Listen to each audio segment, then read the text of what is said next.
Good afternoon, everyone. Welcome to today's New York City Council hearing for Youth Services, Aging, and Contracts. Please silence all cell phones. If you wish to submit testimony, you can do so at testimony@council.nyc.gov. Chairs, we're ready to begin.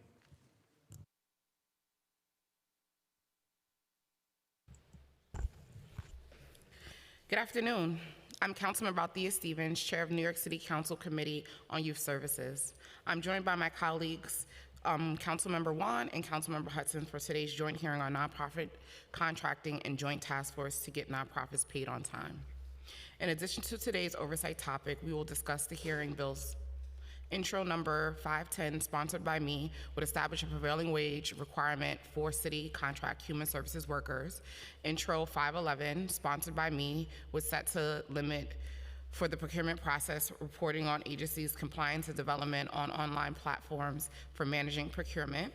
Intro 514, sponsored by Councilmember Wan, would establish a public procurement database. And lastly, Intro 866, sponsored by me, will require a report on community engagement by city contractors. As we continue to the next phase of recovery from the pandemic, it is critical that we do everything we can to sustain and protect the nonprofits that have cared for New Yorkers during this global crisis. New York nonprofits, service providers, are the driving force behind essential services that have fed, clothed, housed New Yorkers for decades. Now it's time for the city to step up and ensure they are paid what they are owed and what they are deserved. My bill, Intro 510, will require city contract human service employees to be paid no less than a prevailing wage rate as determined by the city controller and human service providers. New York City human service workers are largely educated women of color who are overworked and grossly underpaid. Human service workers generally earn 70% of what government employees do, falling far short of income needs to meet an individual or a family need. As a former youth services nonprofit contractor myself, I understand this struggle personally. I deeply believe this bill, and I will not let it become a broken promise or unfunded mandate for our dedicated providers. I strongly urge administrators to prioritize these wages in the city's budget. For years, the city's painful, slow procurement process has registered delays that have hindered nonprofits' ability to get paid on time and meet their financial obligations. The Mayor's Office of Contract Services reports that over 3/4 of the city contracts with nonprofit organizations were registered after the start date, resulting in delayed payments in 2022. As a result, many nonprofits are forced to take out loans and acquire substantial costs to keep their organizations afloat. In 2021, Mayor Adams and Controller Lander established a joint task force to get nonprofits paid on time. And I'm urging by leaders at the highest levels of city government to address this delays. In February 2022, the task force released an action memo with 19 substantial recommendations to reform the procurement process across city agencies. Each recommendation is assigned to responsible parties, given a time frame for implementation. Our goals for today's hearing is to learn what progress the administration has made towards implementation of these recommendations. In addition, Bill Intro 511 would codify a few of these critical recommendations into law.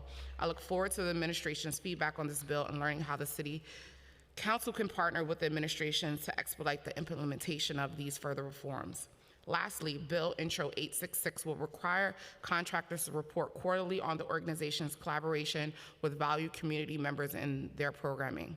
Each RFP, the city requires providers to collect community support letters. However, after the contract is awarded, we no longer collect data to see if this is substantial community partnerships. Nonprofit contractors regularly collect input from the community members on their services. This simply reporting requirement only serves as standardizing this process. I'd like to thank the staff for their hard work in preparing this hearing. Policy analyst Elizabeth Arts, committee counsel Christina, I'm gonna mess up her name, Yamati, as well as Chief of Staff Kate Connolly and the entire A-team back at the district office. I would like to give a special shout out to the high school students from Bronx Latin who are here today taking part in Government at Work. So we can give them a round of applause. It's always amazing to have young people in the building, so we're so excited to have them here, and I'm so grateful that they're here today. And I'm going to pass it over to Councilmember Juan. Thank you so much, Chair Stevens. Good morning and welcome to the joint hearing of New York City Council's Committee on Contracts, Youth Services, and Aging. My name is Julie Wan and I have the privilege of chairing Contracts Committee.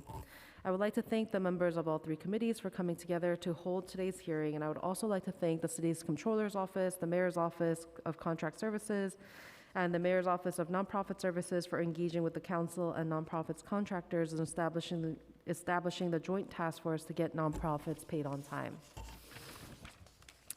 I'd also like to thank the city's nonprofit contractors for bearing with us as we continue to attempt to address these issues in a meaningful way. It remains a travesty that the people who are doing work that the city has hired them to do, whether it be childcare, taking care of those with disabilities, providing supportive housing, taking care of the homeless, practicing restorative justice, or any other social services, need to wait months or in some cases over a year in order to get paid for work already completed. We on the council know it is unacceptable and we are trying to make things better. At the beginning of this council session, the Joint Task Force released an action memo outlining how the city could address the persistent delays in getting nonprofit human services workers paid on time. Even this morning, I was just with a local nonprofit, Woodside on the Move, who has voiced that they have not been paid since fiscal year 2021. It is now 2023. The task force found that delays often stemmed from the need for frequent contract amendments, especially large amendments that need to be reviewed by OMB, as well as relatively common delays stemming from the council's discretionary award process. Several of the task force's recommendations formed the basis of this hearing, and we look forward to addressing some of the progress towards the recommendations today. We will also be hearing 4 bills today in the Contracts Committee, Introductions 510, 511, and 866, sponsored by Chair Stevens, as well as 5114, which I sponsors to establish a public procurement database. I'm proud to be a co-sponsor of Introductions 510 and 511, relating to prevailing wage for human service workers and timelines for city agency procurement, respectively. But we've already heard Chair Stevens discuss the bills, and we'll hear further questions from her as well as from the admin. Intro 514 would be built upon prior transparency measures that have passed over the last several council sessions and would expand beyond the only public access points currently available, which is a terminal at the office of the Mayor's Office of Contract Services on the 9th floor on 253 Broadway. So we would like to digitize that. And we look forward to discussing each of these bills as well as a task force on recommendations today. Did she already name all the council members? Okay. Oh, okay, you're gonna do it? Okay. Lastly, I would like to thank my committee staff, Senior Counsel Alex Polinoff, Policy Analyst Alex Yablon, and Finance Analyst Florentine Cabor for all their hard work on putting this hearing together. With that said, I'll now turn over to my co-chair, Crystal Hudson, for her opening remarks. Thank you and good afternoon. I'm Councilmember Crystal Hudson, Chair of the Committee on Aging. I want to thank Chairs Stevens and Wan for holding this extremely important hearing on nonprofit contracting and ensuring that nonprofit service providers are compensated fairly and in a timely fashion. I also want to acknowledge the council members that have joined us today, Lee, Schulman, Nurse, and Osei. Through NYC Aging, New York City's older adult population is heavily reliant on nonprofit providers for critical services like case management, legal assistance, home-delivered meals, older adult centers, and so many more resources. NYC Aging maintains contracts with hundreds of community-based organizations, or CBOs, to deliver these services. Contracts managed by NYC Aging total almost $300 million dispersed among 1,394 contracts in fiscal year 2023. The largest category of contracts is payments to delegate agencies, which contains 1,334 contracts with a total value of almost $290 million. According to the FY23 preliminary Mayor's Management Report, nearly all of NYC Aging's key indicators declined when comparing the first 4 months of FY 2021 to the same period in FY 2022, which suggests that NYC Aging is struggling to rebuild in the aftermath of the pandemic. Per NYC Aging, and I quote, invoicing delays, end quote, are making home-delivered meal services appear lower in FY 2022 than in the same period in FY 2021. Home care service and case management levels also declined in the first 4 months of FY 2022. Low pay and staffing shortages are almost certainly contributing to this problem. While it's great that $5 million was incorporated for staffing increases in the latest RFP, more needs to be done to ensure that service provider wages reflect the financial reality of operating in New York City. While NYC Aging has new contracts in place for OACs and naturally occurring retirement communities, I'm concerned about NYC Aging's ability to support its CBO providers. The mayor's management report stated that there were 220 people on the home-delivered meals wait list, 346 on the home care wait list, and 1,400 on the case management wait list. This suggests that NYC Aging requires more financial, administrative, and contracting support in order to increase its program's capacity and impact.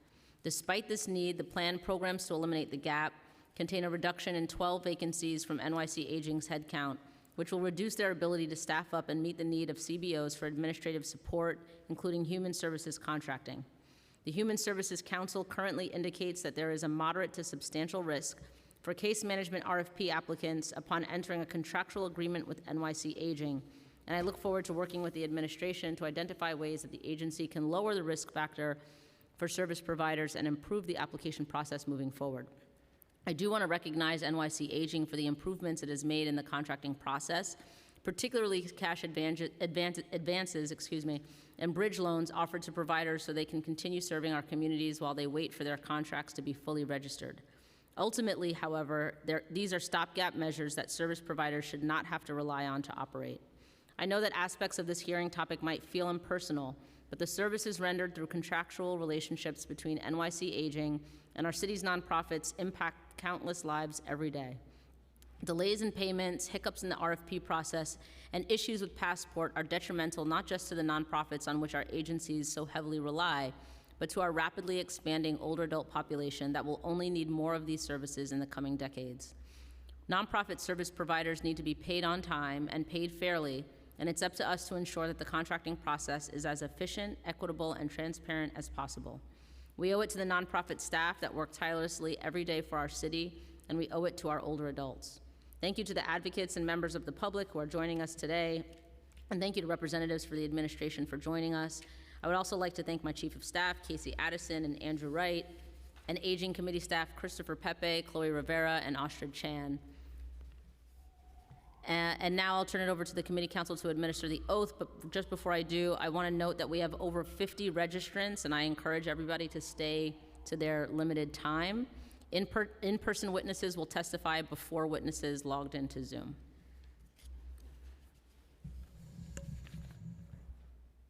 Okay, great. Okay, hi, my name is Christopher Pepe, counsel. Can you please raise your right hand? Okay. Do you swear to tell the truth, the whole truth, and nothing but the truth, and to respond honestly to council member questions? Okay. Great, you may proceed.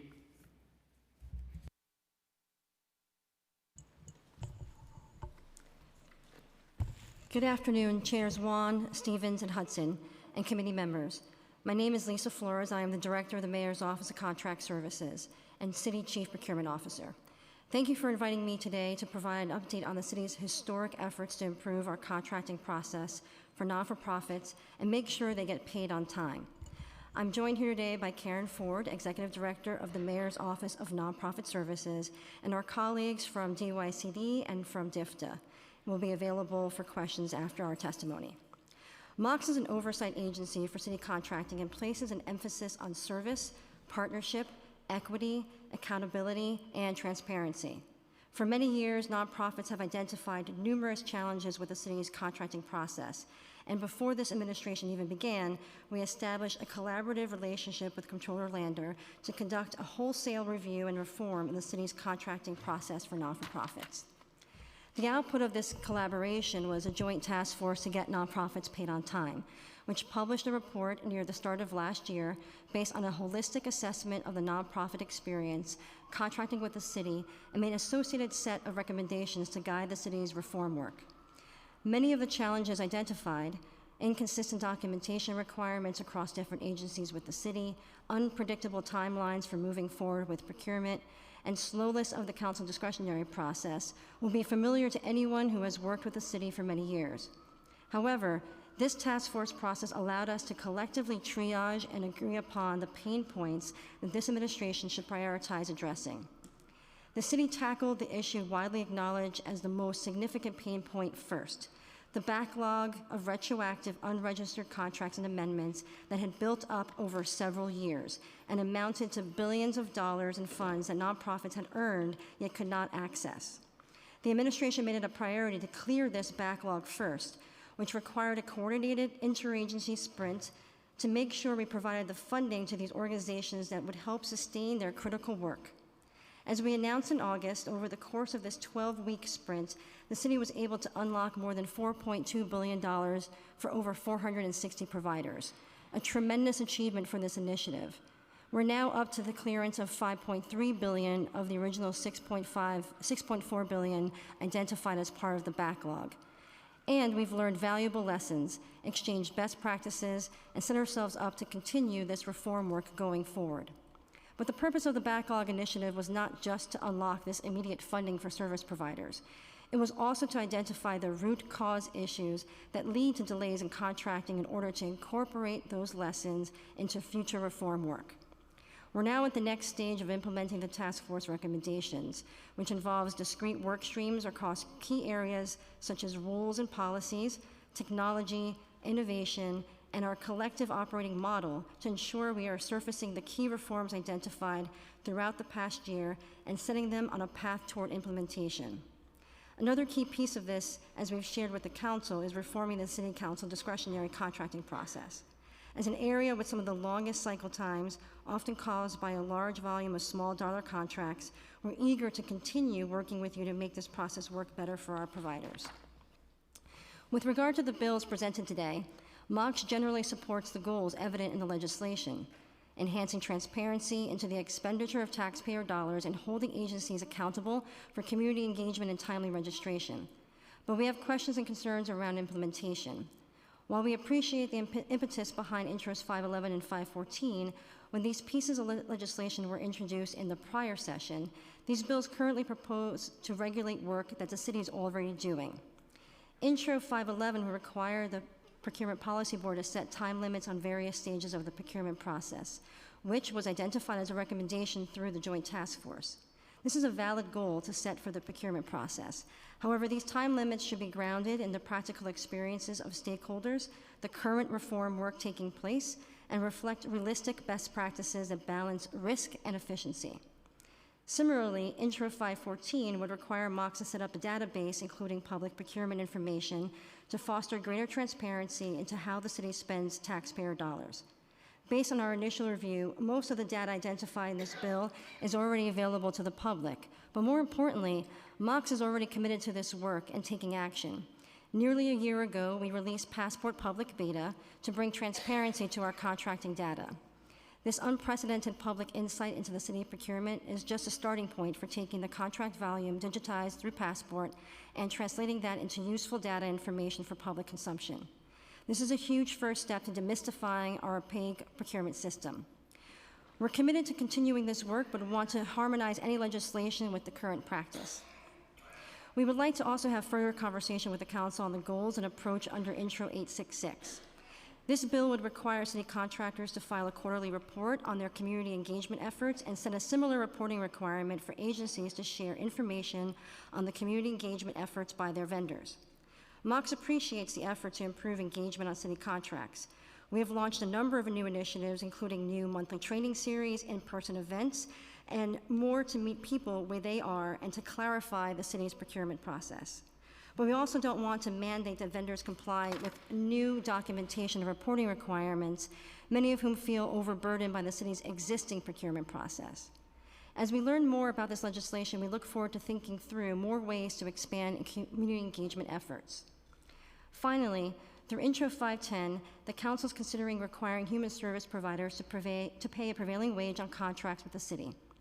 The city has demonstrated its commitment to the sector through much of the work described previously, as well as initiatives like the $68 million workforce investment and indirect cost rate, which enhance funding available for human service providers working with the city.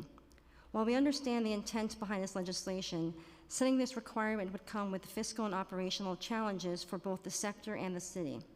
The current prevailing wage structure works well for industries like construction, where there are established trades working on discrete projects.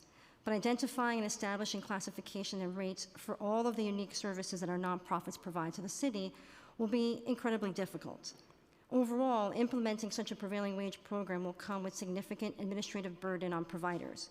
This will pull nonprofits away from providing necessary services to do bookkeeping, exactly what the Joint Task Force sought to undo.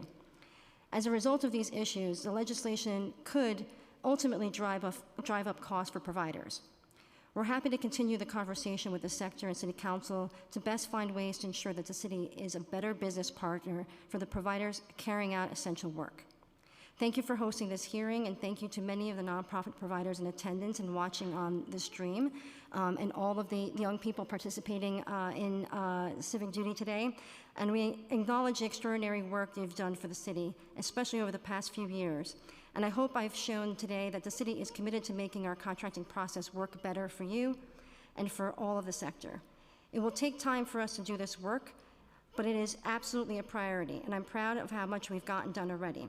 Along with my colleagues, I'm happy to take any questions you may have. Thank you.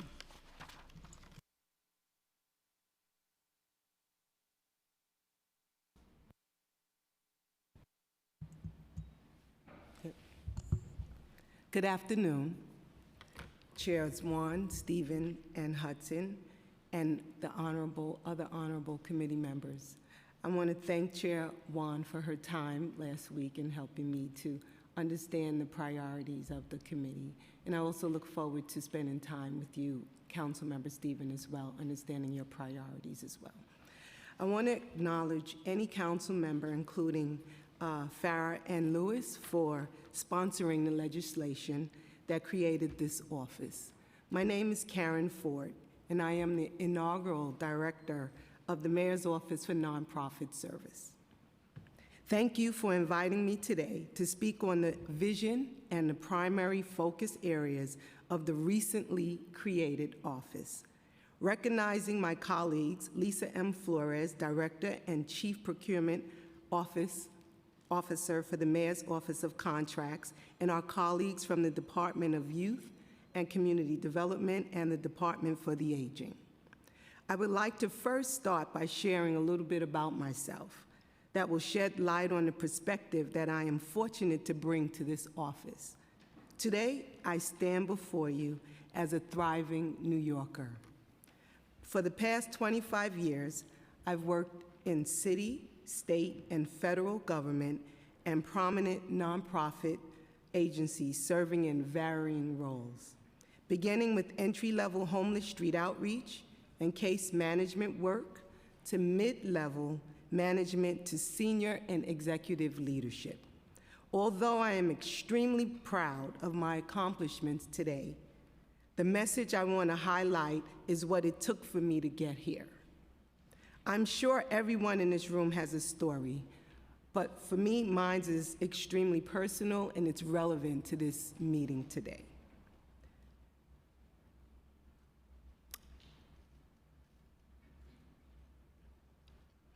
Thank you. For me, it was the safety net system working together, both government and community, that provided the life-changing opportunities for me. Starting with the settlement house I attended for after-school tutoring and weekend social activities, located in the Brooklyn Public Housing Development, that helped me become one of the youngest of 8 siblings, become the first and only college graduate, to the judge and probation officer that took a chance on a bright young person who was losing her way, to the HRA worker that gave this teenage mom an opportunity to return to college, assisting me with childcare, car fare, cash and food assistance, and to the community-based Alternative to Incarceration program that assisted with giving me my first entry-level city employment that would lead to an amazing career of service. It is with this lens that I, on behalf of Mayor Adams and in collaboration with the First Deputy Mayor, Sheena Wright, and her team, have created the vision, values, structure, and core functions of the Mayor's Office for Nonprofit Services. MONS is a centralized, and we're calling it MONS, right, is a centralized location that will serve as a liaison to the nonprofit sector in relation to city policies, procedures, regulations, contracting, funding opportunities, programs, resources, research, training, mayoral priorities, and benefits affecting the nonprofit sector. MONS is the central point of communication between the mayor's office and nonprofit organizations.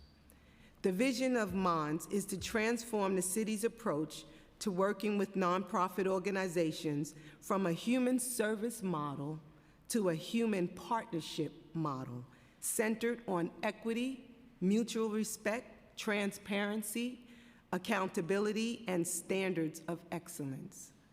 The mission of MONS is to promote thriving communities and the delivery of essential services across the city of New York by amplifying and addressing the needs of nonprofit organizations. To achieve these goals, the office strengthens city-led practices affecting the nonprofit sector, supports capacity building for city agencies and nonprofits, and gathers knowledge to center equity and inform city policy. The 5 primary functions of MONS are leading the implementation and sustaining of procurement and contracting reforms, capacity building, professional development for city contracting staff, technical support for BIPOC-led and smaller nonprofits, central point of contact serving as the ombudsperson and disseminating information, action-oriented research, sector surveys, analyzing large-scale policy changes, assessing business models, and planning and strategy, managing citywide initiatives, program design, and addressing mayoral priorities. Although the office is just starting out, a lot of work has taken place within the past year. MONS will work closely with MOCS on all contracting reforms. Our role in the partnership is to manage and track progress, coordinate with MOCS and other city agencies on priority issues, communicate cross-agency updates, and coordinate nonprofit input and feedback on relevant sector issues. Having recently joined Mayor Adams' administration from serving in a senior leadership role at a renowned nonprofit organization, I am confident in the direction of this administration. In a bold and necessary move, during their transition into office, Mayor Adams and Comptroller Lander launched the Joint Task Force to get nonprofits paid on time. In February 2022, the task force delivered the action memo to the mayor and the comptroller with 19 recommendations for reforming the nonprofit contracting process. Since the release of the action memo, the administration has made significant strides in advancing many of the recommendations. Prior to the standing up of this office, the administration launched a comprehensive citywide effort to modernize and streamline nonprofit contracting, inclusive of city and council staff and representatives from the Comptroller's office. The following updates on the short and midterm recommendations are as follows. The task force recommended 6 short-term goals. The following 3 have been accomplished: clearing the backlog of unregistered contracts, clearing $5.3 billion in payment of $6 billion identified to nonprofits during the effort and continuing. The administration engaged in an inclusive information gathering process that included nonprofit sector partnership and key stakeholders to stand up the Mayor's Office for Nonprofit Services. And we have already heard more about the vision and the functions of the office.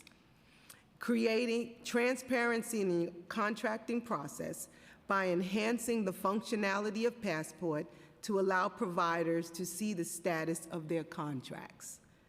There are a few that are still in progress, right? We want to establish and publish a set of key performance indicators to assess citywide and agency-specific performance.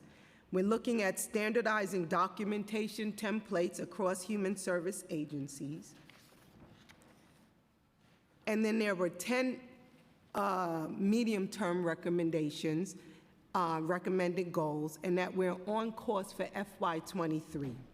Using a Lean Six Sigma approach, the team engaged in a comprehensive assessment of the procurement and contracting process, looking for ways to streamline and modernize processes. The completion of this midterm goal gave us the focus for many of the broader citywide reforms that are well underway. This also includes the following Joint Task Force recommendations. Developing a framework for contract stat, right? A performance management accountability system that will allow us to engage in continuous quality improvement.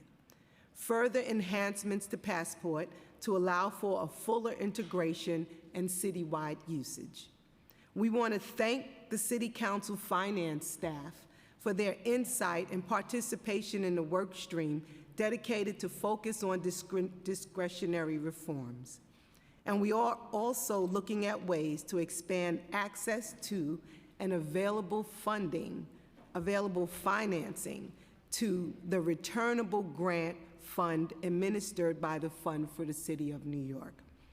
Training is also a focus of MONS.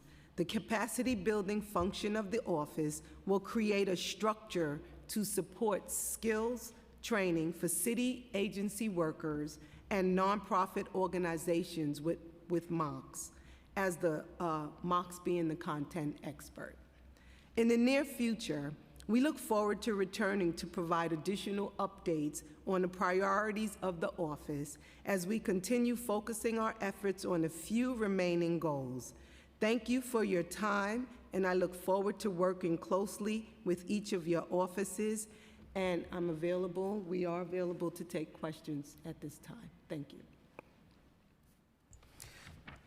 Thank you. Thank you both for your testimony. Before we get into questioning, I just want to recognize Councilmember Ariola, Councilmember Denowitz, Councilmember Marte, and Councilmember Williams, who also have joined us. So Ms. Flores, your testimony was interesting, and I won't lie, some of the pushback from the administration around the bills that we're presenting today, to me, are making me uncomfortable because a lot of the reasoning don't make sense because you're saying you're already doing the work, but you're against it.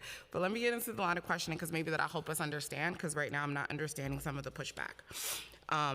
While the City Council applauds the administration and its work it's done under the Clear Backlog Initiative, clearing more than $4.2 billion in unregistered contracts, more than 450 providers, there are also some worrying signs that registering and payment backlogs is building up again for the fiscal year 2023. What is the city doing to prevent another payment back jam? Thank you for the question, Chair. As I stated, the administration most definitely, I think, both with my appointment and most definitely with Executive Director Ford's appointment and many other appointments throughout the city, I think clearly demonstrates this administration is 100% committed to this sector and to finding equity in everything we do, even in procurement. And I having done procurement accidentally for far too many years, having that lens in everything that we do, and having the commitment that the administration does at the highest level drives all of the work that we're doing. As it relates to timeframes, as I mentioned in the testimony, but we'll flesh out a little bit more, the intro was submitted in the last session. There was a very different climate in the last session when it was introduced before. It was prior to the task force work. It was prior to the task force report. And it was definitely at a time when there wasn't what I can only describe as unprecedented collaboration, not only with the sector, but with the Comptroller's Office as well. And we are lockstep in not only the creation of those task force recommendations, but also in all of the work streams, all of the working groups, and stacking hands and meeting frequently, not only for the specific working groups, but also through the steering committee structure that we have, and also our monthly meetings. And so the environment that we're in terms of the commitment to not only reform the procurement process, make it more efficient, more transparent, and pay on time is different now.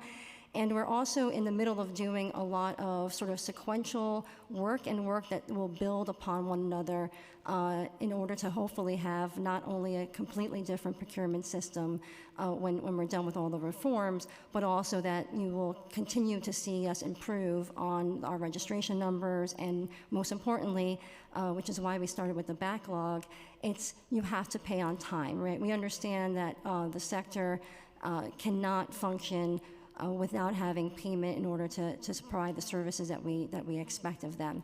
And so we 100% agree that we want to hold ourselves accountable, which is why we started putting information out publicly and make it available to everyone who wants to cut and slice the data. I think recently there was a report published indicating that I think it was almost a 20% increase, a favorable increase in timeliness for registration. We still have a lot of work to do.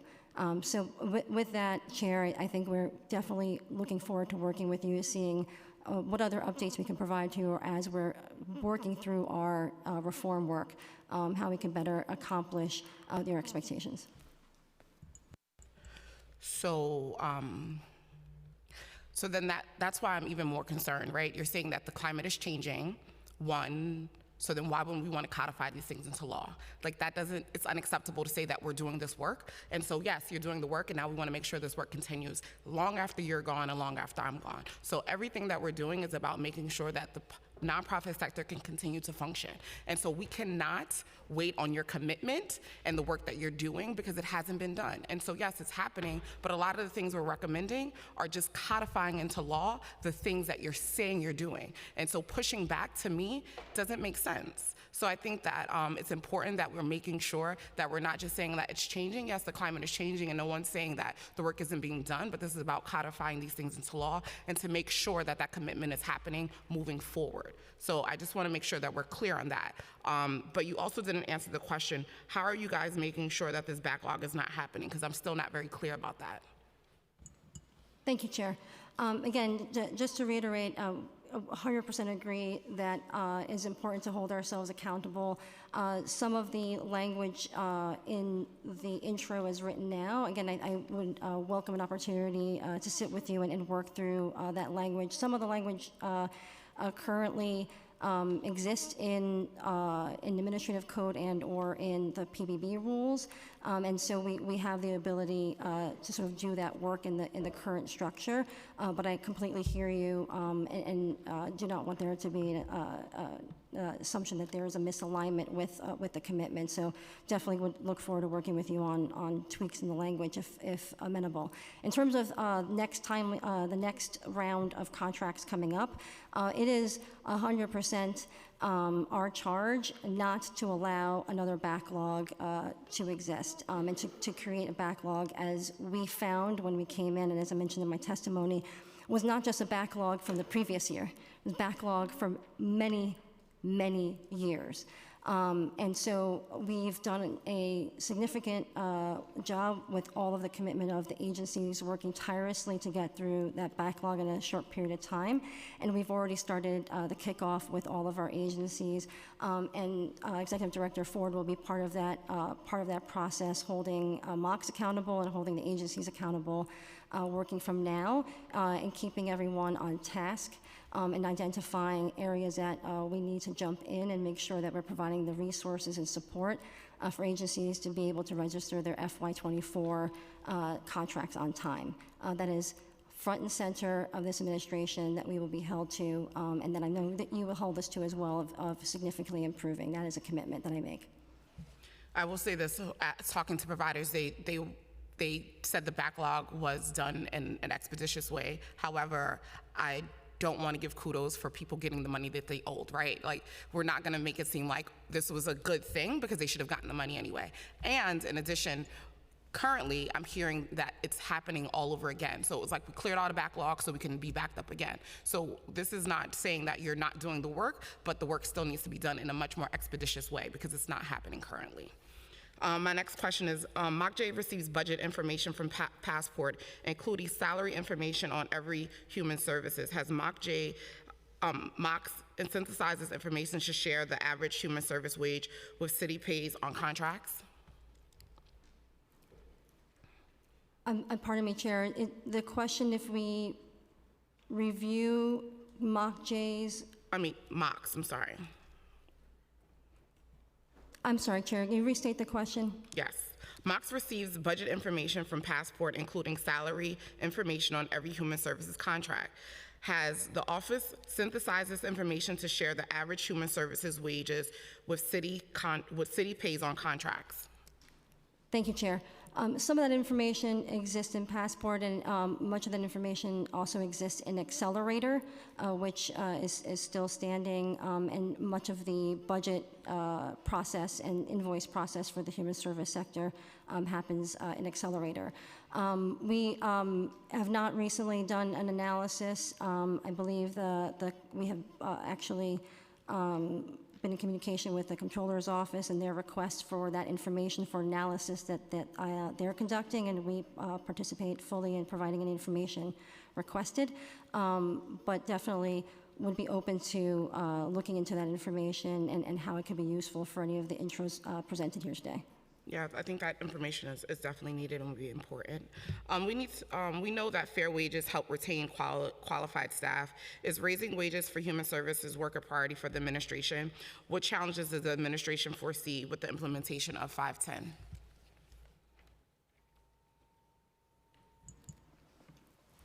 Thank you, Chair. As I think we've noted, and I just restate that while it's definitely not everything that the sector sort of asked for, we have made a commitment and have rolled out some initiatives that really get to building blocks of our commitment to investment in salaries throughout the sector. As I mentioned in my testimony, we had made a commitment to do a $60 million workforce enhancement initiative. The administration was able to find $68 million that has been rolled out, and that agencies are working through the process. Alongside not just that financial investment, but the process in order to be able to do this, if available in the future, and other amendments and other commitments that we can do quicker, right? So in parallel, we rolled out last year what was really unprecedented and hopefully will be a game changer for the sector in the long term, of allowing allowances, contingency in contracts to really account for the reality of our partnership with the sector and all of the work that we ask the sector to do, that they always rise to the occasion. And so that allowance amendment will be really important for future investment in the sector as well.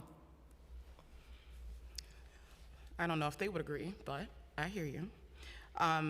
For 866, you said that the mandate and new requirement,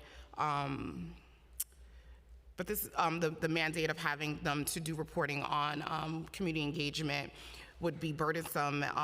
But this is asked in RFP, so why are we collecting information in RFPs if we aren't going to codify it and look at it and use it in any type of way?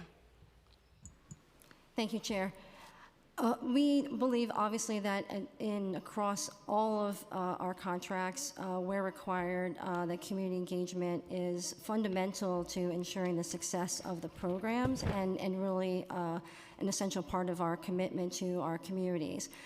The bill as drafted would definitely love to communicate with you and with the other chairs and council members of exactly the problem we're trying to solve, in that we want to make sure, as we talked about earlier, and I think also in the committee report was mentioned, the number of documents that vendors have to provide over and over and over again to multiple agencies is a huge burden and takes away from the good work that they're doing in the city of New York.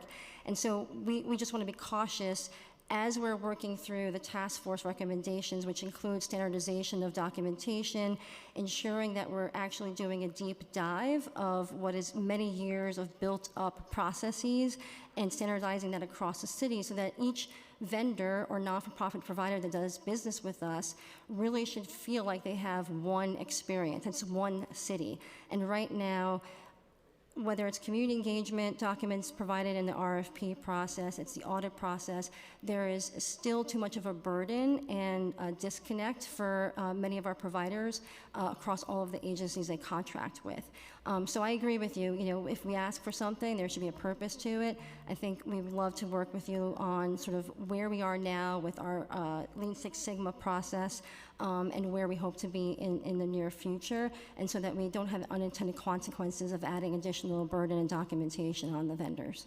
I agree, and I'm a person who believes that we should be doing things that make sense. And so how often are you evaluating the documentations that agencies are doing? Because you just said that you have years of things backed up on what they're reporting on, because a person who used to do these reports know that sometimes the information you're asking for does not even make sense. So how often are you guys evaluating that and trying to get those things taken away so we can add new things that actually make sense and more up to date? So what is that looking like?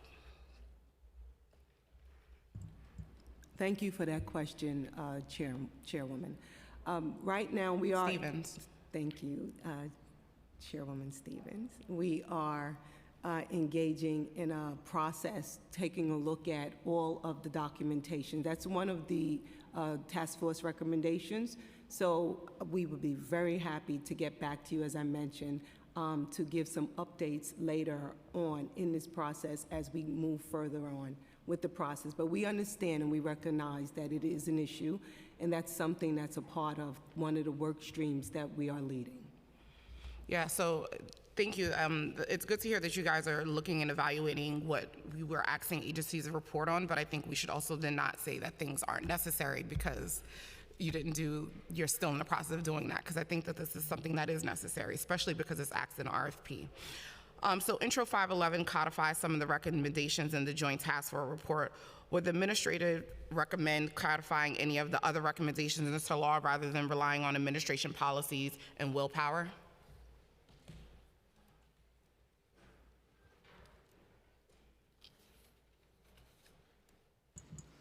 Thank you, Chair.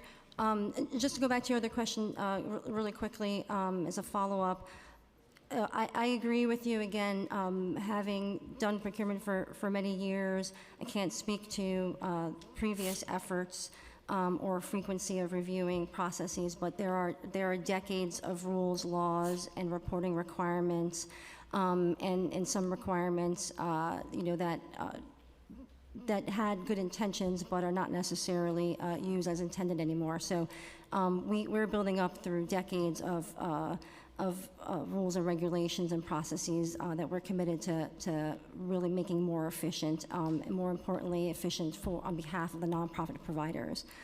In terms of the intros submitted today, I think we are committed 100% on really the intent of supporting our providers and really being creative and looking at holistically at all the touch points that we have with our contractors. It's not just at the solicitation, it's not just at the registration, it's not just at the payment process, it's also the contract management and our ongoing commitment to providing the services that they also need to be successful, as Executive Director Ford mentioned, capacity building, for example, right? We have a lot of requirements, and we also need to work on providing the support for our providers to be successful. So I think, as I mentioned earlier, we really look forward to having the opportunity to work through these with you and really see where there's opportunity to get to the same end with some tweaks and edits.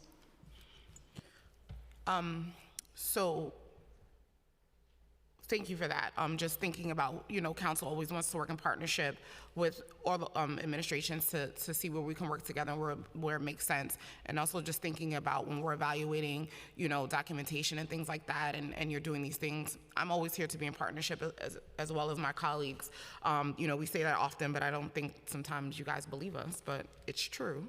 But I think the question was more about, is there any other things that the Joint Task Force put forward that you guys think should also be put into law or be codified, or some things that you guys think make sense from the recommendations?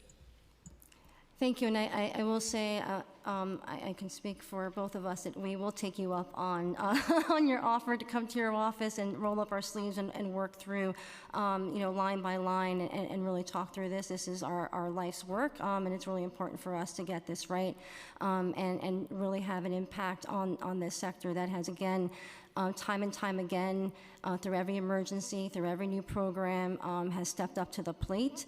And it's important for us and all of that we've done to get this right when we have the opportunity to do so. So we'll definitely take you up on that offer. And I think along the same lines, we would be happy to set up a more frequent updates with you in your office and work through as we're providing updates on where we are with the task force recommendations, and look for opportunities as we solidify sort of the analysis, the data, and the next steps in implementation, if there are any opportunities for legislation to sort of be done in parallel as we're working through implementation. Absolutely, thank you. Intro 511 was heard last session under the previous administration, and prior to the publication of this joint task force, the previous administration testified that setting timetables for each stage of the procurement process would interfere with an agency oversight and review. However, the first recommendation in the Joint Task Force report was to establish timeframes to hold contracting agencies accountable for delays. How, if at all, has the administration's positions this bill's shift since it was first heard?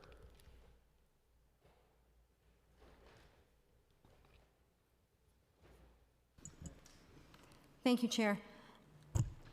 So I think first, when this was introduced previously, I believe there was, actually some testimony from the sector around really, at the end of the day, what's important about timeframes.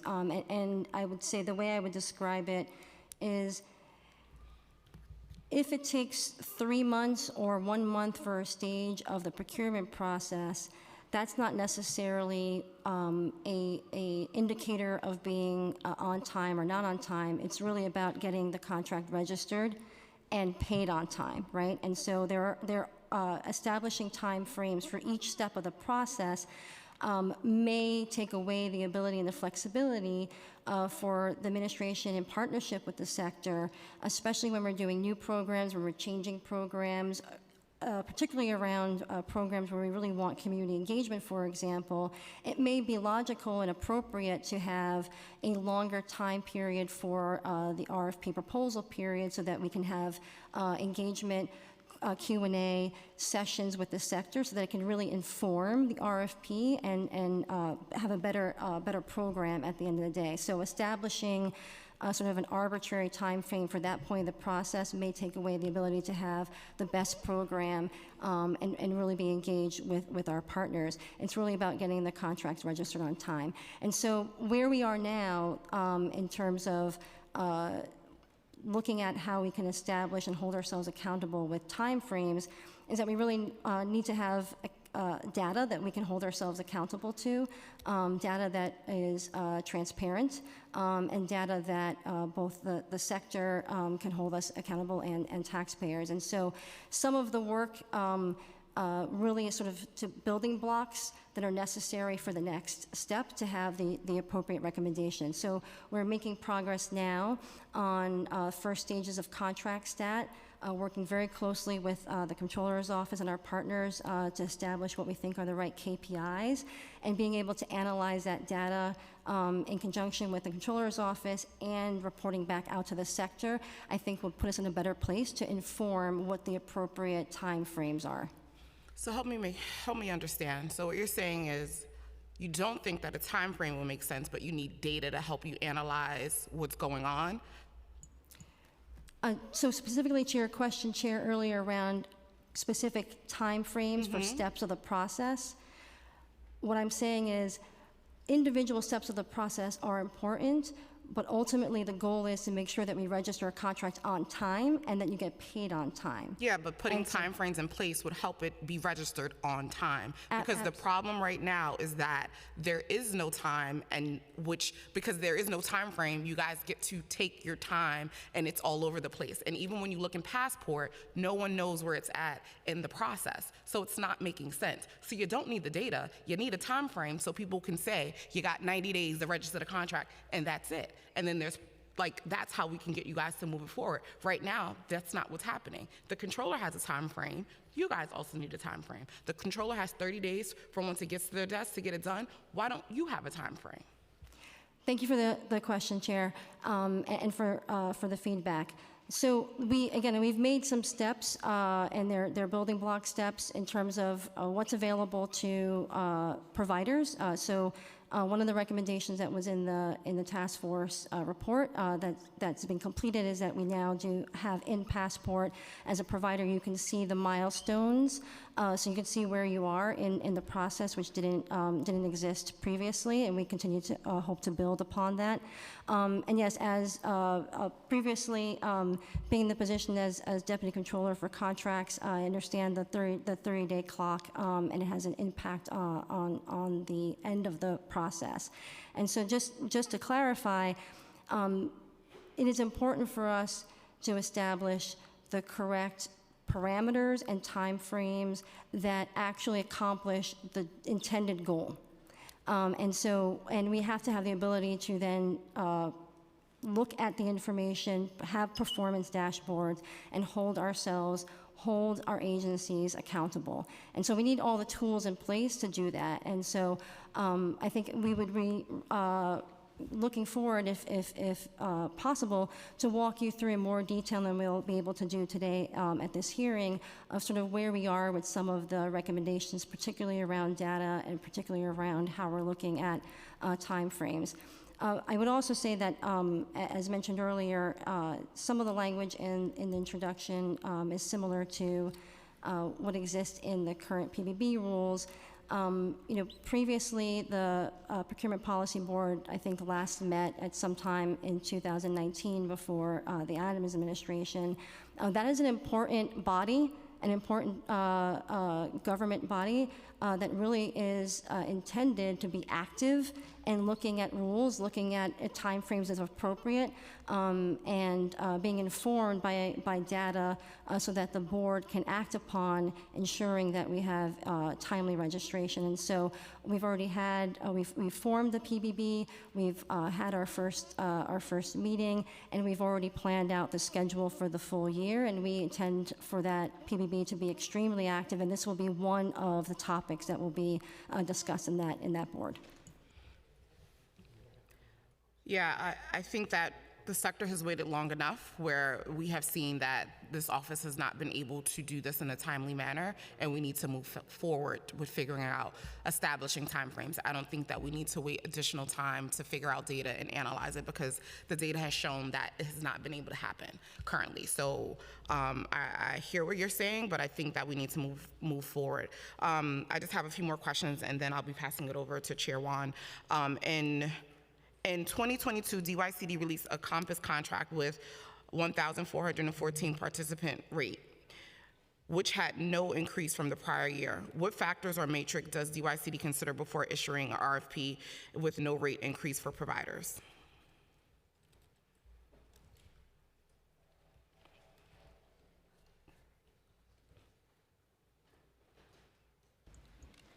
Dana Cantelmi, Agency Chief Contracting Officer for the Department of Youth and Community Development. Thank you, Chair Stevens, for the question. DYCD did not release an RFP in 2022. Those are existing contracts that are currently in place. Excuse me, sorry, 1 second. We have to swear you in. Oh, sorry. Can you please raise your right hand?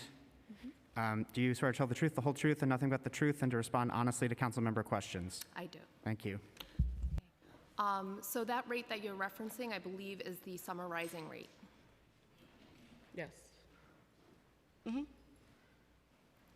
Yes. Okay. We did not release an RFP in 2022. That's Okay. Oh, yeah, you didn't release it because it was just rolling over the same contract. correct. Yes, and so that's part of the issue. So can you talk about how not increasing the contract rate is currently a problem for providers when we know inflation and all these things are taking Yes. place? So in 2016, DYCD did release a Compass RFP, which we had to cancel because we understood that the rate was an issue. We do understand that this is something that the advocates have been pushing for, and we are taking their feedback into consideration, which is why the concept paper and RFP have not been released as of yet. We are in the process of the stakeholder engagement to release the RFP, so that way we ensure that the price is something that makes sense to the nonprofits. But we understand that continuously just extending contracts is really problematic and harmful to the organizations because they are required to continue to providing the services with no increase and taking into consideration for inflation. Yes, Chair Stevens, we do understand that, but we also understand too that it's important for these services to continue, which is why we are working with the Mayor's Office of Contract Services with the indirect rate increases and the wage adjustment increases as well. And I just want to make sure that I heard you correctly. The last RFP was released in 2016? That was the RFP which we had to cancel because the rate was not. Yeah, and it's 2023. So people have been operating with the same rate for a number of years. Super problematic. Thank you.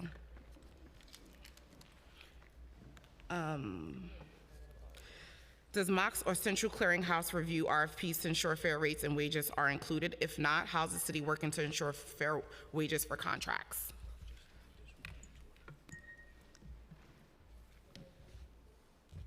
Thank you, Chair. So yes, there are many RFPs that are reviewed by the Mayor's Office of Contract Services. Not all RFPs are reviewed by our office if they're delegated to an agency. And our office, as an oversight, is ensuring that the procurement rules and existing laws and processes that are required are obviously set and adhered to in the RFP. And the agencies are obviously, as the programmatic experts, responsible for drafting the appropriate RFP in order to procure the services needed. So how are we ensuring fair wages? Chair, there are a number of factors that go into our review of the contracting process, and any set rules or regulations and standards related to the procurement process, we ensure that those are adhered to, and the agencies work closely with their partners at OMB, in terms of establishing the correct contract maximum and what's appropriate for any procurement and any solicitation.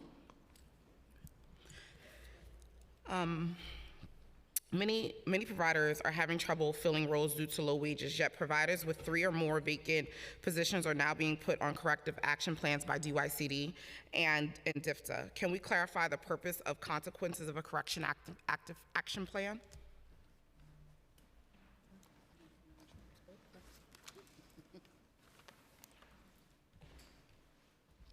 Welcome back. I know. So for DYCD, I would want to take that back to the team and get back to you because I do know that although we do site visits, I don't have specifics on the corrective action plans that are given out specifically on the staffing. I've heard that a couple of times. You can stay. You can stay? Yeah, next question's for you. Youth service providers have concerns that issuing annual contract extensions, what we just talked about, leads to cuts in salary for workers because of high rates of inflation. How are COLA increases accountable for when contracts are extended or opposed to going through a controversial RFP process? COLA, yeah. Okay. I'm gonna swap. To swear? Okay. Good afternoon, Navita Bailey, DYSD Deputy CFO. Excuse me, and we just need to. Sure. Yep. Can you raise your right hand, please? Do you swear to tell the truth, the whole truth, and nothing but the truth, and to respond honestly to council member questions? Yes, I do. Thank you. Proceed. Good afternoon, Chair Stevens. Do you mind repeating that question again? Youth providers have voiced concerns that issuing annual contract extension leads to cuts in salaries for workers because of high rates of inflation. How are COLA increases accounted for when contracts are extended that are going through controversial RFP processes? So before we talked about the last RFP that happened in 2016, how are COLAs looked at each year so we can make sure we're keeping up with rate of inflation? Well, COLA is decided, it's a citywide initiative, so it's not necessarily decided by agencies. It's depending upon funding availability that the city has. Regarding contract continuation, we continue to move forward the COLA that's awarded, so no provider will get any kind of cut if there's any continuation in their contract. Additionally, the city also recently initiated the Wage Enhancement Initiative, and so that's another vehicle for contractors to get additional funding to support staffing in regards to responses to inflation. Thank you. You're welcome. Before I pass it off to Chair Wan, I would like to acknowledge Councilmember Aviles, who joined us. Thank you so much, Chair Stevens. Good to see you, Executive Director Ford, Director Flores. Could you help us understand the authority of the Office of Nonprofit Services? How will this office help implement the Joint Task Force's recommendations? We're just trying to understand the new structures since it is brand new. Is it in tandem with MOX? Is it an office within MOX? So that's my first question. Right, so the office, the Mayor's Office of Nonprofit Services reports directly to the First Deputy Mayor, Sheena Wright. So that's the chain of authority that the office holds and place in the position that it will have in this administration. We work in collaboration with MOX because MOX is the contact expert on a lot of the contracting and procurement areas and the reforms that are going to get done. Our role in this work will be to project manage, to lead, to pretty much ensure that the work is getting done, to provide support as we can also through the mayor's office, as well as to be the point of communication for nonprofit providers, the central point of communication for them to come to, also to have a voice in the reform work that is getting done. So that's the way that we see the office working. Can you help me understand because I know currently Nonprofit Resiliency Committee, it has been the main point of contact for many nonprofits who are having issues, and that committee still exists. Is that true? That I will have to get back to you. Thank you for the question. Director Flores? Nice to see you, Chair Wan. Thank you for the question. So it's my understanding, the bill that was introduced that formulated this office and the requirement for the Mayor's Office of Nonprofit Services was really an output of what was a successful NRC in the last administration. And so our engagement now, at the direction of City Hall, as it relates to the task force work, is that we have taken touch points through City Hall leading in providing updates since the task force report was released on the progress in achieving those recommendations and work streams. and even outside of those more formal touch points, whether it's engagement with the sector or key partners, providing updates and allowing for that opportunity to engage and provide feedback. And now that Executive Director Ford has been appointed, as she mentioned in her testimony, a key part of what will be a focus of the office is really having that central place of providing input for creating a space to bring non-for-profits together on a host of issues, including contracts. That will be just one of the convenings that will be held in order to have a consistent partnership with the sector. So does this mean that the Nonprofit Resiliency Committee will be phased out? Thank you for the question. Nonprofit Resiliency Committee sort of predates the creation of this office, and many of the task and what was in the bill was really based on the best practices and the output of that NRC, and is just one of the many tenants that will be part of the Mayor's Office of Nonprofit Services, as described in Executive Director Ford's testimony. Okay, so if I understand correctly, the NRC will be consolidated into the nonprofit office? The NRC, again, is sort of a committee from the last administration, and then COVID happened, Chair, and there was a lot of engagement with the sector dealing with, obviously, the pandemic and the emergency, and communication, modes of communication changed at the height of COVID, and since the beginning of, as mentioned in both of our testimonies of this administration, not only the task force work, there's been a lot of work done to really establish what are the primary goals of this office, and as Executive Director Ford mentioned in her testimony, communication, bringing stakeholder issues to the administration, ensuring that we're acting upon those and that we are implementing our recommendations will just be a few of some of the work that will happen through months. For the standardization of contract processing across agencies is critical, and as you can see in this co-chairship of this hearing with youth and seniors and so many else, there are so many agencies that work directly with nonprofits. So for contracts, the standardization across all the agencies will be critical, as we've talked about in many hearings. Will the Mayor's Office of Nonprofit Services have the authority to implement changes across these agencies? What has the message been across the agencies to understand who they should speak to when, for knowing when to go to MOCS and when to go to nonprofit services? And what's the difference, and what is the authority difference? So right now, during the reforms, we have convened a cross-agency governance process where every agency is involved in the reform process. That includes having steering committees and having leadership oversight from each of the different reforms. So the way that we have engaged the reform work will continue on in the Mayor's Office of Nonprofit Services.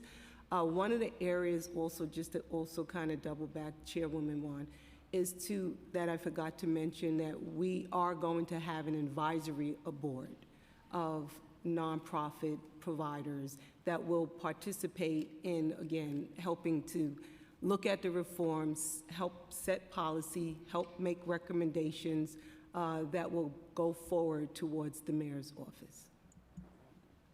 So for the agencies, what has currently been communicated on what you have authority to change and what MOCS has authority to change, or when they should be coming to either of you?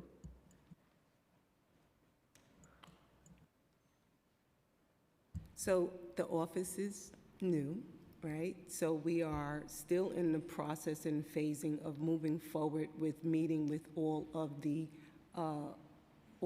offices across the administration. That is on my list of to-dos and will be forthcoming. We will be able to report out on all of the reforms and the changes and the processes in the near future. What is your current budget for the Mayor's Office of Nonprofit? Right now, the budget is anywhere between 1.2 to 1.5, and that's all personnel services. And what is your projected budget for the next fiscal year? The next fiscal year, it's the same, it's 1.2, moving Okay. up. And how many personnel or staff you expect to be able to have within your office with 8. that budget? Including myself would make 9. Okay. The implementation of Passport is a meaningful starting point, but the city must further streamline and standardize processes, documentation systems, and invoicing systems within agencies. Several straggler agencies have yet to adopt the digital platforms. The New York City Department of Health and Human Services, for example, still does not have Passport, and the Department of Education only partially uses it. What is the administration's progress on remedying this patchwork system? Thank you, Chair Wan. All of the mayoral agencies have a full adoption of the use of Passport for any transactions that are supported by Passport. As I may have mentioned at a previous hearing, the bulk of the procurement workflow processes, meaning if you're doing an RFP, if you're doing a sole source, if you're doing a bid, was rolled out during COVID. And so, as you can imagine, there was definitely a slower sort of adoption at the beginning of that process, where we weren't able to do our normal full implementation in terms of providing in-person training and support to agencies. But at this point, all mayoral agencies are fully adopted to using whatever functionality exists currently in Passport. As it relates to DOE, DOE, as you know, is not a mayoral agency, and they have their own rules and are governed by New York State education law. And they have their own systems. However, they have been a partner with us to have some of their contracts go through Passport. And the Chancellor and First Deputy Mayor and City Hall have all committed that part of our longer-term goals are really to, in addition, have DOE be part of Passport and adopted where possible, again, knowing that they have different rules and are governed by different state laws. Got it. For the nonprofit task force, there's been a conversation about contract stat. Can you help me understand the difference between the current interface on Passport, which shows the status of the contract or that RFP, versus what you're trying to build in contract stat, and why you need 2 separate interfaces and 2 separate investments for that? Thank you, Chair Wan. So first I would say that I think, any software, while it may do many things, no one software does everything. And I will say when the city rolled out APT many years ago, reporting was also an issue in terms of what functionality of extracting the data was available, and then how do you use that data in a way that you can easily scale up, replicate, and make accessible to all of the stakeholders involved in the process. And so there is an abundance of information that is generated from Passport, and we have begun to produce some of that information publicly on Passport public beta, and to provide some of that information to vendors as they're in the system moving through the process.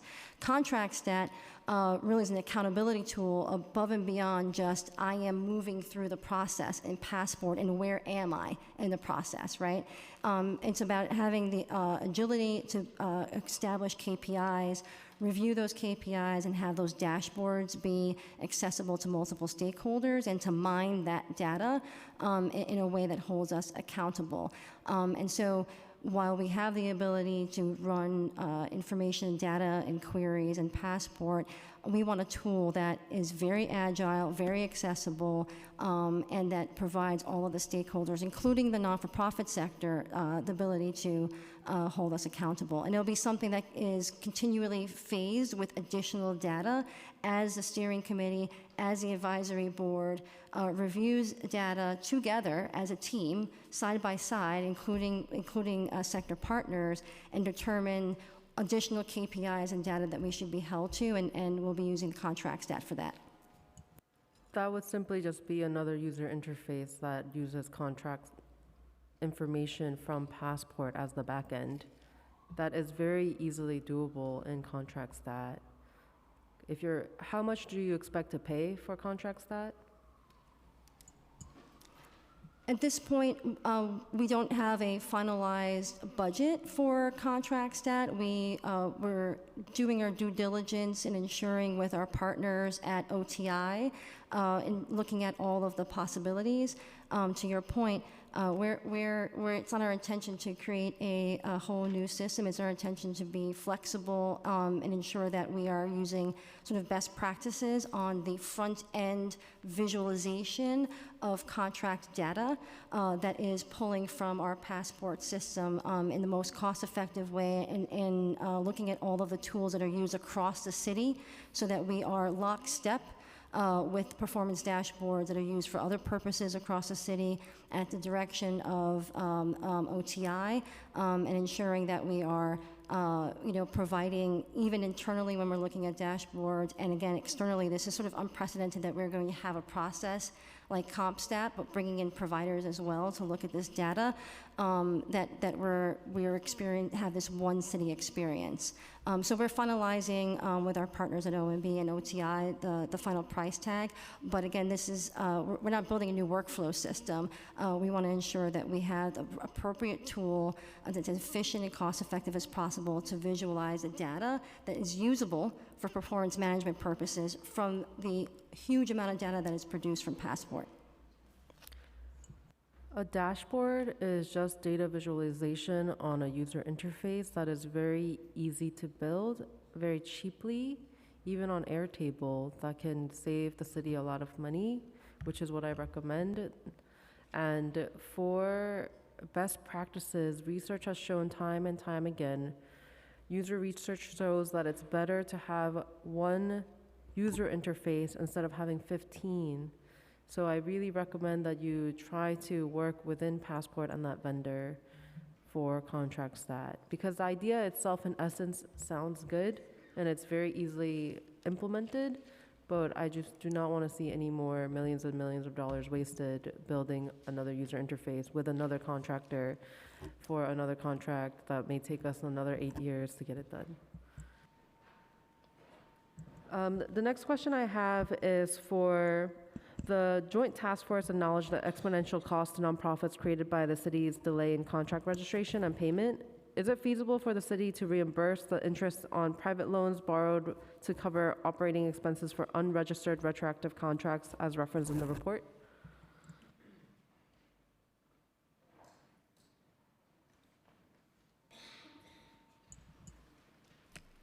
Thank you for the question, Chair.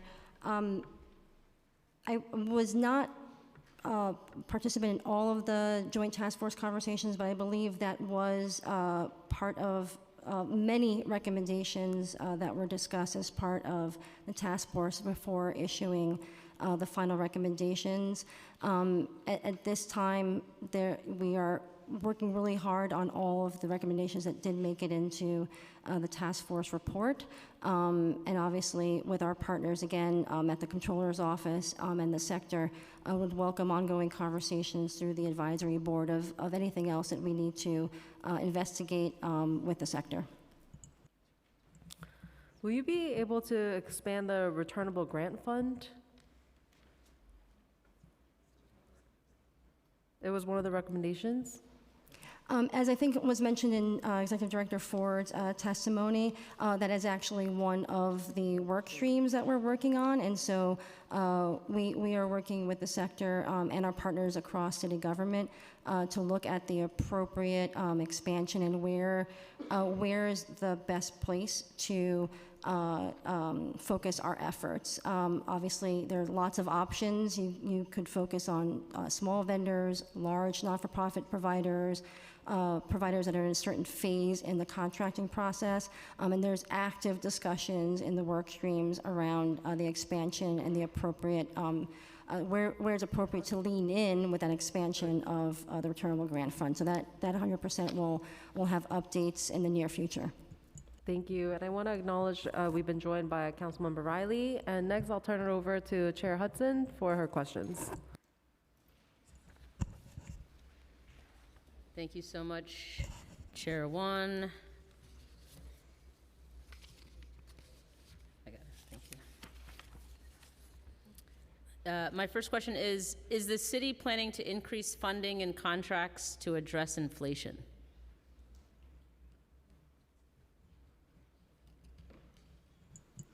Thank you, Chair, for the question. As stated previously, it is really important for us to not only implement the recommendations of the task force, but some of the investments that we've made, even in the budget climate that we're in, including the $68 million workforce enhancement, including the which is baselined in the future as well. So it's not a one-time, it's baseline across the portfolio.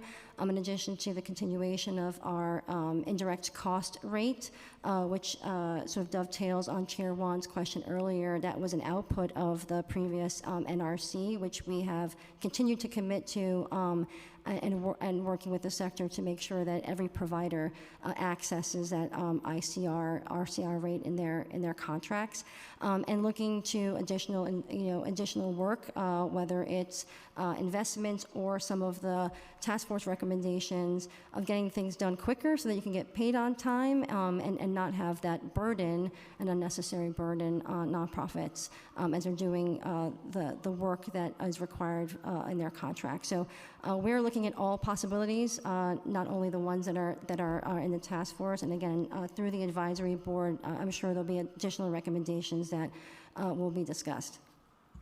Okay, so for the record, that's a yes?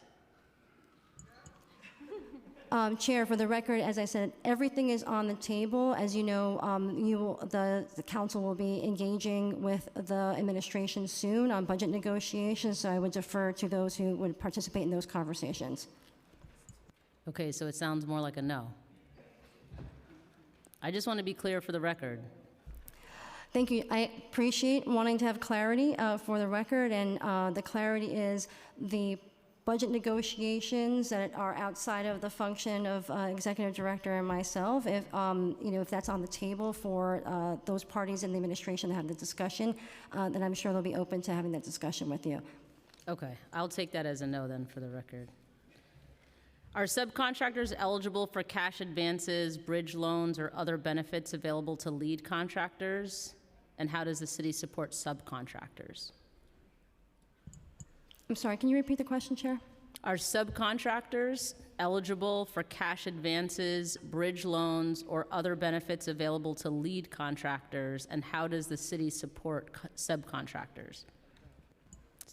So, I mean, this is specific to aging, but just as an example, we distributed, or NYC Aging distributed vans last year for home-delivered meals, but subcontractors weren't eligible for those.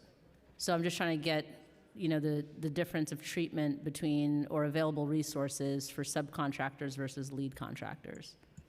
Thank you, Chair. I won't be able to speak to the specifics of the example that you provided, but from a just general procurement and contracting response, the relationship with the city is with the prime vendor. The legal privity is with the prime vendor.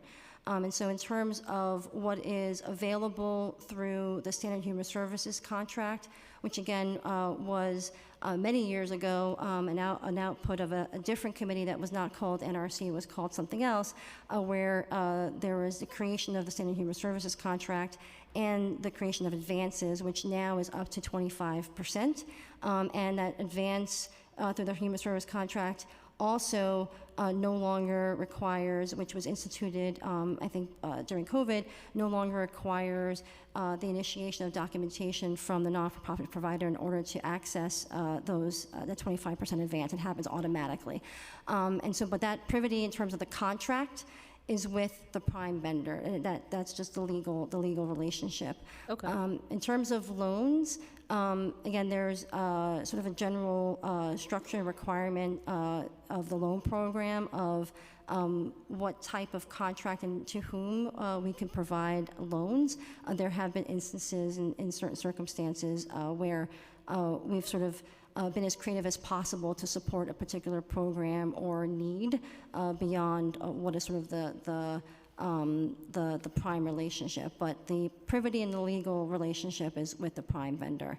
And more generally, obviously, we're here today to talk about human service providers, but obviously, the administration just made a huge investment of over $75 million with partners in the private sector for supporting MWBEs, providing, enhancing loan programs in that sense. So there are lots of other programs when you talk about the contracting portfolio as a whole. And are subcontractors or even prime contractors as well, are they aware of these opportunities and forthcoming opportunities? Or what's your plan to make them aware? Citywide, both MOX and our partners across multiple agencies, whether it's Office MWBE or SBS, has multiple modes of communication, whether obviously the social media documentation, newsletters, but also out in all of the boroughs, and really for the Department of Small Business Service, as you know, they have workforce centers in each borough. They have small business service in each borough. They have MOBI, the mobile sort of van that goes around to different locations. So every possible mode of communication is really leveraged to ensure that we provide that information. There's always room for improvement, and look forward to any specific recommendations you think that we really haven't really touched that we should be working on. Okay, great. And then does NYC Aging have an answer, maybe, or thoughts that you wanted to give? And I can repeat the question, but I think we have to swear you in first. Good afternoon. Raise your right hand. Do you swear to tell the truth, the whole truth, and nothing but the truth, and to respond honestly to council member questions? Yes, I do. Thanks. Proceed. Let me just repeat the question for you, unless you're ready to go. I'll repeat it. Are subcontractors eligible for cash advances, bridge loans, or other benefits available to lead contractors? And how does the city support subcontractors? And so the example that I gave was the home-delivered meal vans that we gave out last fiscal year, or I guess this fiscal year, and that subcontractors weren't eligible to receive those. So just trying to get a sense of how we support subcontractors. Okay. My name is Michael Ognebeni, excuse me, First Deputy Commissioner and Chief Operating Officer for the New York City Department for the Aging. As Director Flores stated, it's the relationship with the primary, the contractor, that would allow advances or loans. So our relationship is with the primary, and that's who received the hotshot vans in this instance. Okay. Any plans for expanding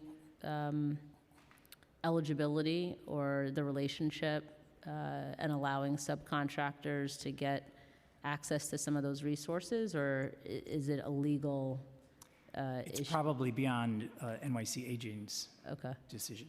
Okay. Yeah, I would, if I may, Chair, I would just say, as part of sort of the previous questions related to the returnable grant fund, again, that's one of the recommendations to expand the returnable grant fund, and there are active conversations in those work streams of all possibilities. So we can't say today whether or not that will be part of the sort of final recommendation of that work stream, but certainly can take that back, and I'm sure it's one of the many things that is part of those discussions.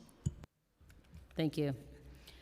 The case management RFP seems to encourage a more diverse set of providers, which makes sense considering the diversity of the older adult population. However, very few, if any, community districts have a homogeneous population. How will NYC Aging balance selecting a provider who focuses on specific populations while also ensuring that everyone in a community district receives high quality and equitable services? Well, the first thing I'm going to say about the case management RFP is the deadline to submit proposals was today at noon. So we'll have a good count on what was submitted later on, and we'll start evaluating proposals there shortly later this week. Can you repeat the second half? Sure. How will NYC Aging balance selecting a provider who focuses on specific populations while also ensuring that everyone in a community district receives high quality and equitable services? Since our commissioner has been with the department for 3.5 years, that's been certainly her focus is equity, diversity, trying to expand in areas where it's been historically underserved. And I imagine with this evaluation, the training that we've been doing for the readers, we're certain to have a diverse set of contractors when the evaluation is done. Thank you. The Human Services Council recently rated NYC Aging's RFP for case management at 60%, which means that the RFP bears a moderate to substantial risk for applicants. Among HSC's concerns are NYC Aging's rigid funding requirements, a lack of transparency in awards, and an inadequate window for providers to submit proposals. Is NYC Aging aware of these concerns and taking action to address them? We're aware of the concerns, but the early scoop is that there's a tremendous number of proposals that have been already submitted. So you're not taking action to address them? Well, or it's any pending? action would have been in the RFP, but given the number of proposals that seem to be coming in, the number 60% may be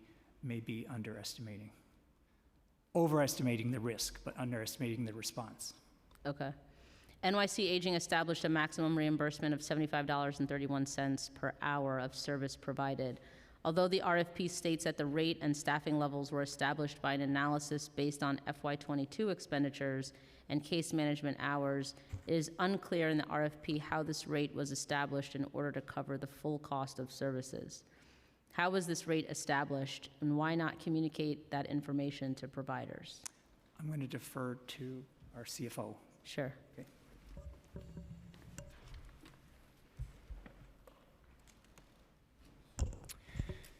Good afternoon.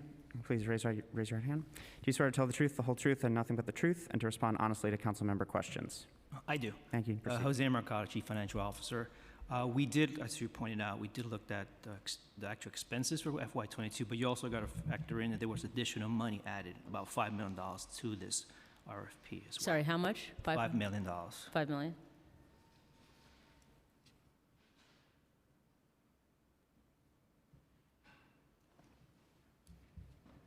So, and you're saying that you did communicate the information to providers? Yeah, we did. Yes. There. HSC recommends that NYC Aging provide a sample budget to ensure transparency on how rates are developed and to assess what actual costs are so that providers are paid for those costs. Does NYC Aging plan on providing sample budgets in the future? We actually took that into consideration in the new RFP for the geriatric mental health. We will be providing as part of that a sample budget. Okay. That's good. It seems like you're beating us to the punch, so that's a positive. The RFP states that contractors should submit budgets assuming a 10% indirect cost rate, and if awarded, they'll be provided the difference between the 10% de minimis and the certified indirect cost rate as a separate allocation. Providers argue that this reimbursement process is inefficient and creates further administrative burdens. Why aren't providers able to submit budgets with just their certified indirect cost rate, and why 10% de minimis? So when we factor in the budget, so for example, as pointed out earlier, each organization submits their own ICR. They get their own ICR approved by MOC, we then basically factor those in. When we first developed the budget, that information was kept to the side to ensure that everyone gets their own ICR separately from the RFP. We start off with 10%, everyone gets 10%. They in turn get their own individual to ensure that they get what they're supposed to get. And if I may, Chair, just to add to Jose's answer, just to separate or distinguish sort of the budgetary process and assumptions needed to size the box for the procurement, and then obviously administering the contracts once awarded, and contractors that have an accepted ICR receive their ICR in their contract. Okay, thank you. The case management RFP states that NYC Aging can change or modify the geographic area of the catchment, payment structure, the program service size, program type, and model depending on the needs of the system, and to change units if city, state, and/or federal definitions of service are changed. Per HSC, this is a risk for applicants because they need to ensure that they have enough financial and staff resources to sustain the program in case NYC Aging decreases funding at any time or increases the program size during the contract. Does NYC Aging understand this risk for service providers? Yes. And what can NYC Aging do to increase transparency in the RFP process so applicants better understand the scope of services they're expected to provide if their proposal is accepted? I think, for example, with the new geriatric mental health, you'll see much more information being shared based on the information that's been provided to us from the CMA RFP. The case management RFP was issued on December 14th, 2022, and closed on January 27th, 2023. Is that correct? Or you said today, right? Yeah, we The 30th? extended it for 1 day. Okay. So, but it was issued on December 14th. So, would NYC Aging be open to setting an application window that doesn't coincide with the holiday season and 3 federal holidays? I think that those days were built into the timeline. Okay. In the future, will NYC Aging's case management, sorry, let me go back to that really quickly. So what's the full timeline then that you consider to be sufficient for applicants? If you baked in all of the holidays? So if a month is an adequate timeline, and this is about 5.5 weeks. Chair, if I may, just for a moment, just from a technical standpoint, the rules require minimum of 20 days. And often in contracts for nonprofit providers, as in this case, the starting point was more than 20 days, and many agencies extend the time frame if they receive feedback from nonprofit providers prior to the closing date. In some cases that they need more time, or there are more questions, and agencies make a decision whether or not to extend the period. But just from the rules perspective, it's 20 days is a minimum. And who establishes those rules? The 20 days is in the Procurement Policy Board rules. Okay, so those rules could be changed. Absolutely, there's an opportunity to discuss through the PBB if there's a different time frame. I would also say that, again, allowing for the flexibility and agility for each program and agency to make the appropriate sort of programmatic decisions for a number of reasons. One, ensuring that, to earlier line of questioning, that they can get new awards done, and if in some cases sticking to that timeline obviously is important so that you don't have a delay in the transition from existing contracts to new contracts, or there will have to be a decision made to extend contracts to ensure continuity of services. So doing new solicitations is important to stick to that timeline to prevent that from happening. But we also did some work with the sector some years ago, a few years ago, and I'm happy to provide you with the documentation and what was shared with the sector. And it was also an output of the NRC of how to really do sort of more community engaged RFP process and the best practices around that. And part of that process, depending on the program, would inform the amount of time that the RFP would be on the street. Okay, thanks. I mean, go ahead. I'm going to add to that. So you'll recall with the Older Adult Center RFP, we did extend the timeline based on feedback we were receiving. With this RFP, even though we put it out in December and we held our pre-proposal conference, and the questions that we were receiving each day, and we had a couple of addendums that followed, none of them requested an extension in time, which is why we closed today. Thank you for that. And all of that makes sense. I guess it also would seem that if you're putting out a due date for a contract or for an RFP, and then people are, in certain circumstances, asking for more time, it might be more efficient to just extend the amount of time that the contract is out for so that you don't have to go back and forth between folks and then extend the time.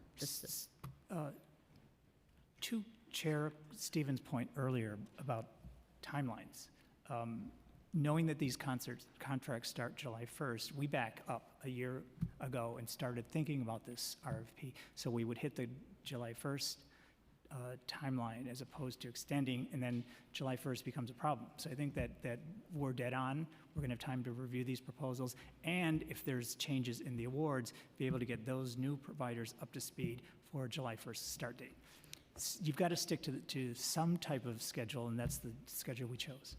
Yeah, I understand. But if we're planning a year in advance, then perhaps we could make the date of distribution of the RFP maybe a little bit earlier, just give folks a little bit more time. Sure, thank you.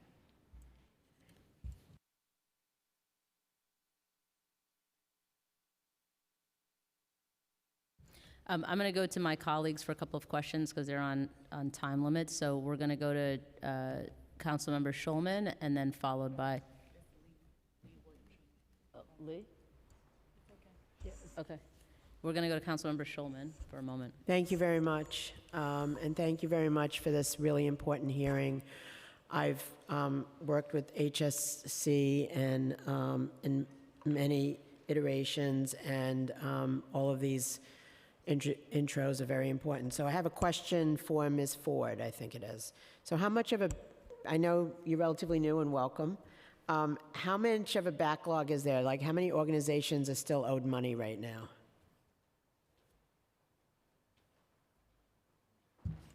Thank you, Councilman Schulman, for that question. We will get back to you on that. Okay. Okay. So the second question that I didn't think that you would have that here. The second question is, of those organizations that are still owed money, how much money are we talking about, and where is that money right now? That I will get back to. Okay. Okay. Those were the questions I had, Chair. Thank you. Thank you. Thank you for the question. Thank you. Councilmember Williams? Great, thank you, Tri-Chairs. My first question is for the Mayor's Office of Nonprofit Services. I just wanted to know a little bit more details on the functions that you mentioned in your testimony around procurement, and your third function around being the central point of contact for nonprofits. If you can give us like more details. Yes, thank you, Councilwoman Williams. So the area around procurement is really working with MOCs. Right now, there are, from the outcome of the Joint Task Force to get nonprofits paid, there were the 19 recommendations. So a lot of the recommendations have turned into reform work streams. So right now, there are work streams that are going on, and again, I look forward to coming forward to the council to talk a little bit more in depth about the work that we're doing across agencies. And that work right now, the Mayor's Office of Nonprofit Services is directly involved in collaboration with the Mayor's Office of Contract in terms of leading the reform work that's happening. Like, we're meeting regularly, weekly, monthly. There's governance, there's buy-in, there's a steering committee of agency leadership, beginning with the mayor's office, right? The first deputy, Sheena Wright, is also championing this work. So that's the role that this office is playing in that respect around contracting and procurement. Right now, looking at all of the reforms and making sure that we get them done. Okay, so you're just essentially, it's like a committee of agencies, your office, the first deputy mayor, and this like committee of people all working to streamline. Absolutely. Okay, great. And then the third function, the central point of contact, how does that work? So if a nonprofit is contracting with a city agency, or maybe one of our offices give them discretionary funding, is their first initial thing to be directed to your office? How are you actually going to be the central point? Yes, so part of the structure of the office is a dedicated team for communications. And that is the goal. You articulated it actually the way it's supposed to manifest itself. So yes, my office will be the point of contact for nonprofits in terms of communicating, troubleshooting issues, sharing resources, and then working in collaboration with Mayor's Office of Contracts and also other city agencies to address concerns. Right, I know, of course, I don't know what happens in agencies, but I can imagine. But I know for us, the nonprofits might get some type of notification from MOX, and so will they equally get the same notification from you? So they'll have like a direct access way, or is your office going to proactively reach out to them? And can I have more time? I have are you gonna do second rounds? Okay. So what do you want? This is my last question that she answers, or I can ask, what do you want me to? That's your last, and we'll come back for second round. Okay, because I'm still on my first question, just to be clear. It's a long first question. Okay. It's a lot of follow-ups. Go ahead. All right, so I'm going to also share this response with my esteemed colleague, Director Flores, as well. So first, if I may, and hopefully not taking from your time, I know Councilmember Shulman just walked out, but to her earlier question, in our testimony, we provided an update on where we are now of the backlog, which is 5.3 million cleared of the initial 6.4 billion that was identified, just to answer that previous question. In terms of communication, as Executive Director Ford mentioned, we will be working hand in hand, joined at the hip, with all things related to the sector, including communication. Presently, there's lots of different things that come up, and just to distinguish sort of technical issues, right? There's the closing of an RFP, and I'm a provider, and I have an error in Passport.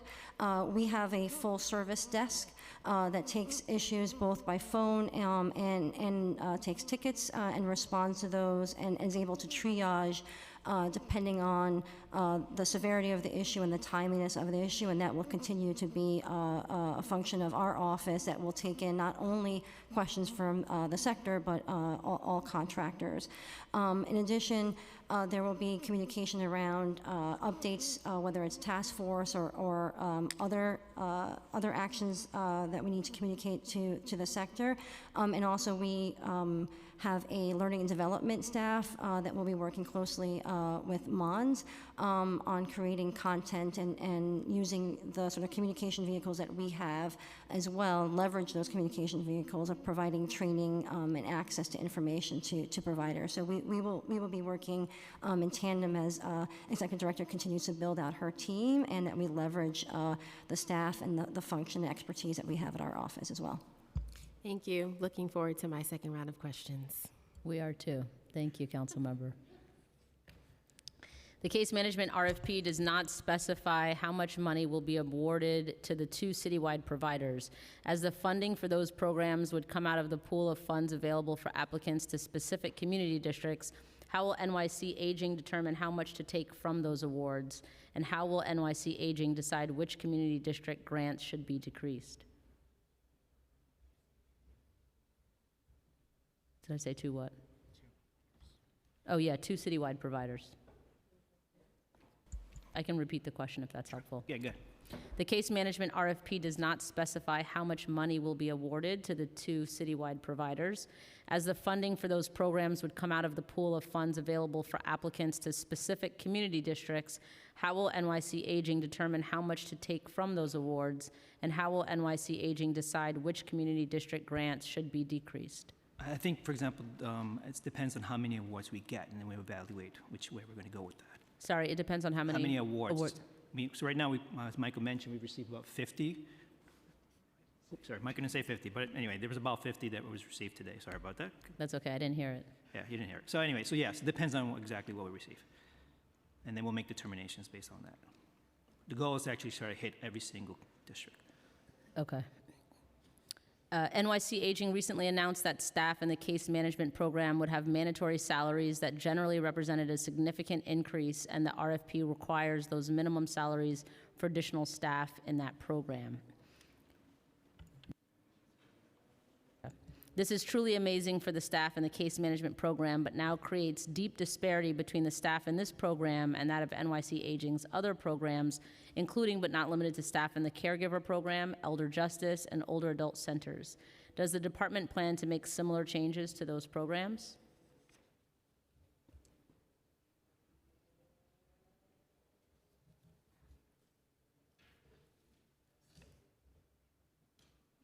Sure.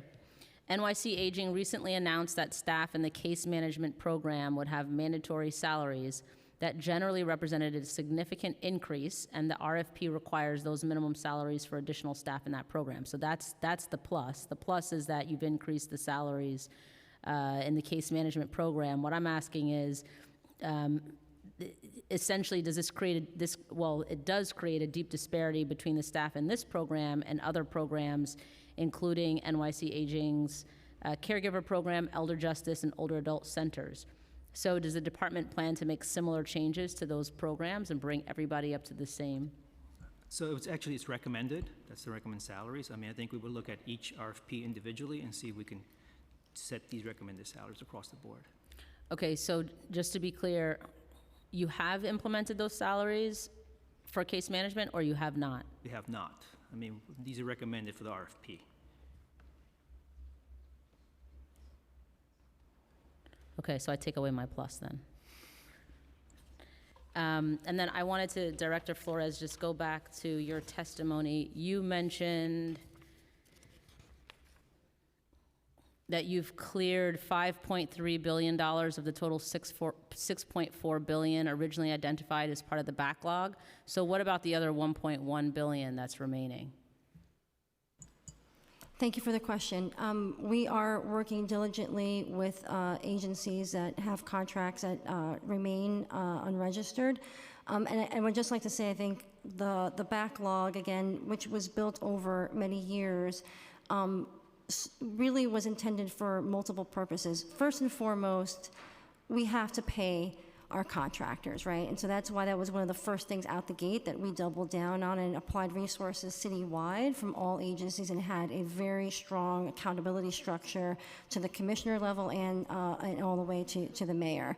But we also knew was going to happen through the backlog initiative is that intense work with all parties being responsible and all stakeholders being involved and accountable, is that it revealed areas that are informing the work streams, right? And it really brought into full focus some of the difficulties and inefficiencies in the process, not just what's written in the rules, but the process that happens at each agency. And so that brought many of those challenges to full focus. And so the contracts that are remaining are really those that, for many different reasons, either for programmatic changes or for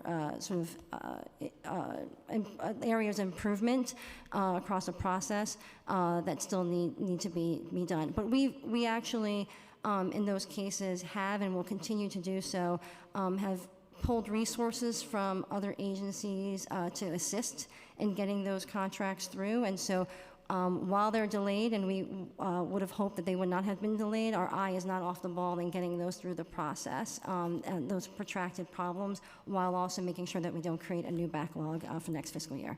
Okay, thank you.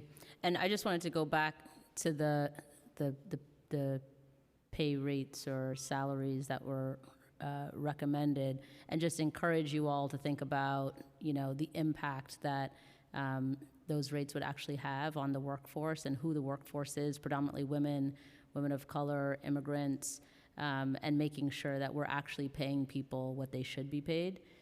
So just want to encourage you to come back and get that plus back, okay? I'm going to turn it, did you want to say something? Okay, you were reaching for the mic there. I'm going to turn it back to Councilmember Williams and then Councilmember Lee, and then I think we'll go to public testimony. Or comptroller, sorry.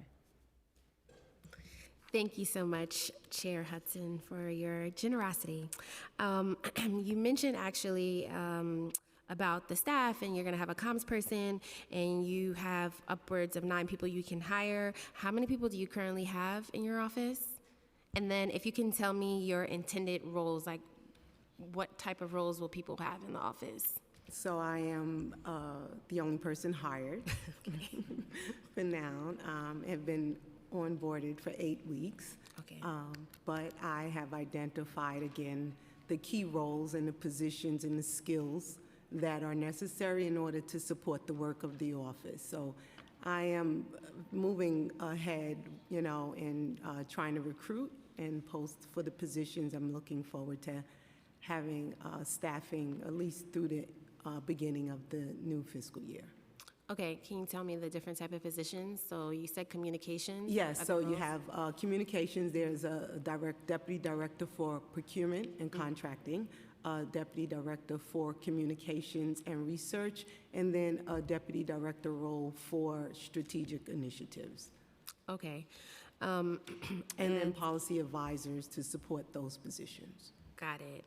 So I know you mentioned that both of your offices will work in this symbiotic relationship, and so, what does that look like in real time? Is it ongoing, consistent meetings, or is your office going to take over some duties that your office currently has, or where she only has 9 people? What's your head count at Mox? It's more than 9 people. Right. So if you can explain how the actual functionality of the 2 offices will work, because it is creating a little bit more bureaucracy. We hope for the better, but it seems that there might be some overlap. So just trying to understand that. So from the MON's perspective, the way right now there are weekly meetings, like you said, right? So there's going to be ongoing communication.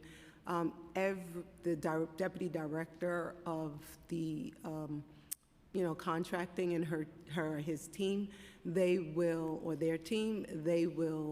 work directly with every individual that's at the Mayor's Office of Contract that's right now dealing with a lot of the reform work that's going on.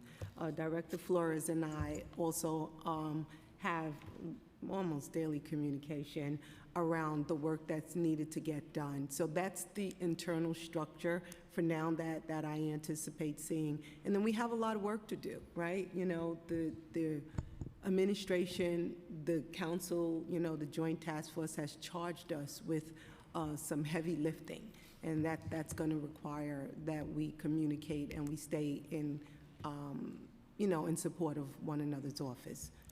And if I may, Councilmember, just want to restate that this administration is laser focused on ensuring that we are reducing inefficiencies, having a chief efficiency officer just being one of the many commitments of this administration. So 100% take your concern.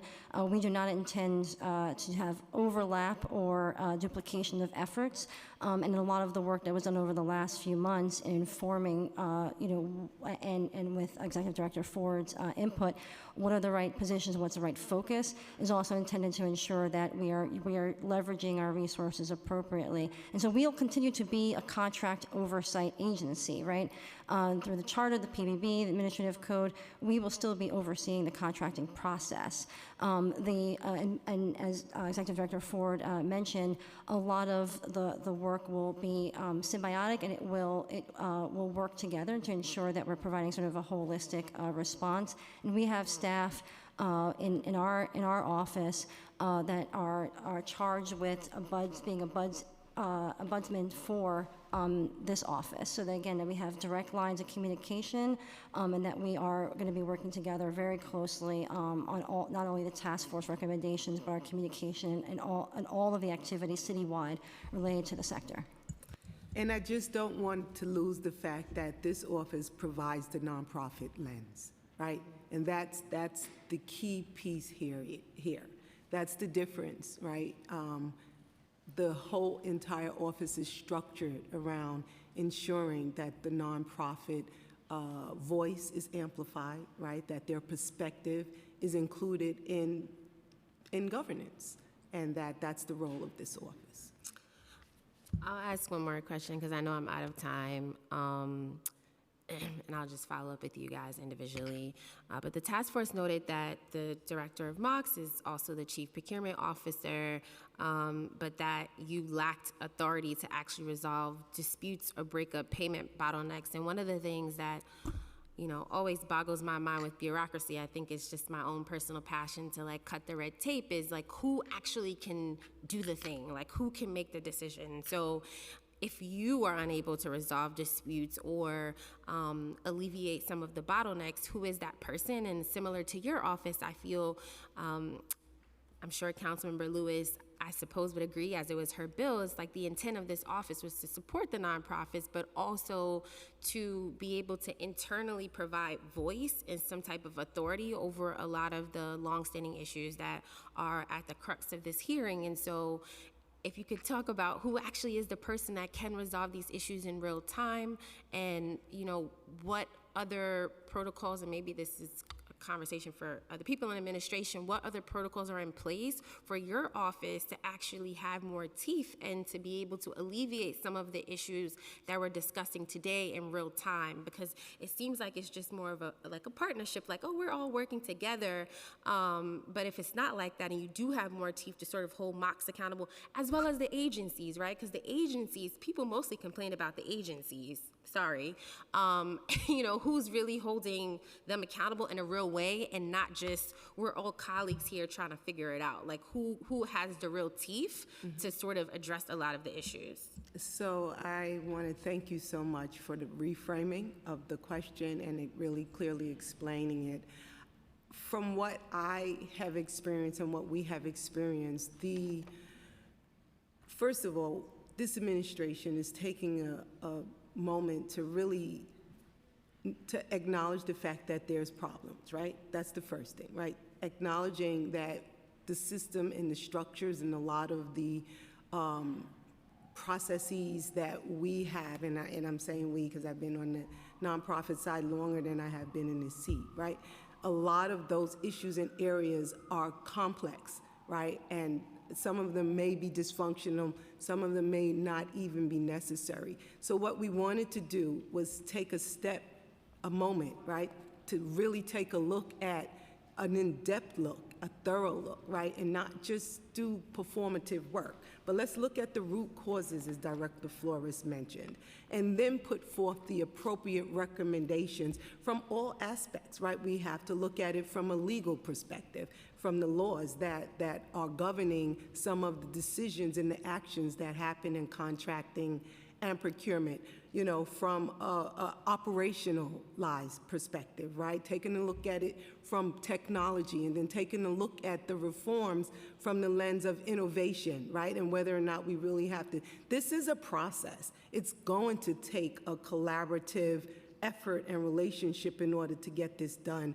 This wasn't something that was created overnight, right? We all know that we've been living with these problems forever. I've been, again, 25 years, right, in the industry, and a lot of times I move in and out of government. It's for exactly the reason that you're saying, because a lot of stuff, I'm like Councilmember Stevens, it just doesn't make sense, and you want answers and you want to understand why. So I ask that you give us time. You allow us to work together. That's actually the appropriate way that we should be doing this, because it's going to take everybody, every area of expertise, in order to first identify what the issues are. And then this office is directly connected to, again, I can't continue to amplify it, the first Deputy Mayor, Sheena Wright, right? This is where I sit. And this is what the charges that we have been given. She wants us to get this done on behalf of the mayor. Thank you. We actually do need to move on to Councilmember Lee, who's been waiting patiently to ask her question. So thank you. Thank you, Councilmember Williams, and thank you. Councilmember Lee. Thank you, and thank you, chairs, for this hearing. As a former nonprofit executive myself, and being in the industry for about 20 years, I love talking about contracts, which I know is not normal, so yes. So I was actually part of the former NRC, and I was also part of the subcommittee that dealt with the indirect rate conversation, and as a immigrant-specific led organization that was usually a subcontractor, that's sort of like the framing of where I'm going to be asking a bunch of my questions, and so I wanted to just put that out there ahead of time and then just do rapid fire because I know I have limited time. But one of the recommendations that has been coming up repeatedly over and over again for years is having the streamlining process, both on the back end as well as the front end, right?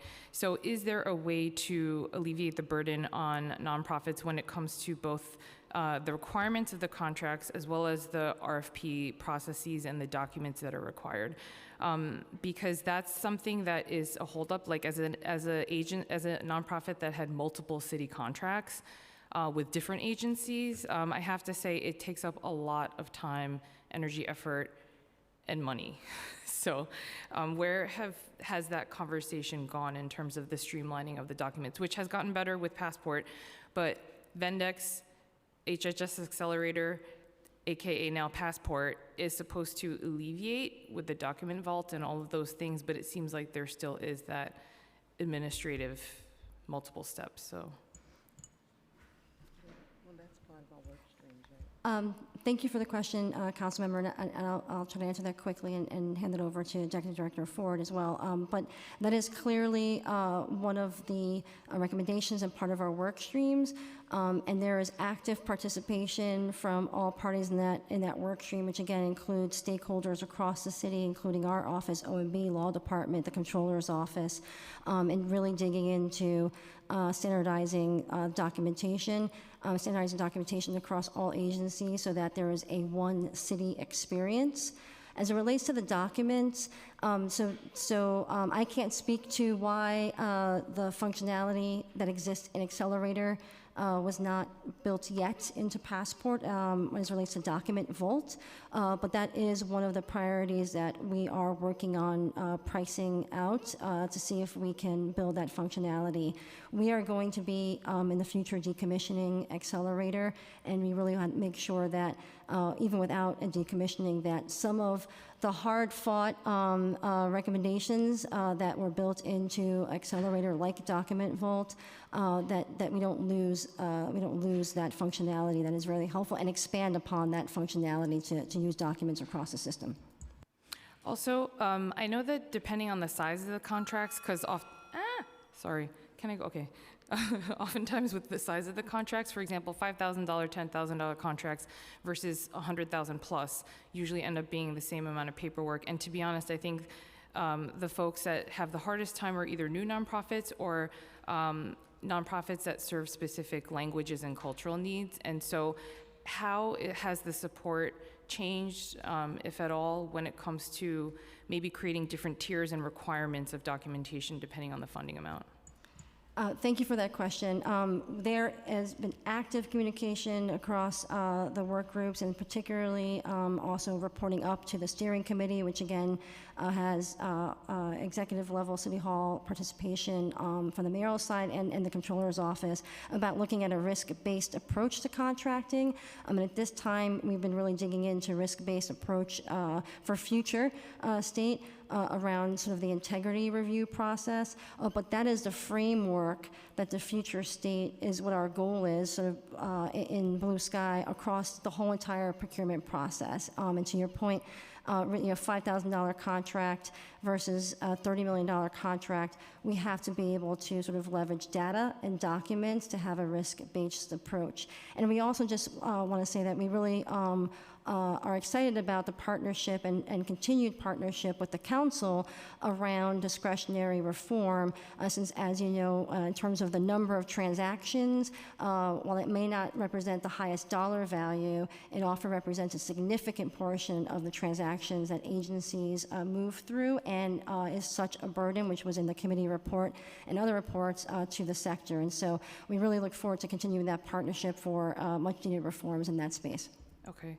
And Vendex, for example, is like almost like a scorecard, I guess, if you will, of nonprofit organizations. And so can that be used as a way to fast track certain contracts so that it doesn't get delayed? Or is that being already implemented? Or because it seemed like, oftentimes we would get awarded the contract, start the work in July, but the contract would never get registered until May or June of the following year. And so if you could speak to that a little bit in terms of how Vendex could maybe be better utilized. I love anyone who references Vendex. I know how long you've been in this business, Councilwoman. Sorry. So in terms of risk-based approach, again, related to integrity information, the idea, again, there's a lot of conversation happening, a lot of really hard work with the Mayor's Office of Risk Management and Compliance, our office, and others around not just the information that's required for vendors to put into Passport, previously Vendex, but also leveraging other data that can be part of that matrix, if you would, so that we can have a future state where there's a risk-based approach and that the majority of contracts could move through that process quickly, sort of, the fast lane on the highway, and really use that information and resources across the city to dig in more where there's a potential risk, but also provide, again, I want to go back to capacity building, because it's not just about addressing risk, it's about having the tools in place to support the sector to be successful partners. Okay. And just, sorry, a couple more questions.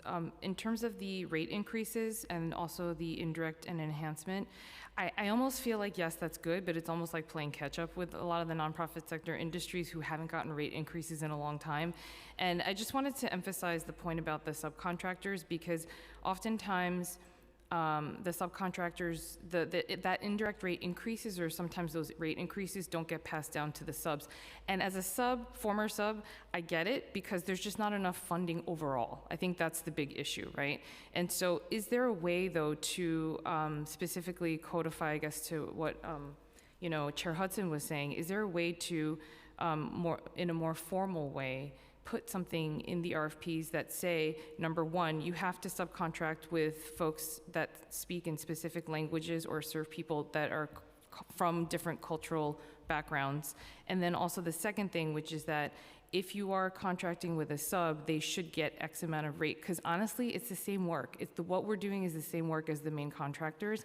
It's just that we're not large enough to be competitive for the case management RFPs. And so I'm just wondering about that.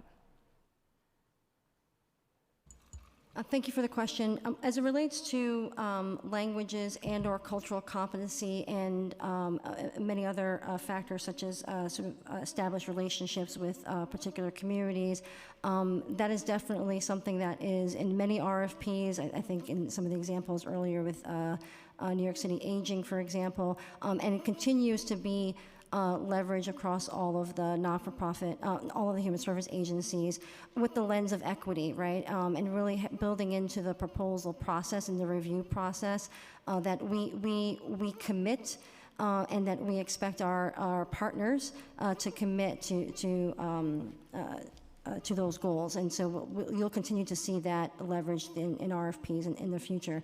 As it relates to rates, so obviously the standard language in contracts requires primes to pay their subcontractors. There's time frames for that, but there's definitely room for improvement, and would love to be able to jointly speak to you with your experience and some ideas, and talk through where there's an opportunity for us to leverage either existing procedures or new procedures. Okay, yeah, because I know there's a lot of groups that have recommended changes to the RFPs themselves and how the language could potentially be built in. So I'd love to talk about that. And my last big thing is around the pay equity, and this has to do with Chair Stevens' bill, because for example, and I'll just give you a few examples, right? In the nonprofit sector, I used to pay my outpatient clinic caseworker, social worker, like 65, right? Because that's based on the reimbursement rates we get as an outpatient clinic. And the hospitals would pay, city hospitals would pay through H&H a lot higher than that, at least 20, 30,000 more. Daycares, right? CBO-based daycares, the directors get paid 63,000 on average. DOE, and again, a different city agency, DOE directors get paid 135,000 on average, right? So I will say there is a drain on talent that is being taken away from the nonprofit organizations because of this pay disparity. And oftentimes we will train them and do all the work, and then they get plucked, again, all for good cause, right? Because they're serving our city, I get it. But at the same time, oftentimes it's the nonprofit organizations that are the gap fillers, especially in an economic downturn or a crisis like COVID. So who decides those pay rates for nonprofits, and what would be the main challenges other than obviously funding, right? But what are the barriers? Because I know that some of those daycares actually have contracts in place, but they're just not being honored. Thank you for the question, Councilmember. So I would say, obviously, pay equity in some of the examples you described has been, as you know, sort of ongoing a challenge over a number of years. And the administration, is committed to continuing to looking at, where there's appropriate investments, and continue to invest both short-term and long-term in the sector, in our relationship and our partnership with the sector. I think in terms of, I think was mentioned earlier, the agencies obviously in their partnership and work with Office of Management and Budget determine what's the appropriate contract maximums, including salaries, PS costs, and OTPS costs as they're developing their new RFPs. And I think it's something for us to continue to look at through this advisory board, how that process can be improved. Thank you. Thank you.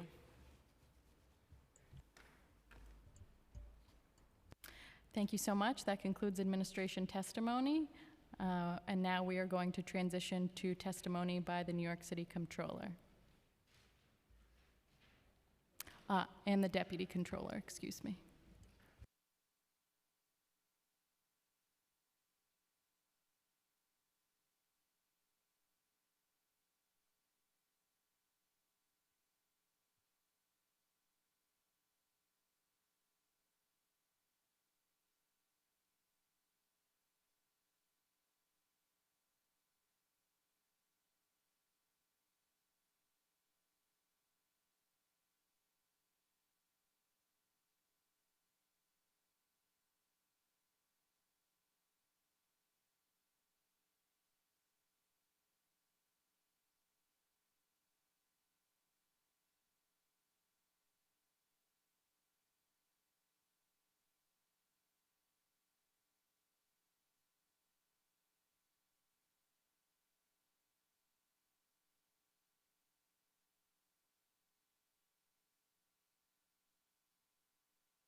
Welcome. Thank you for your patience.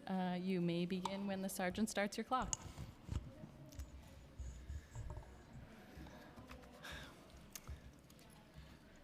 Good afternoon, Chairs Stevens and Hudson and Councilmember Riley.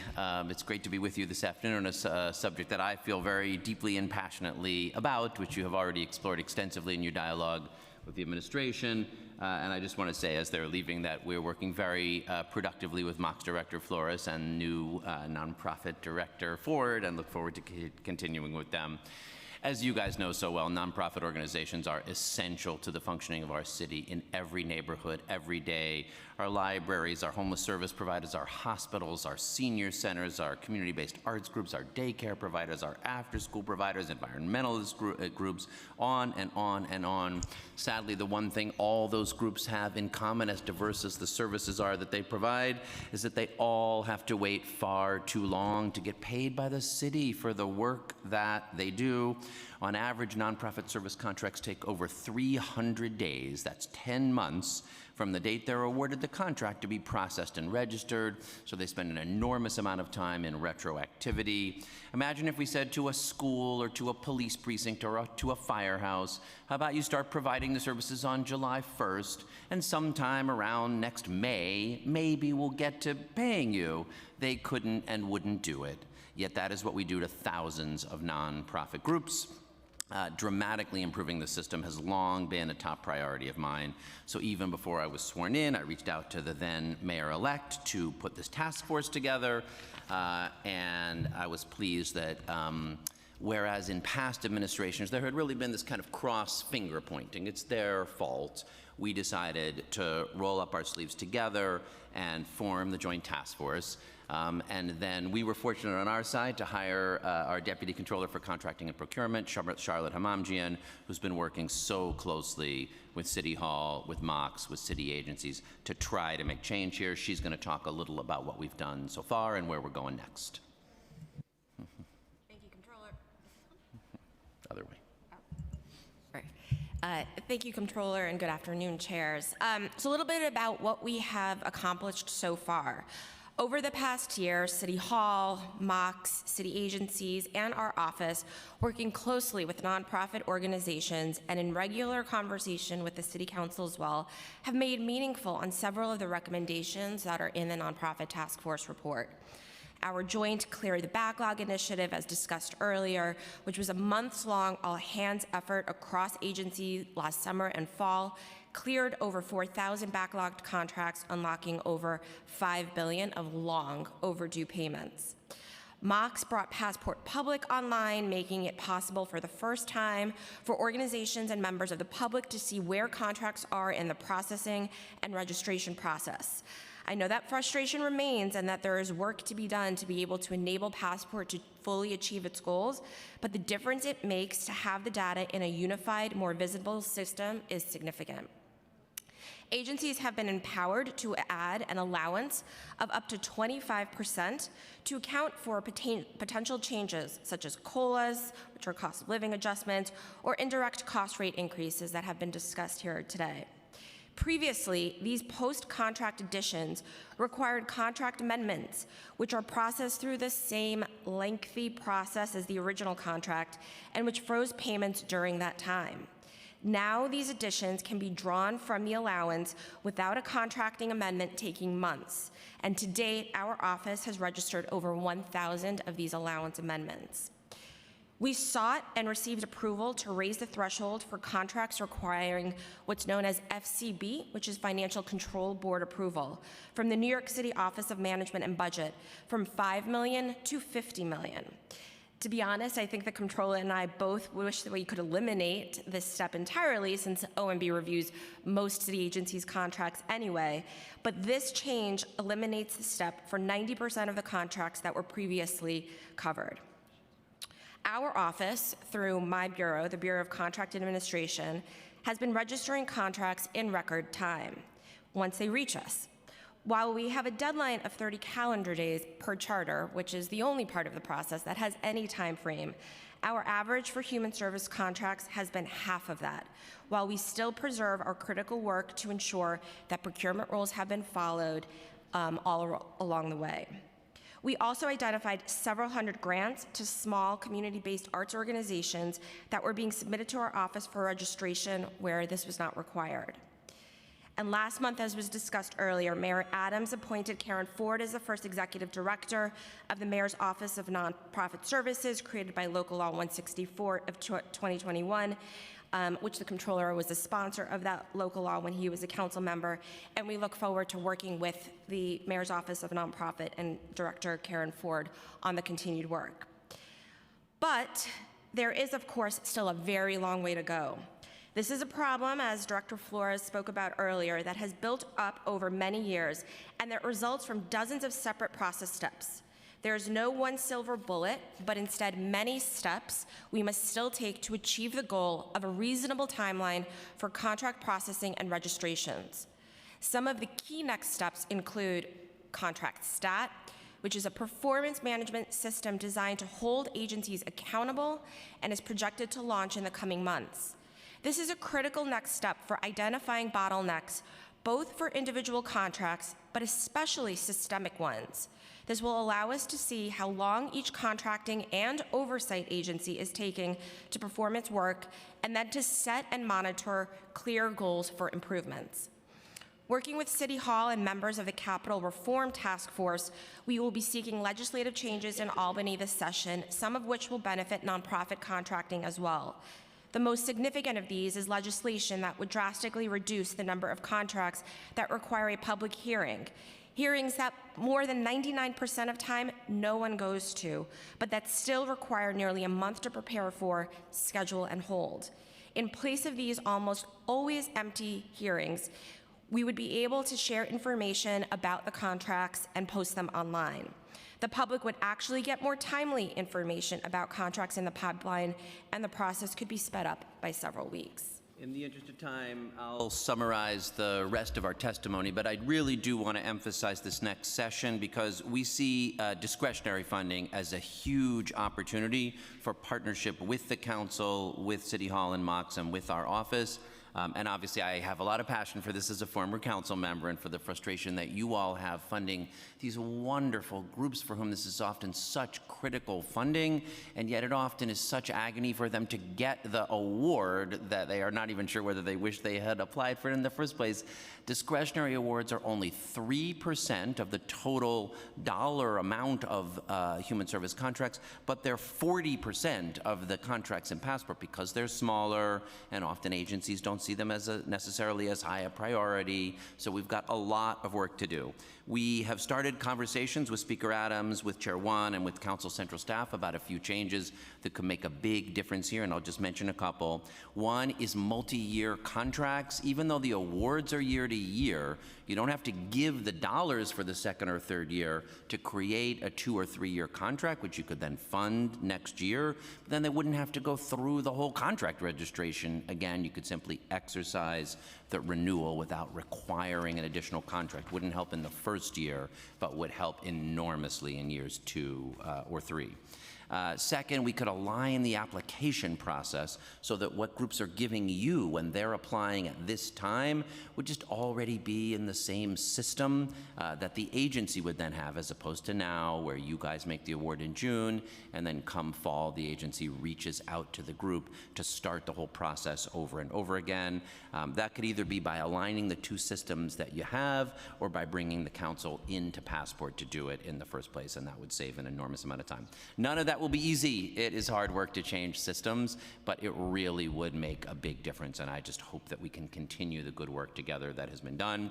And then very briefly on the legislation on today's calendar, I'm really encouraged by Intro 510, which would, bring meaningful people out of poverty, a workforce that is largely women and people of color doing essential work. It is something that we can and should do, but I just want to flag a few critical things to get right about the bill. First, it is critical to reckon with the cost and put that money in the budget. One challenge of prevailing wage determinations, which we do, is that they take a study, and so we wouldn't be able to calculate where we would set the prevailing wage till after the bill would get set. So there's work to do to figure out how do we estimate the cost effectively, and then make sure that the council and the mayor put the money in the budget. I believe that's worth doing. I think even if it requires perhaps a revenue increase so that the wealthiest New Yorkers pay just a little bit more, so that working class folks who are providing essential services get paid what they're due, that we have to make sure that we do it with transparency about the budget. And I also urge you to look at including a strong enforcement mechanism so that there actually is enforcement of prevailing wage. And then I also support Intro 511, also sponsored by Chair Stevens, which would require the Procurement Policy Board to set time limits. As the Deputy Controller mentioned, we're the only agency with a time limit, and I will tell you, it does great disciplining to know that you've got to perform on time. That'll be challenging in the broader process because you're often seeking from a vendor some additional information, so there'll be work to do, but establishing timeframes for every step of the process, I agree, is one good goal. I think the new contract stat effort that's being discussed will provide critical information so we know how long those timeframes are taking now and can set goals for what they should be, but I think it's an admirable goal and one that we ought to be able to get to. As you can tell, this is an area that, like you guys, I feel really passionately about. I'm glad you're having this hearing, and we are eager to continue working closely together with you and with the administration to drive change forward. Thank you. Thank you. We just have a few questions, and I'll start. The first question is, how's contract stats being launched in the next months if we don't know how much it will cost? So does your office have a budget for it? Thank you for the question, Chair. The contract stat is largely being led by the Mayor's Office of Contract Services and the steering committee, which I think was referenced in when Director Flores testified. We are part of that in that it is our goal as an oversight to both partner with the administration but also hold accountable that KPIs are being established. Our hope is, and I think this was mentioned earlier, that Passport already has a lot of the information that would be needed for contract stat. There's information currently available in Passport Public, with very high-level milestones, though. The information with contract stat lives within Passport, but not currently in a system that's available publicly or even to our office. And so our goal would hopefully be that as the administration is working with OTI and other offices, that they are looking to leverage existing systems and the existing information that exists in Passport so that we're not unnecessarily spending money and time on resources on creating yet another system, which to our point, with this whole process would just not be efficient. This really goes to Chair One's point in the conversation that she was having with Director Flores. Passport has this data now. What contract stat is not primarily the dashboards. It's the process of sitting down regularly and looking at the data and saying, all right, we set a goal of X. Are we hitting it or not? If not, what do we do about it? And we do believe that that can begin in the next few months, even without the procurement that was discussed. Whether it will, I think, is a fair question, but we believe it can be. Yeah, and I agree with Chair Wan, where it's just like, why are we spending money on this? There's other places we can definitely be putting our money. So just wanted to get some clarity. I'm not sure if I'm still clear. But Intro 511 codifies some of the critical recommendations in the Joint Task Force report, including setting timeframes for each stage of the procurement. Would you recommend codifying any of the other recommendations into law rather relying on the administration policies? It's a great question, because the bill as drafted refers specifically to timeframes. I guess that's what we focused on. And again, that's we've got a lot of rules and policies in place, but the deadline functions as a good organizing principle. So open to thinking about what others should be included. I will note we had the first meeting of the Procurement Policy Board in about 3 years. It had not met in quite some time in December. The PPB is 5 appointees, 2 from our office and 3 from the administration, and there's plenty to work on there. We know accessibility and flexibility grants are critical to nurturing New York City's small community-based organizations. How can the City Council work with your office and the administrators to simplify the application and reporting process for discretionary funding from the City Council? It's a great question. I mean, that alignment process where the council looks at its applications and also then with the agencies at what they're going to need will, I think, be instructive here, because there are some things that are necessary in the procurement process, and our office is glad to be part of that. And then I think the council can take a look at what are the things that you guys ask for that go beyond what the agencies will need and decide, is that necessary? You need information to make your decisions about who you want to give awards to and what the risks are, but there might be some opportunities. Anything that's sort of on both folks' list, on the agency list and the council list, you probably need, but anything that's only on one list or the other, maybe you can try to figure out whether it's truly necessary. Thank you.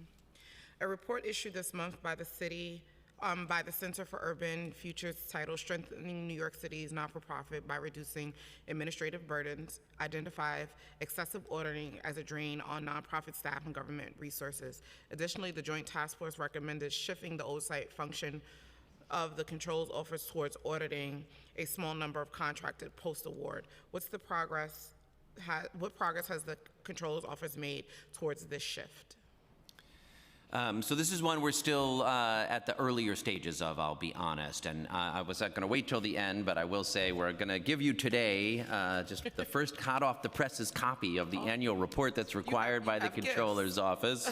It's online for everyone to see as of a few minutes ago, but the first hard copy.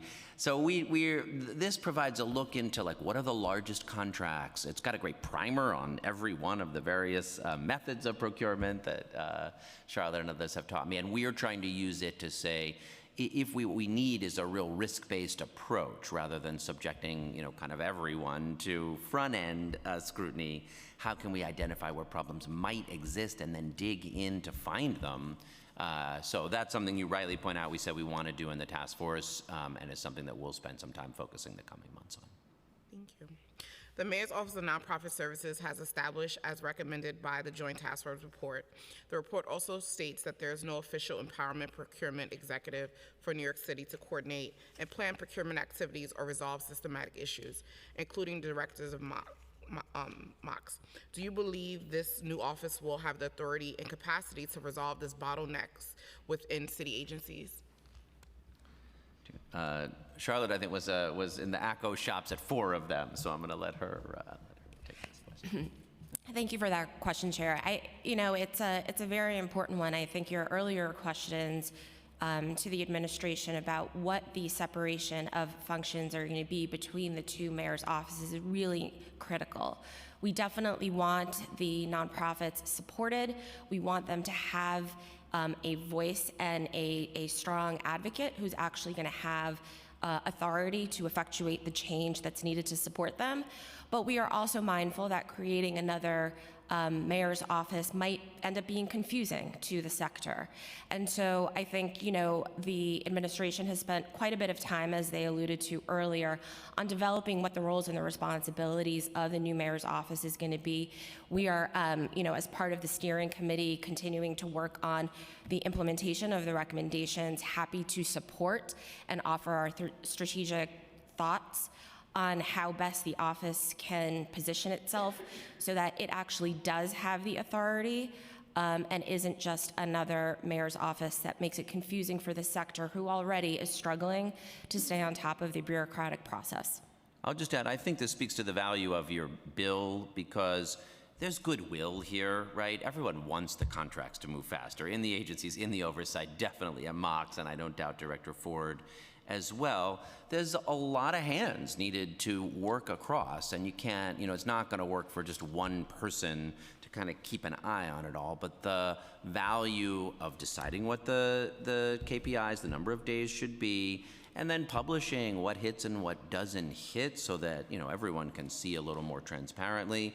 And then there's a possibility to dig in and say, okay, if this agency is having trouble meeting its targets, what's got to happen? So that's just one of the reasons that I support the legislation. No, thank you. I believe Chair Wan has a few questions. Thank you so much, Chair Stevens. I just had one question. It's good to see you both. For Passport, will the Controller's Office also be added into Passport in the coming years or in the near future? Happy to take this one. So as part of Passport Public, what was launched earlier this year, in fact, now actually shows the Controller's Office's activity. So previously, when a contract was submitted to us by a contracting agency and then registered, that information was actually long public even before Passport Public. It's available on our website, Checkbook. But in working collaboratively with the Mayor's Office of Contract Services, our two systems now speak to each other, and so you can see the status of an item once it is pending with us, and then once it's been registered. And those are two of the drop-down features that are available in Passport Public. And I can tell you personally, that's making a big difference because I now have people reach out to me. One time I was in a bar and someone came up to me with like the screen held open. Previously, if people came and said, Comptroller, our contract is, I think it's in your office. It's somewhere, I know. The odds were it wasn't actually in our office. It was, in an agency or in an oversight. But increasingly, people come and say, I checked Passport Public. The contract was submitted to your office last Tuesday. I know you've got 30 days, but we're desperate, so I know it's making a difference that people can see both when it was submitted to our office and then when it gets registered. Great, that's good to know. Thank you so much. You're welcome.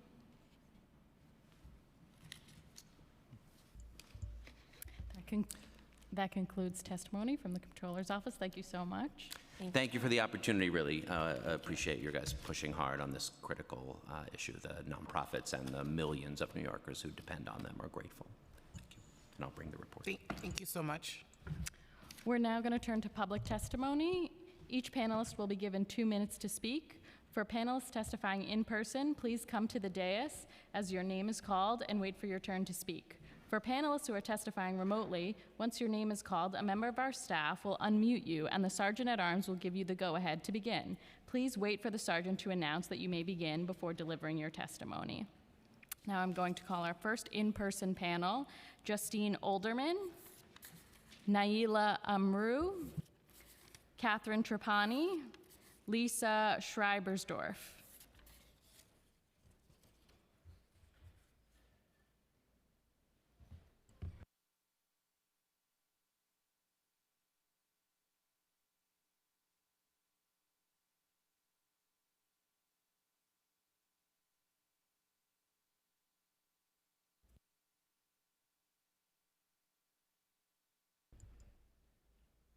You may begin. Thank you so much. I'm Justine Olderman. I'm the Executive Director of the Bronx Defenders. For those who are not aware, the Bronx Defenders is a 400-person nonprofit in the South Bronx representing over 20,000 low-income, predominantly Black and brown New Yorkers navigating criminal, family, civil, and immigration proceedings. I do have written testimony, but I'm not going to read that. I'm going to submit it. Instead, I'm going to respond to some of the things that I heard here today. First, in reading the committee's report in preparation for this hearing and listening to the testimony so far this afternoon, one of the things that struck me is there's been a lot of discussion about the delay in contracting and the delay in payments. And of course, that's really important, right? Delay is critical. It impedes operations. It drains resources, the follow-up that's needed to be done when people are constantly reaching out to the controller, to the agencies to get things invoiced. But it's missing a key piece of the puzzle that I can speak for is critical to the Bronx Defenders and may be an issue for other nonprofits that are going to speak this afternoon. And that is the fact that delay is not just a question of timing, but delay amounts to a covert cut in spending. Let me explain a little bit what I mean by that. When the city says to an organization like ours, we are awarding you $10 million to represent low-income people navigating legal cases, but yet that contract doesn't get registered for a full 12 months after the year has passed, I have no choice but to find some other source of cash to fund the $10 million in services to low-income New Yorkers. But I can speak for myself and let you know we don't have a line of credit. We don't have an endowment. We don't have a reserve fund. And the reason why? Bank of America dropped us as a client because they got sick and tired of bailing out this city. They said, we are not here to be the city's bank. The delays, the length of time that we had to draw down that line of credit created risk for the bank that was intolerable to them, and they closed our line. So what that means is that an organization like ours has to borrow from the programs that actually do have registered contracts. We have to get short-term, incredibly high-interest loans from organizations like FJC. And we have to borrow from the Fund for the City of New York. But as you already heard, the fund is not financed in ways that allow gaps to be covered like the ones that we are experiencing. So in that situation where I have a $10 million contract, if I can only scrape together $8 million, that's all I can spend on low-income New Yorkers who need our services. And what that means is that when I go to invoice the city for the contract that they've awarded me for $10 million, I can only invoice for $8. At best, granting the city the most generous approach that I can, it is an undelivered promise. At worst, it is a bold-faced lie. The city says it's spending $10 million, but they effectively set up a contracting system that makes it impossible for me to actually spend down those contracts. Who's keeping that money? The city is. That is not going to low-income New Yorkers in need. Two other brief points that I want to make before I turn it over to my colleague. We have so many signed up, and what you're saying is really important and very necessary, but we do have to move on. I'm so sorry. Can I just highlight a couple of things about the recommendations that were made? 30 seconds. Okay, number one, the backlog, for obvious reasons, as I just said. Great that they cleared it out, but that only benefits an organization if you had the cash to put up front. Otherwise, when you invoice against it 2 years later, you will recoup nothing. In addition, the question about the office you asked, about the nonprofit office, I called the Office for Nonprofits to ask for help with 2 unregistered contracts that total $18 million today, for which I am still owed $10 million. The answer, we encourage you to call the Fund for the City of New York, the fund which does not have enough money to bridge that gap. The procurement process, the transparency that you all are focusing on. I think you've already highlighted this a little bit. You go into that system, you have no idea where your contract is. Those timelines that you talked about are going to be critical in terms of moving that forward. And the last thing I will say is that the allowance that was talked about, that came from Mox. We got an email from Mox telling us about the amendment to our contracts with that allowance clause in August of 2022. To this day, we have heard nothing from the agencies. In fact, the Mayor's Office of Criminal Justice, which has only registered 20% of its 2023 contracts to date, said they have heard nothing about it. So thank you for having this hearing. Thank you for the tough questions you asked of the administration. Please keep it up. Be relentless. New Yorkers in need you now. Thank you so much. And just to remind everyone, we do have a very long list of public testimony, so if people can try to keep their testimony to 2 minutes, it's going to be really crucial. Thank you. I'm going to go next. Lisa Schreibersdorf. I'm the Executive Director of Brooklyn Defender Services, and I also am here to speak directly about people who need legal services through our organization, similar to Bronx Defenders. I don't see too many people who, chair committees that oversee MOCJ, which is listed as the worst of all of the agencies in terms of their fulfillment of contracts. And so I just want to talk mostly about loans, because I think sometimes people feel that's a panacea, and I was able to keep my loans. I had developed a relationship over the years with Signature Bank, and for whatever reason, with a lot of tap dancing around, I am able to maintain a $7 million loan. And what happens is, so I have colleagues, so my agency can only do 20% of its work, right? So I have colleagues in the agency who have no lines of credit, and what happens is they end up getting priority, which they should and need, because they know that I have a loan. And what ends up happening is with the last ones, which, again, I don't doubt what they're doing, but what happens is by the time they get to me, the line doesn't even matter anymore, because I'm so far behind that I'm almost in the same position. So I just want to make sure that we know that a line of credit is not at all the panacea, that sometimes it's made out to be. But the other thing I want to speak directly about lines of credit and loans, and particularly no interest loans from the city, is that it is the very same people who are neglecting our contracts who have to then help you get this line of credit. And so you're in this situation where you're communicating with them in depth about this line of credit when you want them to be doing the other work they need to move it along. So I'd just like to say, in the early days of my organization, when we were very small and our payroll was $100,000, and we could easily get that from the Fund for the City of New York, which we cannot anymore when our payroll is $2 million, it is a lot better if the nonprofits have a direct relationship with that organization such that we can make the direct ask, they can look to see where our contracts are, and we don't have to rely upon the city to move those for us. That was the main point I wanted to make, and I also did want to thank you for everything that you have brought to this conversation.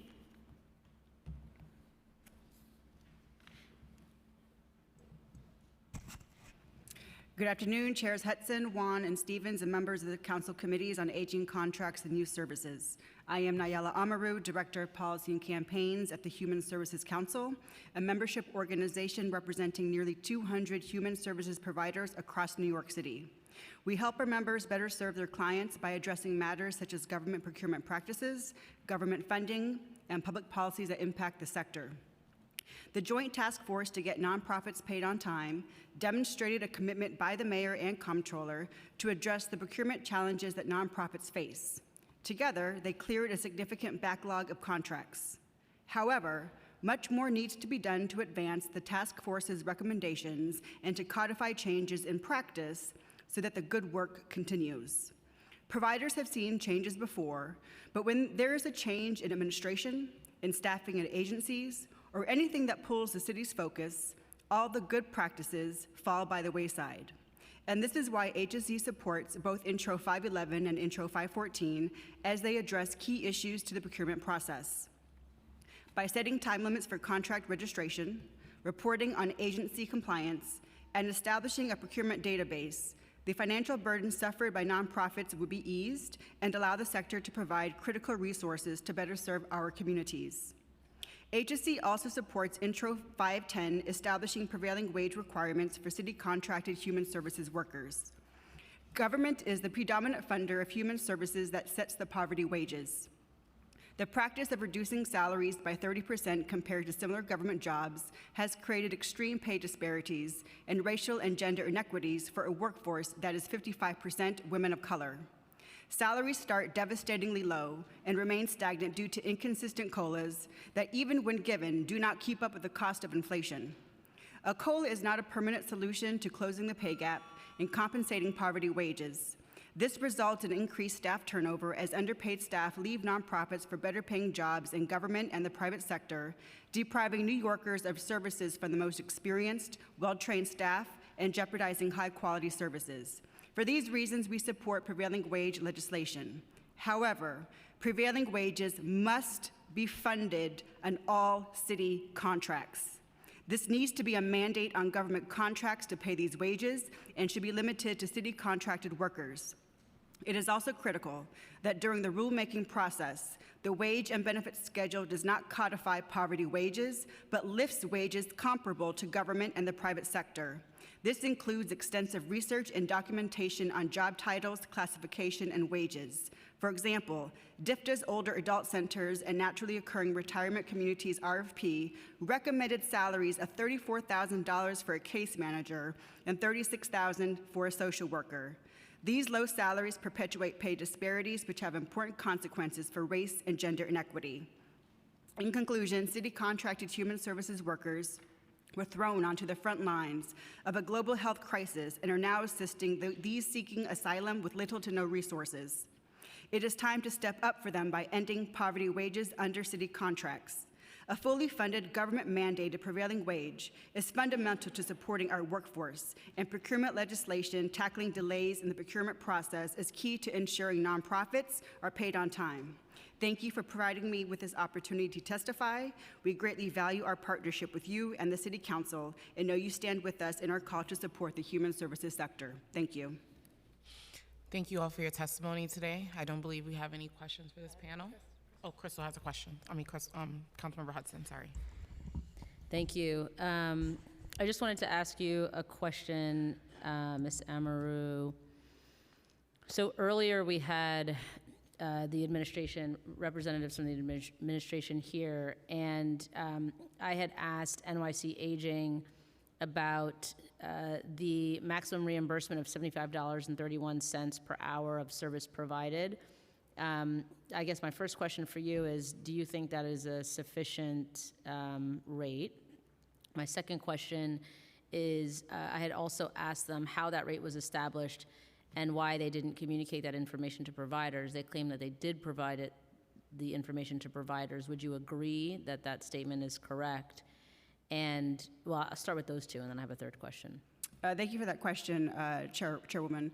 To your first question, what we are asking for is an equitable wage, and so at this point in the process, don't necessarily, not in the position yet to say yes or no to definitive $31 an hour, although we will say anything above what they are making now. We are at the state level pushing for $21 minimum wage.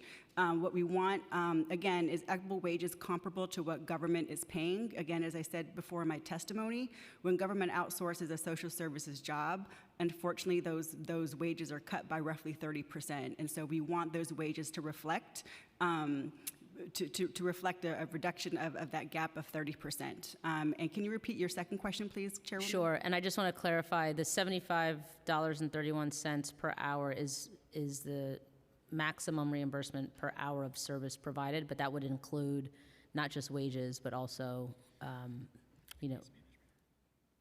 for the case management RFP, so I just want to be clear. The second part of the question was, would you agree, or do you know if the information from your member organizations was actually provided to them as far as what that rate is and how the rate was established?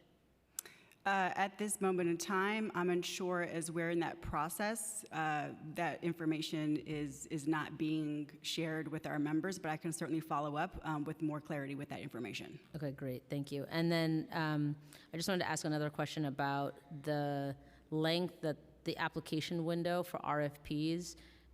Do you have a sense, or have you heard from member organizations about how long that application window should be? 20 days is currently the standard. Do you think that 20 days is long enough for people to submit an accurate and, complete RFP? So I do know from member conversations is that no matter what the window is, the most concern is what happens if that window is missed. Is there going to be accountability, right? Whether that's 10 days, 15 days, 20 days, or 30 days. That is what our members are most concerned about, more so than a specific time frame. More so, what is the accountability on the agency behalf if that time frame is missed? Thank you. And did either of you want to add? I just want to say they give us 6 weeks for our contracts, and that isn't even enough. I can't imagine direct case management services being able, with all the other things that the heads of the offices are doing, right, to sit down and, just to give you one little example on that, we had a contract to represent parents who are at risk of losing their children due to ACS involvement. And we were told for a year that they were going to issue an RFP, and then they did not issue the RFP. So we tried to plan ahead for what services we wanted to be able to provide, and using state standards kind of estimated it, and then all of a sudden they said, oh, actually we're not issuing it, after they told us it'll be next week, it'll be next month. And we all took our summer vacations and put them into the fall. And I just want to say, I don't think we should minimize the people like us that have put our lives into this work. Right. And we have no value at all. And I can't even imagine getting an RFP sort of out of the blue that I have to fill out in 20 days or lose my program. So I just want to say, I don't think it's close to enough time, just from I've doing 26 years, so. No, that's valuable. Thank you.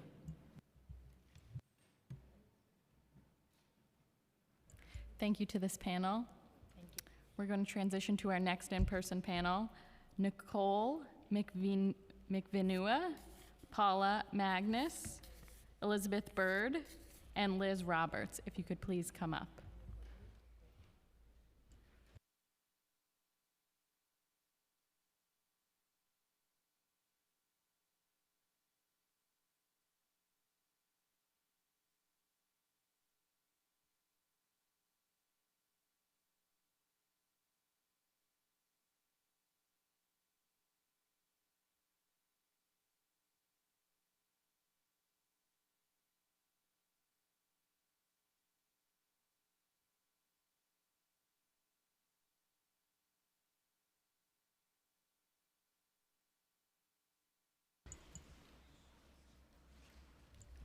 You may begin when you're ready. Good afternoon, Chairs Hudson, Juan, and Stevens, and members of the committee. My name is Nicole McVinue, and I am the Director of Policy at Urban Pathways. Thank you for the opportunity to testify at today's hearing. Urban Pathways is a nonprofit homeless services and supportive housing provider. We serve approximately 3,900 single adults annually through a full continuum of services, and we hold city contracts with DHS, DOHMH, and HRA. We appreciate the work of the Joint Task Force to get nonprofits paid on time and clearing the over $4 billion backlog. We are seeing ICR funds finally released as a result of this, but unfortunately we are still seeing some issues with payments on an HRA contract that's actually causing the organization to lose money even if the contract hasn't been fully expended. Urban Pathways strongly supports Intro 510 to establish prevailing wage requirements for city contracted human services workers. The underpayment of our workforce is the biggest challenge that we are facing as an organization. Low wages cause a ripple effect throughout our organization that impacts both staff and clients by making it difficult to hire qualified staff, leads to burnout of our current staff, overwhelm of our HR and administrative staff, and it also really impacts our clients, which I think is really important to note. We have seen our staff vacancy rate climb to as high as 32% last fall, which impacts the ability of our clients to build relationships with their case managers when there's constant turnover. These low wages are driven by government as the predominant funder of human services, and thereby also the main driver of human services salaries. So we support the creation of a prevailing wage. We think it's important to note that this must be funded by the city and by adding additional funding to our contracts. This cannot fall on nonprofit providers as another unfunded mandate that pulls from other parts of the contract. We also believe it will be critical to do a study that creates comparable government and private sector wages for the similar work done by the human services sector and does not codify the low wages that we currently see. And you can see comments on the other two pieces of legislation in my written testimony. Thanks for the opportunity.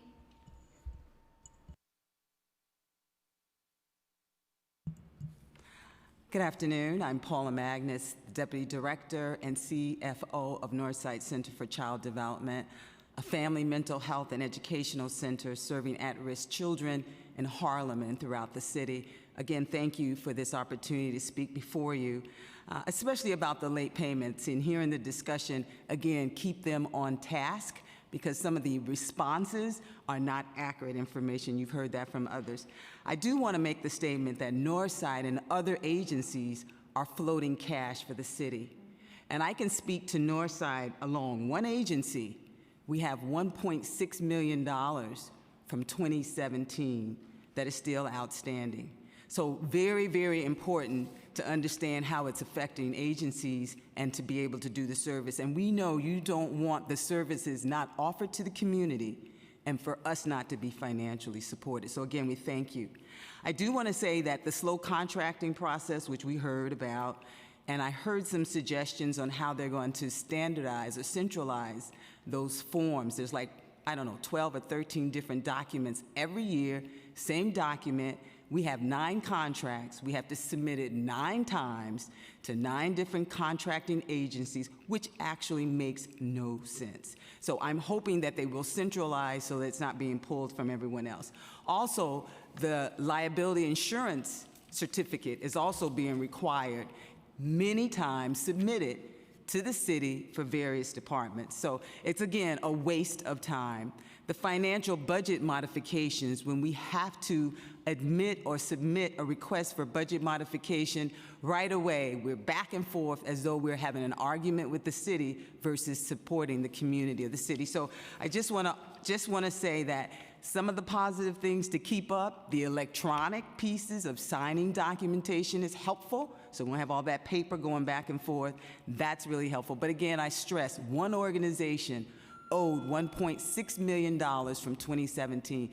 We can't afford to continue to do that. And we also support the prevailing wage. I took away from my notes because just in hearing the conversation, so many more things I wanted to say. So we'll submit this in writing in terms of our process this afternoon, but again, wanted to make those comments. Thank you again so very much for this time.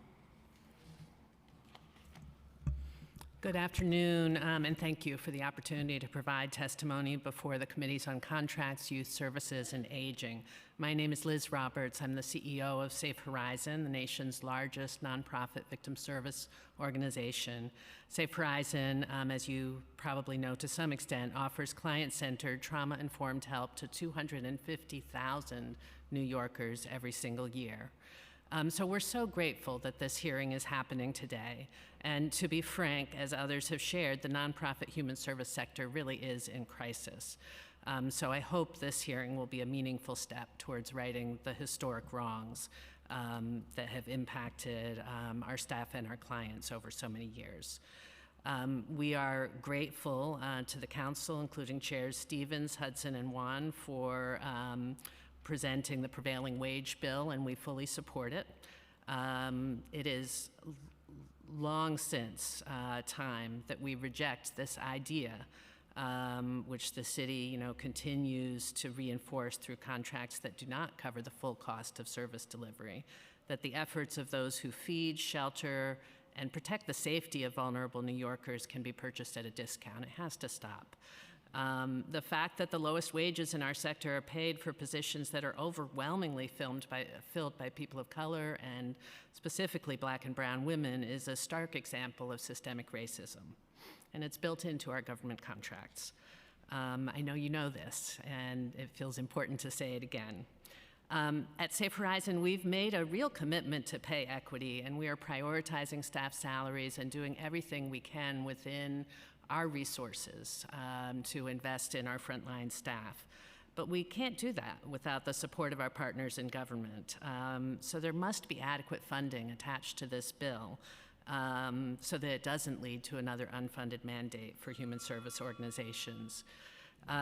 You know that government is the predominant funder of our services and also the main driver of human services salaries. We simply cannot lift workers' wages without the necessary funding from government. I also want to quickly speak to the issue of time limits. We do think it would be very helpful to impose time limits and to hold the city accountable for following them.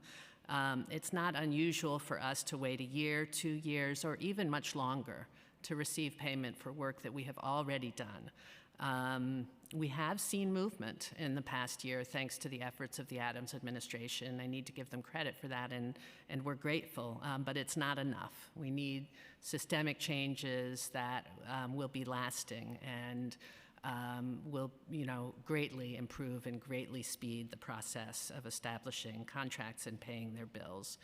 And I have to say these delays are especially harmful to the small grassroots community-based organizations that we partner with across New York City. Safe Horizon is proud to administer the Domestic Violence and Empowerment Initiative, the DOVE initiative of the New York City Council. And we hear directly from DOVE organizations of all sizes every year, every month, every week, just how harmful delays in contracting and delays in payment are for their work. And so on behalf of all of those providers, we are hopeful that there will be real and systemic change to come. So I thank you for your time and would love to hear any questions. Thank you, Chairs Hudson, Stevens, and Wan, and members of the committee for the opportunity to testify today. My name is Elizabeth Bird. I'm Director of Public Policy at Educational Alliance. We are a settlement house with community centers located throughout the Lower East Side and Chinatown and have been providing services continually to our community for over 130 years. We currently hold contracts with DFTA, DOE, DOHMH, DYCD, and DCLA for services we provide for New Yorkers throughout their lifespan.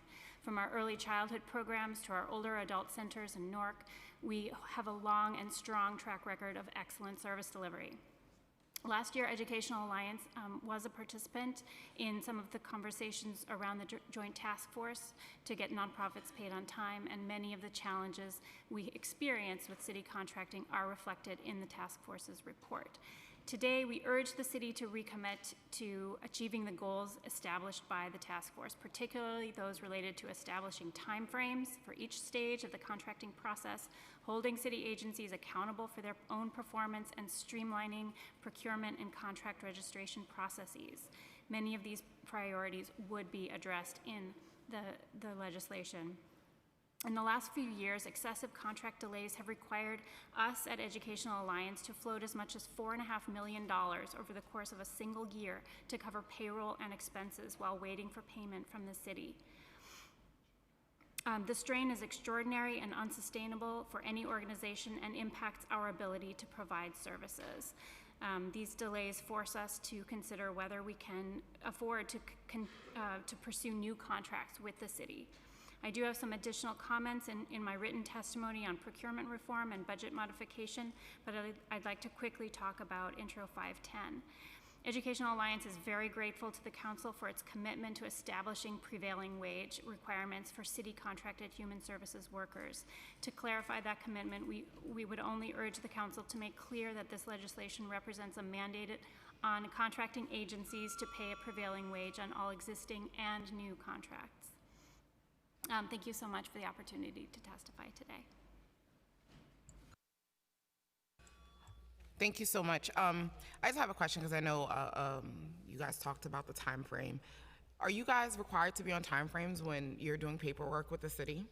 So why do you think they're giving pushback on being on a time frame when it comes to them and the contracting process?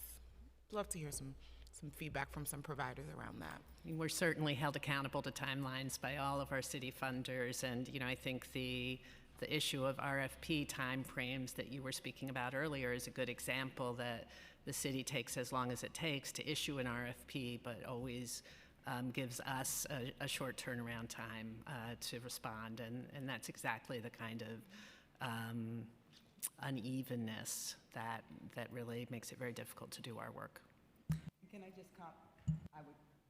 I would also comment that, thank you. I would also comment, you feel like they have you over a barrel at some level. And when you have that feeling and you still want to serve the community, you do what you have to do. And I know for us, when it comes to timeframes, they're always, well, you can't make a budget modification now because you passed the time frame. And so those kinds of unfair restrictions or timeframes that they give, but yet do not impose upon themselves, that should be dealt with. And again, I can speak to budget modification timeframes, and you're not asking for any more money. You're just asking to move the money around. Well, justify that. Well, you justify it 10 different ways, and it's still not satisfactory. Because I believe, again, my personal opinion is, the city counts on that money to move it somewhere else, because as the question was asked earlier, where is that money? Where is it sitting?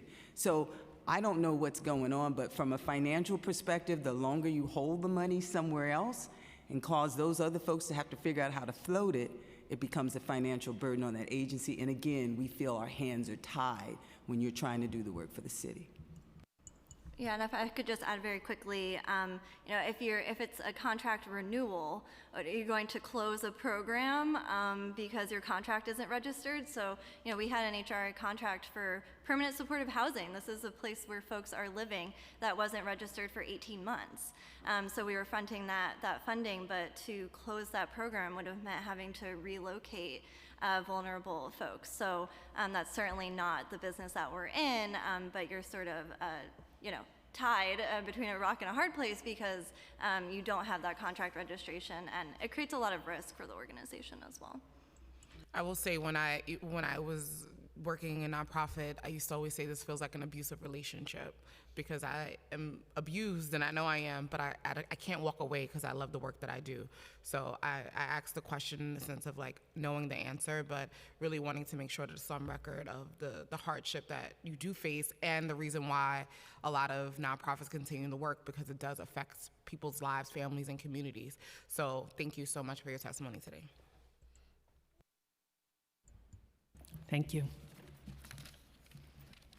Thank you. We're going to transition to our next in-person panel, Joseph Rosenberg, Amy Abuska, and Gregory Brender.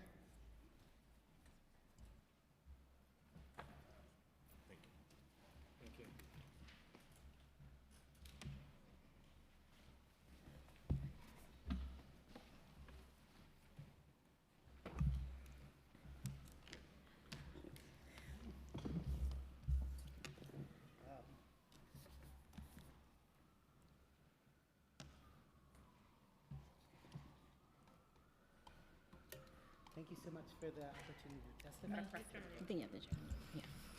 Thank you so much for the opportunity to testify and for convening this important hearing. My name is Gregory Brender. I'm here from the Daycare Council of New York. We are disappointed to sort of be delivering this testimony that we are offering today. And I'll sort of preface by saying we made very similar testimony to the Education Committee back in October, telling them that there was a crisis in early childhood education where child care providers were not being paid on time. And the council took a really strong position on this and pushed the city to make public commitments to improve its process, but nonetheless, the system really remains in crisis. The administration committed to paying providers what was contractually guaranteed in their RFP, which was 75% of contract value, and to setting up a rapid response team to help providers access their FY22 payments. However, to this day, many providers still have not received all of their payments for FY22, but even more concerning, the systems have not been improved, and we're 7 months as of Wednesday into FY 2023, and we're hearing from many of our member agencies, and if not most of our member agencies, that they're not receiving their funds for their FY 2023 contracts. And what was happening to providers back in October is still happening, which means hardworking staff, people who are working jobs that are already low paid, are missing payroll. Vendors are not being paid, centers are missing rent, and many providers are actually taking out personal lines of credit in order to continue surviving. We have a bunch of data around this that we shared in our written testimony, but I wanted to reiterate on the recommendations that we believe the city must take immediately to reform the system. I'm sorry, I know that's time. Can I just do the recommendations? Very quickly. Yep. Pay all providers their full contract value for FY 2022 immediately. Migrate invoice and payment processes from DOE's pre-KID system to the MOX passport system in line with other human services contracts. Pay FY 23 invoices promptly, assuming the ability for providers to bill for more than 1 month at a time. And hold providers harmless from enrollment penalties as long as the DOE continues to control enrollment. Thank you so much for the opportunity to testify.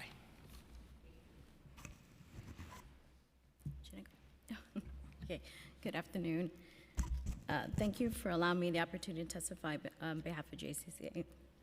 My name is Amy Abush, and I'm the Senior Vice President of Prevention and Foster Care Community Partnership Programs. JCCA works with 17,000 New York State's children and families each year, providing foster care, residential prevention, behavioral health, and educational services that operate through contracts in various city agencies, including the Administration for Children's Services, Department of Youth and Community Development, and Department of Youth and Mental Health and Hygiene. Our frontline staff spend most of their time in our clients' homes and in the community. However, our frontline staff are vastly underpaid for the hard, emotionally draining work that they do, working long hours, traveling into clients' homes regardless of weather, and completing a tremendous amount of required paperwork and documentation. I want to share with you the story of a case manager who I work with. Her name is Jaleesa. She recently told me that she knew a social worker. She knew social work didn't offer a lot of pay, but she should be able to support herself and her child.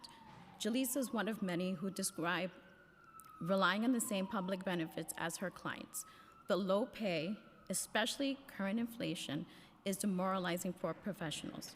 And as a result, they often leave for high-paying jobs at city agencies, schools, hospitals, and private sector companies. In the past year, 31% of JCCA employees have left the agency.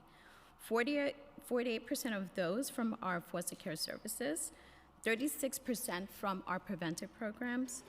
This high-level staff turnover adversely impacts services to vulnerable families. Every time a position becomes vacant, it delays a child or family from achieving their desired goals. Should I just keep going? Okay. JCCA salaries are comparable to others in the field, but bachelor level sociotherapists and case planning salaries start around $45,000. Master's level is about $56,000. These salaries cannot keep pace with inflation, which is currently at 6.3%. Many of our workers live in subsidized housing, receive public benefits, a key indicator of poverty. As a result, highly trained human service workers are leaving the field. We appreciate the City Council for introducing supporting prevailing wage bill. It is also imperative that there is funding for this bill so it does not become an unfunded mandate for human service organizations.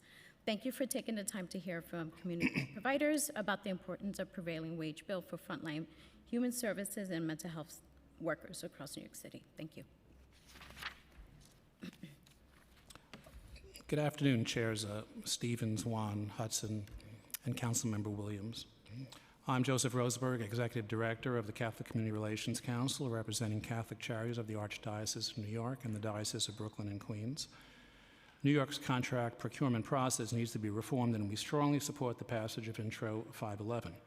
The lengthy approval process and the inability for awarded funds to be delivered to the nonprofit agencies hurts both the nonprofit providers and the New York City residents who desperately require these support services.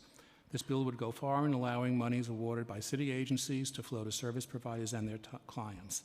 Like you, we were disappointed to hear today of the mayoral administration's reluctance to support Intro 511. For over a century, Catholic Charities of both dioceses has been at the forefront of providing services and relief to the residents of the city, whether it involves acting as first responders to help communities crippled by natural disasters, providing supportive housing for formerly homeless individuals and families, ensuring that homebound elderly receive meals and assistance during the pandemic, and assisting immigrants and refugees fleeing violence and oppression. We appreciate the mayoral administration, the City Council, and the New York Controller's focus on trying to help reform the contract procurement system. Despite these efforts, too often, city funds awarded to providers fail to cover the full costs needed to assist these targeted populations. And in many instances, as you know, the nonprofits do not receive the awarded monies until many months after the contract services term is started. As a result, the nonprofit sector must often reach into their reserves or obtain bridge loans to finance services required under the contract. Intro 511 would fix this. It would require the policy board to establish time limits where contracting agencies must complete each step of the process. This would speed the contract award process and go far to ensuring that providers actually receive the money they were awarded to perform essential services for New Yorkers, and that these monies do not languish in a bureaucratic limbo for many months and sometimes years. There's additional language that I have included in my testimony that I would like to recommend that you consider perhaps be included in Intro 511. Again, it would hold the procurement policy board's feet to the fire. Basically, it would require them, if they see a deficiency in a provider's contract submission, that they notify the provider of this problem within 20 days. Again, this is a step that would allow the contract to proceed and the monies hopefully to flow to our most vulnerable residents. Thank you.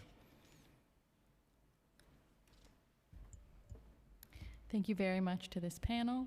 We're going to transition to our final in-person panel. Marlon Williams, Brianna Payden Williams, and John T. Falcone, if you could please come up to testify.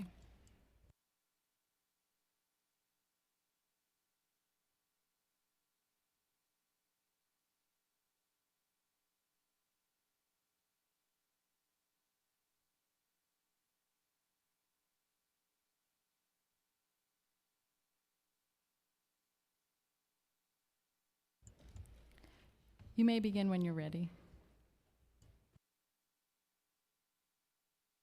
There we go. Thank you. Thank you. My name is Marlon Williams, the Vice President of Public Policy and Collaboration at Philanthropy New York.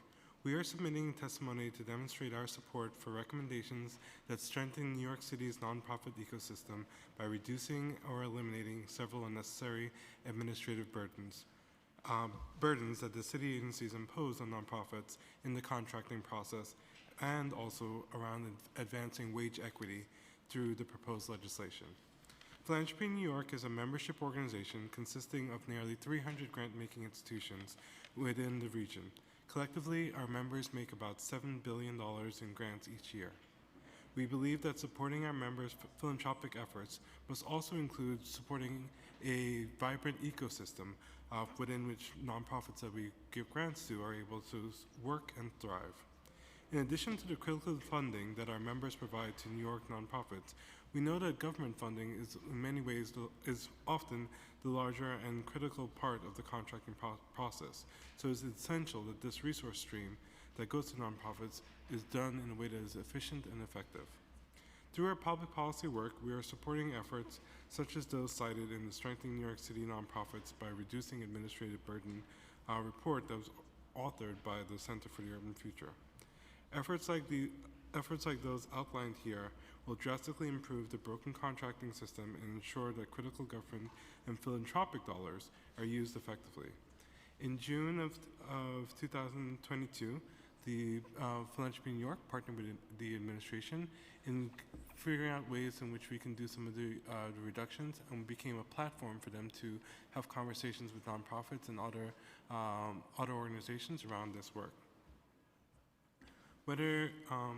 In addition, we want to express our support for Intro 510 because we believe that making sure that the prevailing wages are adopted by in the contracting process is critical for equity within the system, making sure that a system that's largely staffed by women of color is able to make sure that they provide services while not also needing to receive the same services that they are providing. So we provided full testimony that gives you some more data around what we see here, but a critical piece of why we are testifying today is believe that a strong nonprofit ecosystem is essential for a vibrant New York. As funders within the space, we want to make sure our dollars are used not for carrying loans, but actually that those dollars are used to providing services that make New York City stronger. And as we advise our philanthropic partners to streamline their contracting system, we would like to see that also happening on the government side to make sure that the nonprofits get to focus on providing their critical services and not just getting paid. Thank you. Thank you. Hello, I'm Brianna Payton-Williams, the Communications and Policy Associate at Live On New York. Thank you for the opportunity to testify today. Live On New York's members include more than 110 community-based nonprofits that provide core services which allow all New Yorkers to thrive in our communities as we all age. In New York City, the majority of human service programming is run through contracts with hundreds of nonprofit organizations across the city that employ tens of thousands of New Yorkers. However, for decades, city contracts have fallen short of reimbursing nonprofits for the full cost of delivering services, with providers receiving about 80% of what it actually costs to run programs on average, forcing organizations to borrow money or spend administrative efforts seeking alternative sources of funding. And these delays have really put a financial strain on community-based organizations due to low wages, payment delays, and other factors, making it difficult for nonprofit organizations, including human service providers, to plan for the future and commit to meaningful partnerships. And so to address some of these chronic issues, we recommend the following. First, the city should boost salaries of human service workers on city contracts to make them competitive and equitable across human services sector. Poverty-level wages from government underfunding have chronically left city contracted providers, including human service workers, underpaid, making it difficult for organizations to attract top talent and resulting in frequent staff turnover. We also encourage the city to empower nonprofits to make purchases that they feel best will serve their communities by building more flexibility within their contract.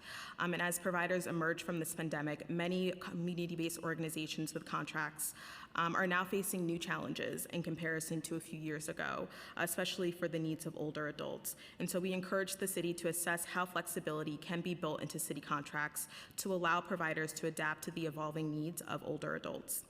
Also, the city must continue to improve the timeliness of payments to nonprofits, including discretionary funding.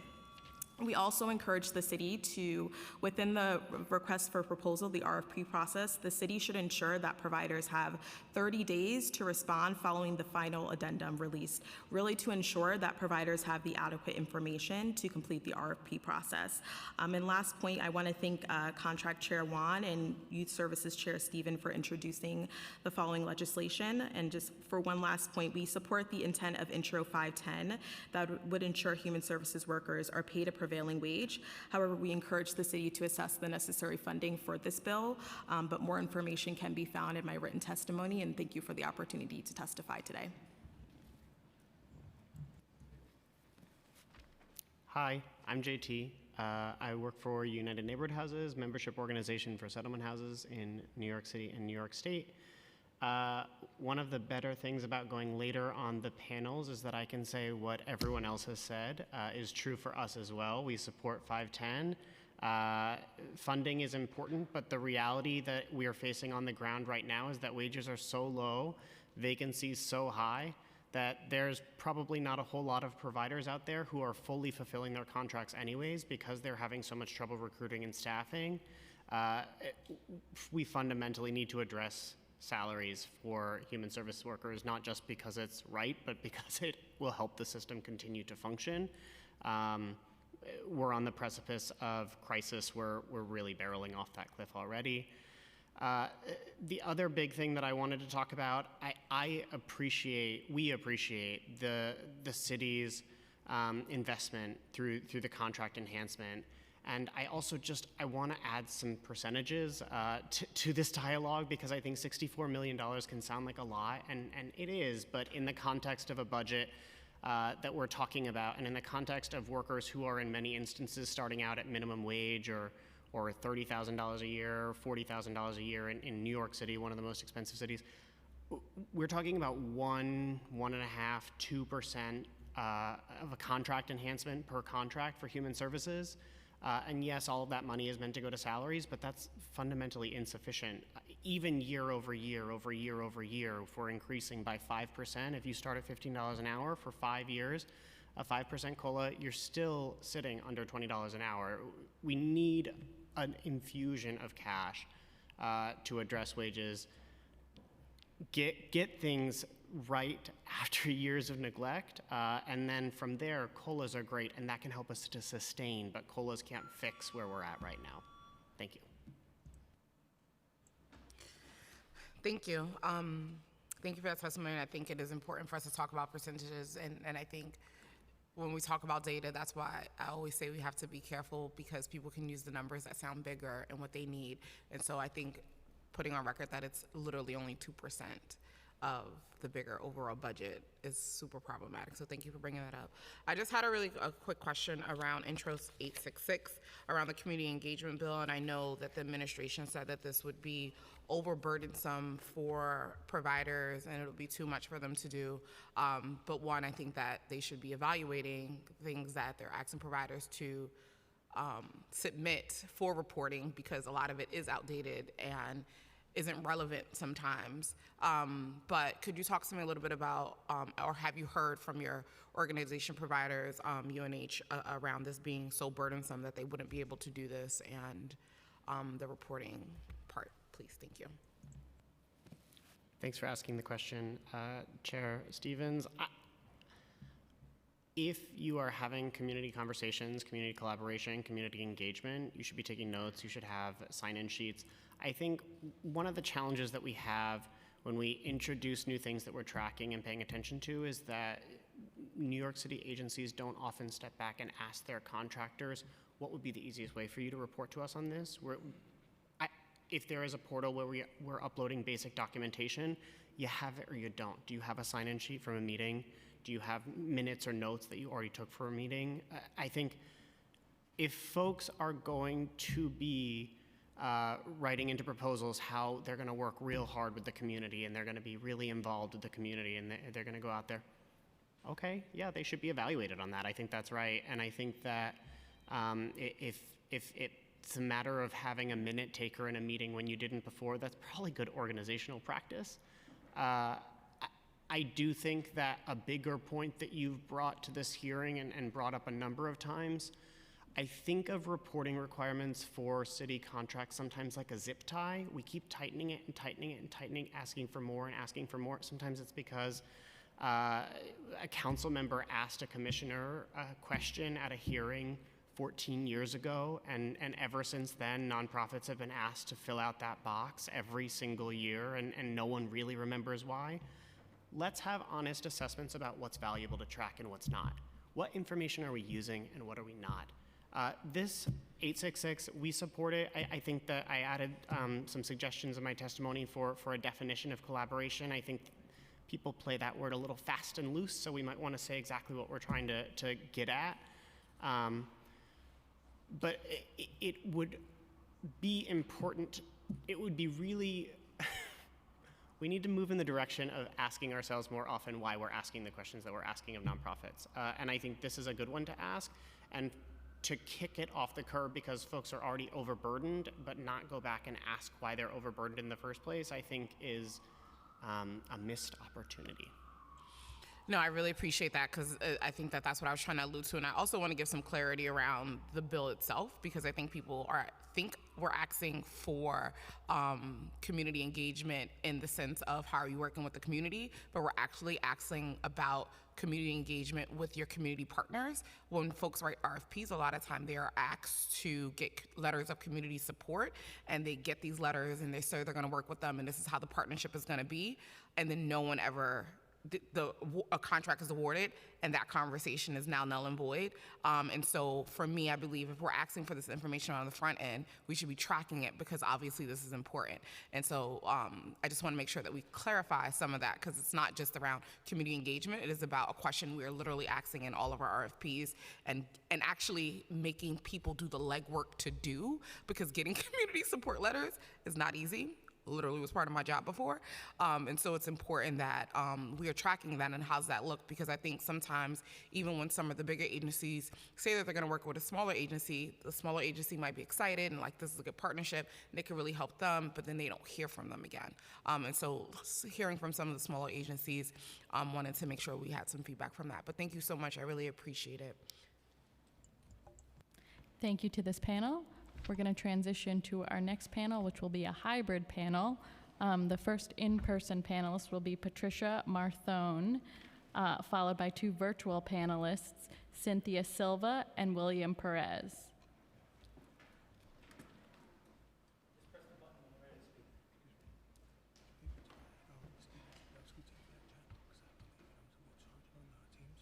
Okay, sure. Can you tell Chris? I'll do it. Thank you. Good afternoon, Chairs Stevens, Hudson, and Committee Member Williams. My name is Patricia Marthone, and I am Executive Vice President for 1199 SCIU and the Division Director for the CBO Pharmacy Division, where healthcare workers strive to keep New York City well in clinics, FQHCs, dialysis centers, elder services, and children and adult behavioral health services, and workers that positively effectuate life-changing issues for society, such as Planned Parenthood, Callen Lord, and the Legal Aid Society. 1199 fully supports Intro 510 and urges the City Council to enact prevailing wages, a law that will raise the floor for all human service workers. There is an enormous disparity in wages and benefits for workers in similar titles working in hospitals compared to the community-based health and behavioral health clinics we represent. A master's degree social worker at a clinic can earn $35,000 to $45,000 per year, when the same title and credentials will earn about $65,000 to $90,000 in a hospital. This makes it impossible for community-based providers to compete and impedes their ability to recruit and retain experienced long-term staff. More importantly, decent worker wages and benefits are at risk, regardless of the fact that the community-based clinics positively impact healthcare outcomes. In addition to prevailing wage laws, we want you to know we represent more than 400,000 healthcare workers in 5 states and in DC. The COVID-19 pandemic took its toll on us and the globe, and in New York City, it exacerbated our staffing shortages that requires intentional resources to resolve. May I continue? Okay. As a New Yorker, we urge the city to work with us to secure funding to increase funding for staff and fully staff up, implement incentive programs, explore loan forgiveness programs, and longevity bonuses, increase stagnant Medicaid reimbursements rates that at least 10% across the board should increase, and support Raise Up New York to increase the minimum wage to over $20 per hour by indexing before another crisis hits. With regard to 511, we also recommend that the city contract funding calendar commences on October 1 rather than July 1, allowing time for agencies to vet contracts and the controllers to certify contracts. Smaller agencies awarded funds may wait months to certify and may require high-interest bridge loans. This would also give agencies time to wind down operations and make appropriate referrals in the event the funding is denied. Finally, in regard to Intro 514, we fully support a publicly accessible database for city contracts. Thank you for this opportunity to testify on behalf of our members, and I'm happy to answer any questions. Now we're going to transition to Zoom. Cynthia Silva, you may begin when the sergeant starts your clock. Starting time. Good afternoon. My name is Cynthia Silva. I have worked at Callan Lord Community Health Center since 2020 as a licensed clinical social worker. Callan Lord provides comprehensive health care to the LGBTQ community regardless of their ability to pay. Established in 1983 at the height of the AIDS epidemic, services have expanded to include a full range of culturally sensitive services to adults of all ages, teenagers, and young adults, geared toward prevention, wellness, and gender-affirming care. Our staff is committed to serving our clients. Oftentimes, coworkers find themselves having to choose between serving the LGBTQ community at our organization or seeking employment at institutions that offer higher wages. Intro 510 will assure that the community-based clinics can recruit and retain long-term staff. I urge you to support and enact Intro 510. We, like many other health care clinics, are short-staffed. Callan Lord has added challenges to serving clients that are often stigmatized and are most comfortable getting care in a judgment-free setting. For many of us working, there is a commitment to serve the LGBTQ community. Intro 510 will make it easier for programs such as ours to recruit and retain staff by making salaries much more competitive. As an LCSW, I rely on a team approach to care for each client and meet their individual needs. Having a fully staffed team improves client experience and outcomes. Therefore, staffing shortages are of great concern to all of us. Callan Lord has facilities in Manhattan, Brooklyn, and the Bronx. We stress wellness, gender-affirming care, and focus on each client's needs with care coordinators that deliver a more holistic approach to care and counseling. The care of our transgendered clients is unique. In addition to primary care, we offer mental health services, case management, gender-affirming care, HIV care, and prevention. We also have a dental clinic and a pharmacy. Yeah.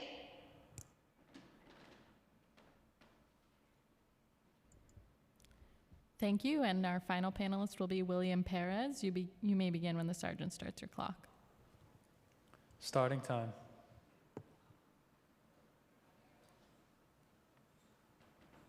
Good afternoon. I am William Perez. I'm a social worker. I work as a clinician at Callan Lord. I have worked at Callan Lord Community Health Center for just over a year, but for the past 17 years, I have worked for several human services organizations in different capacities. As a result, I can attest to the great funding disparity affecting wages and benefits at those organizations. Intro 510 has the potential to correct such disparities. It establishes prevailing wages that will benefit workers and clients alike. I had to overcome many hardships up until I joined Callan Lord, a community-based organization clinic offering primary care, mental health behavioral services, and overall wraparound services to the LGBTQIA community in a safe and culturally competent environment. Our clients are diverse in race and ethnicity, ranging age from 13 to 90, and come from all walks of life. We focus on wellness, health, and offer a holistic approach to the individual needs of our clients. Callan Lord offers better pay than many organizations I've previously worked at. This has allowed me to finally make ends. Going to where I am today has been a struggle, and for that reason, I come before you today to urge you to pass prevailing wage legislation. Social workers rely on a team approach to address the care and needs of each individual client. Everyone at the facility, from the security guards to the doctors, must work together to ensure the best experiences and outcomes for every client. Therefore, adequate staffing is essential. Most healthcare facilities today, be they hospitals, nursing homes, clinics, or the home care industry, are severely understaffed, and I believe the community-based clinics are the most cost-effective and culturally sensitive in generating greater client trust. Intro 510 will ensure that these community-based human services agencies are able to connect and serve the needs to their communities. I urge you to enact Intro 510. Thank you for this opportunity to testify before you.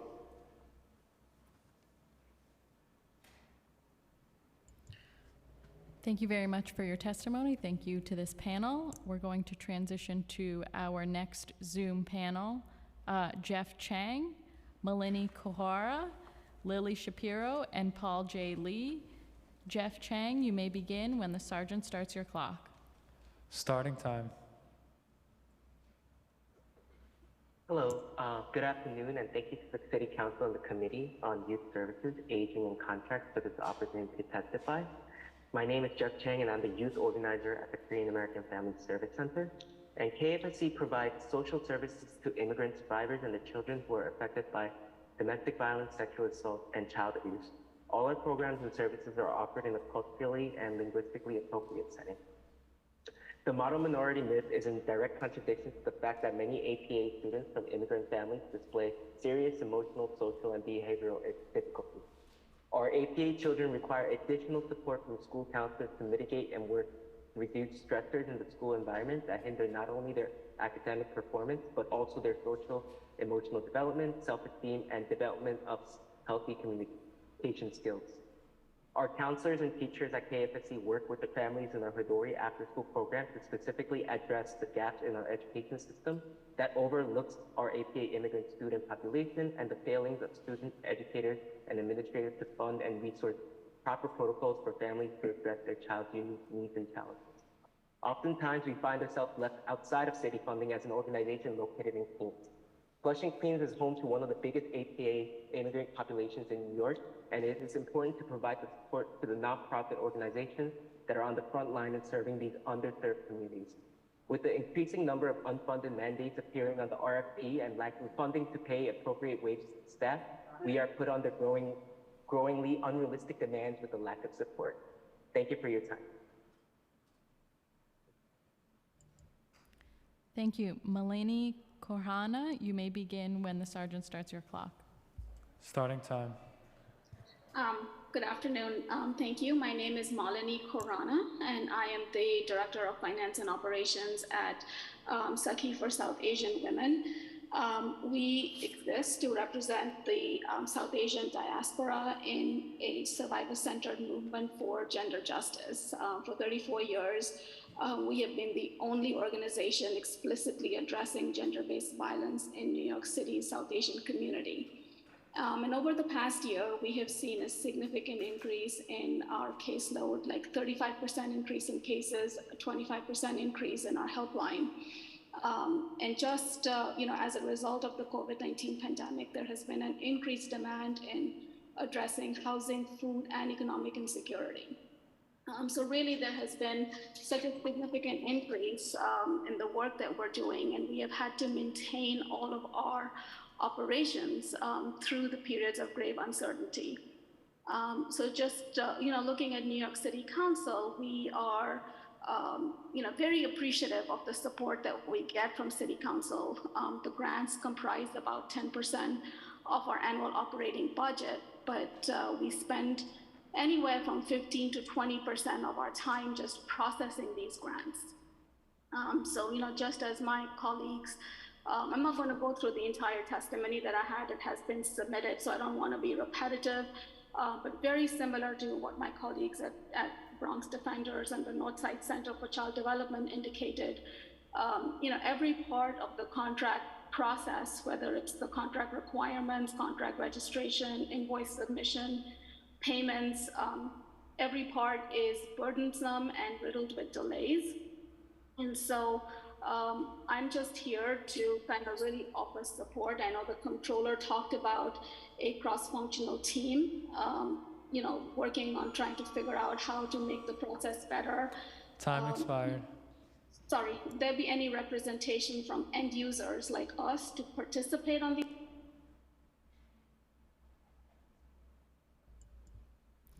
Thank you. Next, we're going to move to Lily Shapiro. You may begin when the sergeant starts your clock. Starting time. Thank you. Good afternoon, Chairs Hudson, Stevens, and Wan, and members of the Committees on Aging, Contracts, and Youth Services. Thank you for holding this important hearing. My name is Lily Shapiro, and I am Policy Counsel at the David Rothenberg Center for Public Policy at the Fortune Society. All of the bills at issue are important to fair and effective partnerships between the city and nonprofit providers, but I am speaking specifically about Intro 510.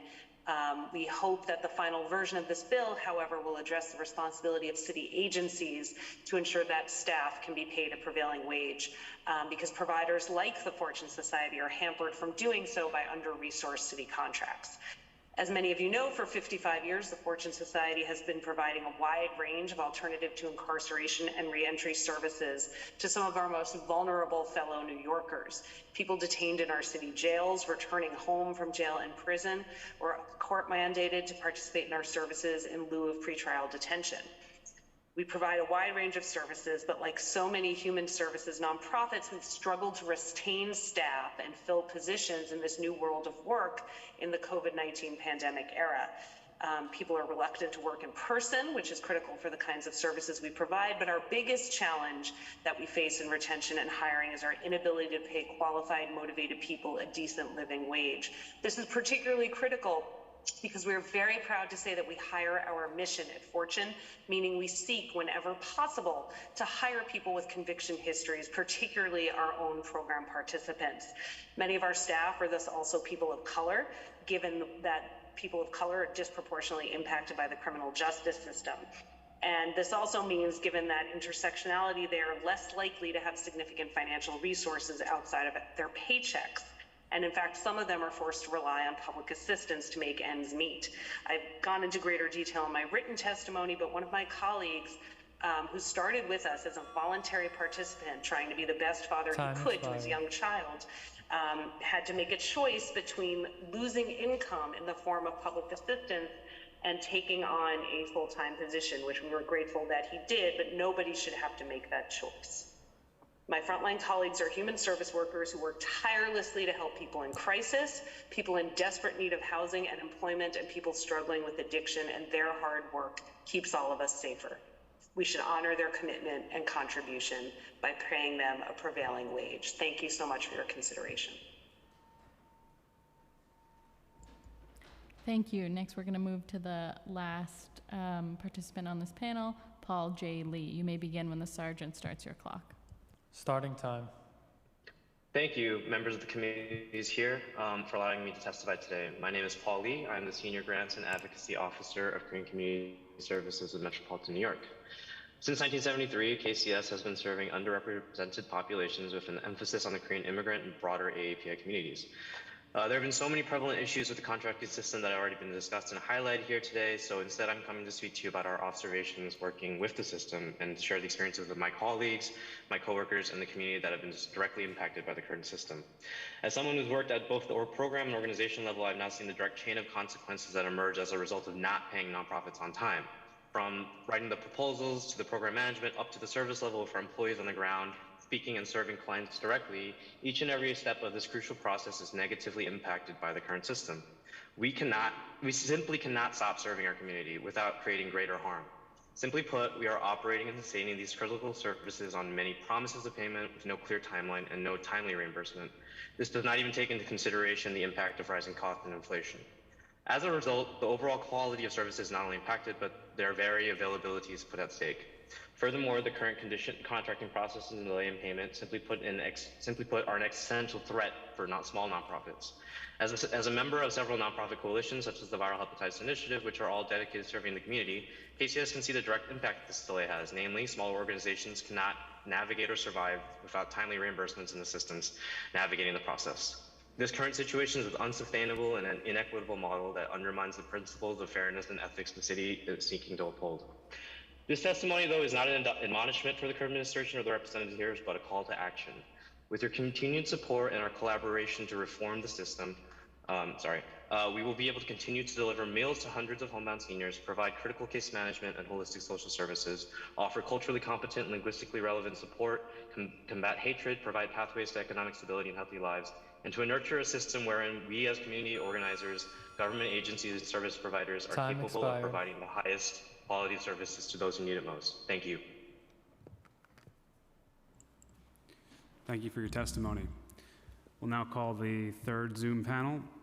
It will consist of Jackie Del Valle, Carrie Ann Pauls, Lou Bader, and Crystal Farmer. Jackie Del Valle, you may begin when the sergeants announce the time. Starting time. Good afternoon and hello. My name is Jackie Del Valle from Take Root Justice and the Stabilizing NYC Coalition. I've been working with procuring awards for discretionary funding for over 15 years, and it's always been long and painful, but things seem as bad as ever, despite having online digitized portals and processes and a more committed administration. As the council and my colleagues have testified today, nonprofits receiving discretionary funding are asked to perform vital services, meet deliverables, run programs, pay and manage staff, yet we do not see the money until long after the fiscal year has ended. This has been happening year after year, and these multi-year funding delays have compounded. For this current fiscal year, my organization, Take Root Justice, was awarded a little over $2 million in discretionary funding. We've not received any of that money, and our HPD awards, which include the Stabilizing NYC initiative, have not even begun the contract registration process. We've also not registered our FY22 HPD contracts.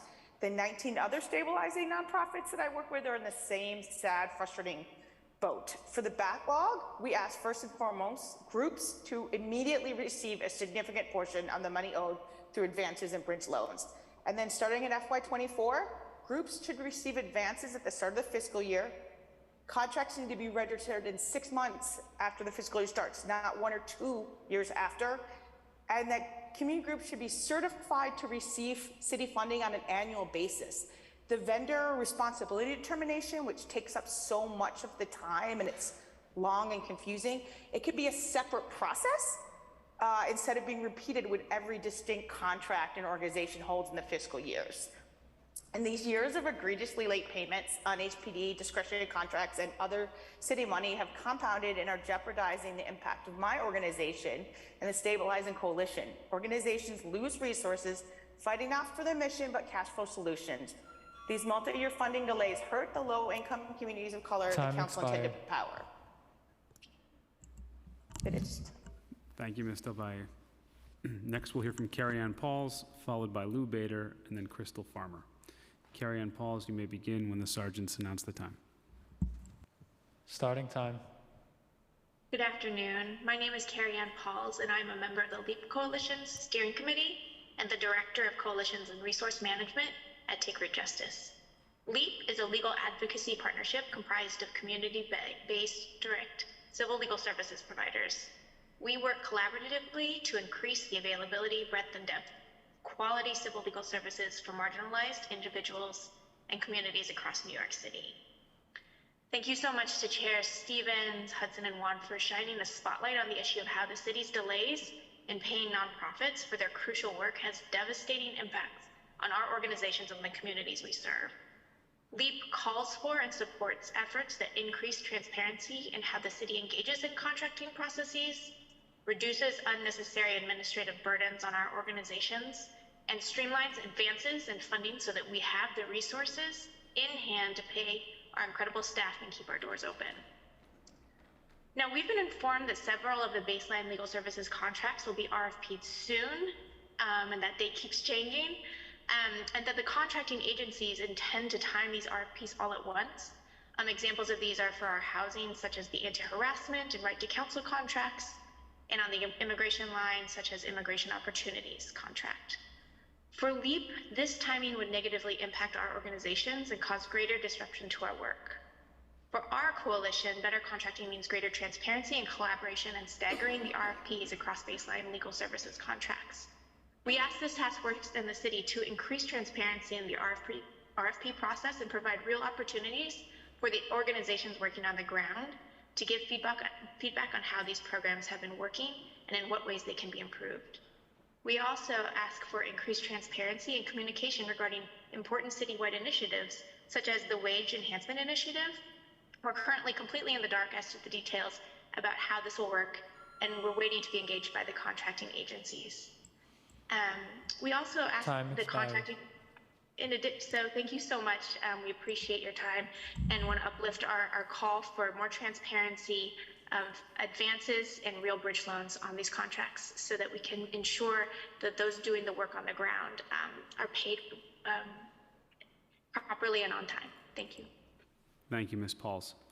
Next, we will hear from Lou Bader, followed by Crystal Farmer. Lou Bader, you may begin when the sergeant's call time. Starting time. Good afternoon. My name's Lou Bader. I'm the Finance Director of Counseling in Schools. We're a community-based organization providing mental health services directly to New York City school students in 70 schools and community centers throughout the 5 boroughs. We currently hold contracts with the Department of Education and the Department of Youth and Community Development, as well as with several other nonprofit agencies. Our services have impacted the lives of more than 250,000 students since 1986.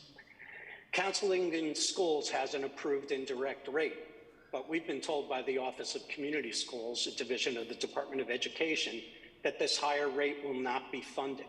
Rather, it will be paid to us out of existing contract funds, meaning that we'll have to reduce the delivery of goods and services to the students we work with. So I ask you, does that make sense? Thank you for your commitment towards establishing prevailing wage requirements for city contracted human service workers. It's imperative that this bill be fully funded.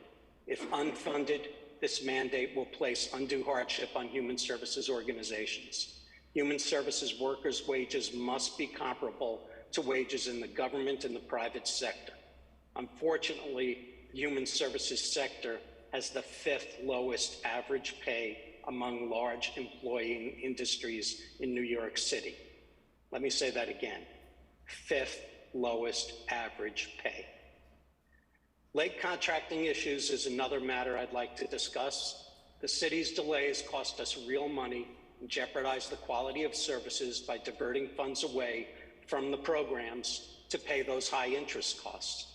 As of today, Counseling in Schools is owed more than $1.3 million from delays attributed to contract registrations or budget approvals. $1.3 million. To expect us to fund the city's debt is unacceptable. Time I expired. urge you to adopt these measures and ensure that they are fully funded immediately. Thank you. Thank you, Mr. Bader. Next, we will hear from the last person on this panel, Crystal Farmer, and then the next panel will consist of Judith Castillo, Nikesha Francis, Wesley Vasquez, and Shani Ades. Crystal Farmer, you may begin when the sergeants call the time. Starting time. My name is Crystal Farmer, and I'm the Associate Program Director at New Hope, a residence for survivors of domestic violence operated by Volunteers of America, Greater New York. I would like to thank the chairs of these committees, as well as the other members of the council, for the opportunity to offer the following testimony. I would like to center my comments today around the biggest challenge facing organizations like VOA, GNY, and programs like New Hope. This is the very low wages paid to our staff by the city contracts that fund us. Our programs have high rates of staff turnover, vacancy, low morale among remaining staff. The low salaries built into our contracts play a significant role. Last year, the NYC Council and Mayor Adams heard the cries of our workforce and approved $60 million in additional funding, which we are very grateful for. However, when you consider that funding was spread across so many human service workers throughout the city, it wasn't nearly enough to keep up with the pace of inflation, which means the purchasing power of our salaries have eroded further since the funding was announced.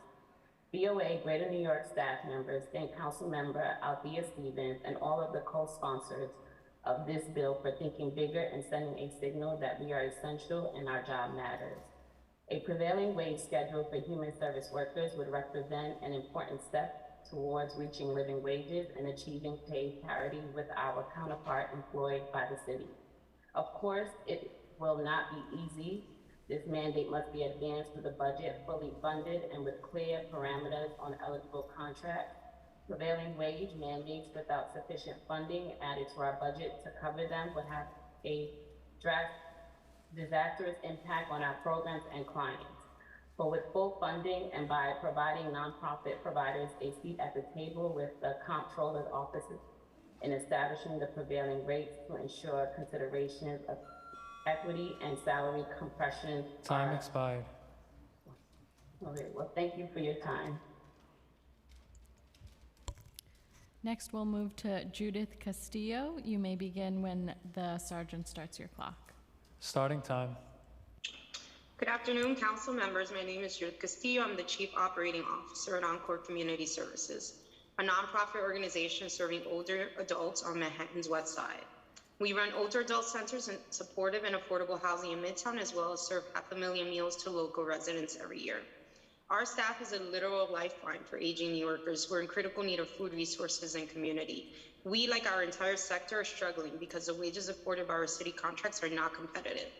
We have extreme difficulty hiring and filling crucial positions like delivery drivers and caseworkers, and have had to turn to using temp agencies as a solution. Retention is a challenge, which is a problem because we're asking people to trust us and turn to us for help, yet we can't offer consistency. Pay for human service workers is an equity issue. Why does our workforce, primarily made up of women and people of color, make 25 to 30% less than our counterparts in the government and private sectors?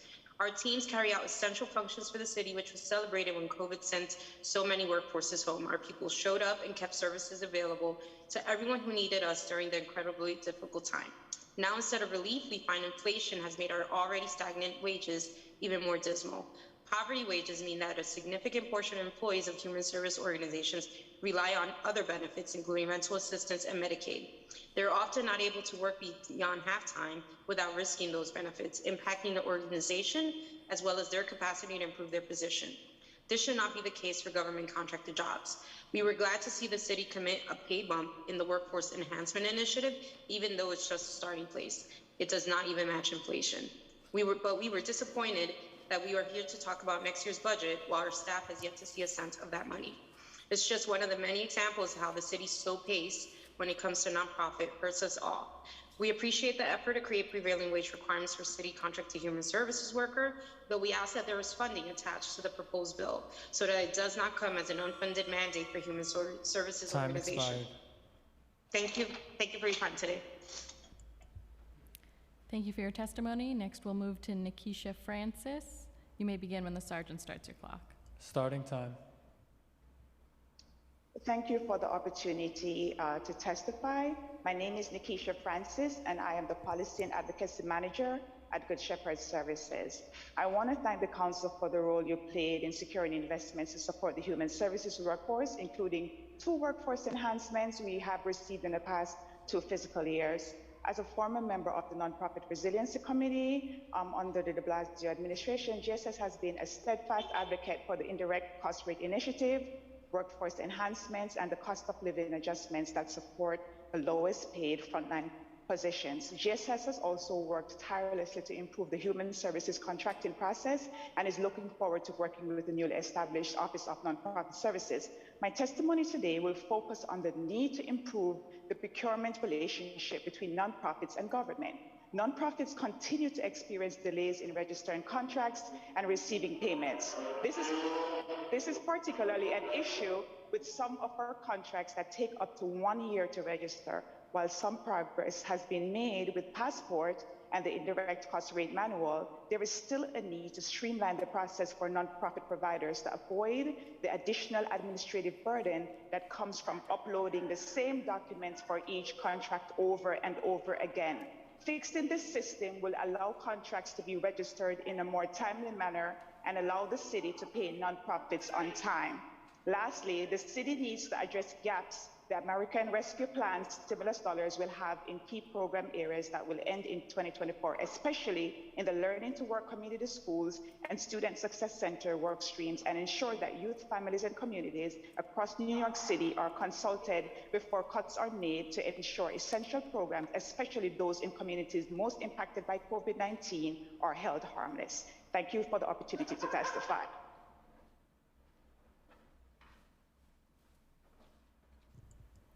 Thank you. Next, we'll turn to Wesley Vasquez. You may begin when the sergeant starts your clock. Starting time. Good evening, everyone. My name is Wesley Vasquez, and I'm a community organizer at Riseboro Community Partnerships. We're a 501c3 nonprofit that's based in Bushwick, currently serving thousands of New Yorkers across health, youth, senior, and housing services. Firstly, I would like to thank the chairs and the members of the Contract, Aging, and Youth Services Committees for the opportunity to testify before you today, and for your leadership on issues that deeply impact human service workers and organizations across New York City. I'd also like to take a second to thank each council member for their commitment to ensuring that a prevailing wage requirement is established for all city contracted human service workers. But I would like to make one thing clear. We must ensure that Intro 510 receives the proper funding it needs and deserves. We must not let this bill become another unfunded city mandate that gets left on the sidelines. Human service workers such as healthcare workers, child care providers, case workers provide essential services to our communities. These workers deserve to be paid fairly and not have to struggle to make ends meet. By establishing prevailing wage requirements, the City Council can help ensure that these workers are not only treated fairly, but that they can provide quality service to those who depend on them. Additionally, research shows that fair wages lead to greater job satisfaction, employment retention, and improved services for those who rely on said services. This would also send a clear message, not just to city contracted human service workers, but to other big cities alike, that New York City values the work of these human service workers and that they are essential to our community and our city as a whole. The establishment of a prevailing wage requirement for city contracted human service workers is essential to ensuring that these workers receive fair pay for their work.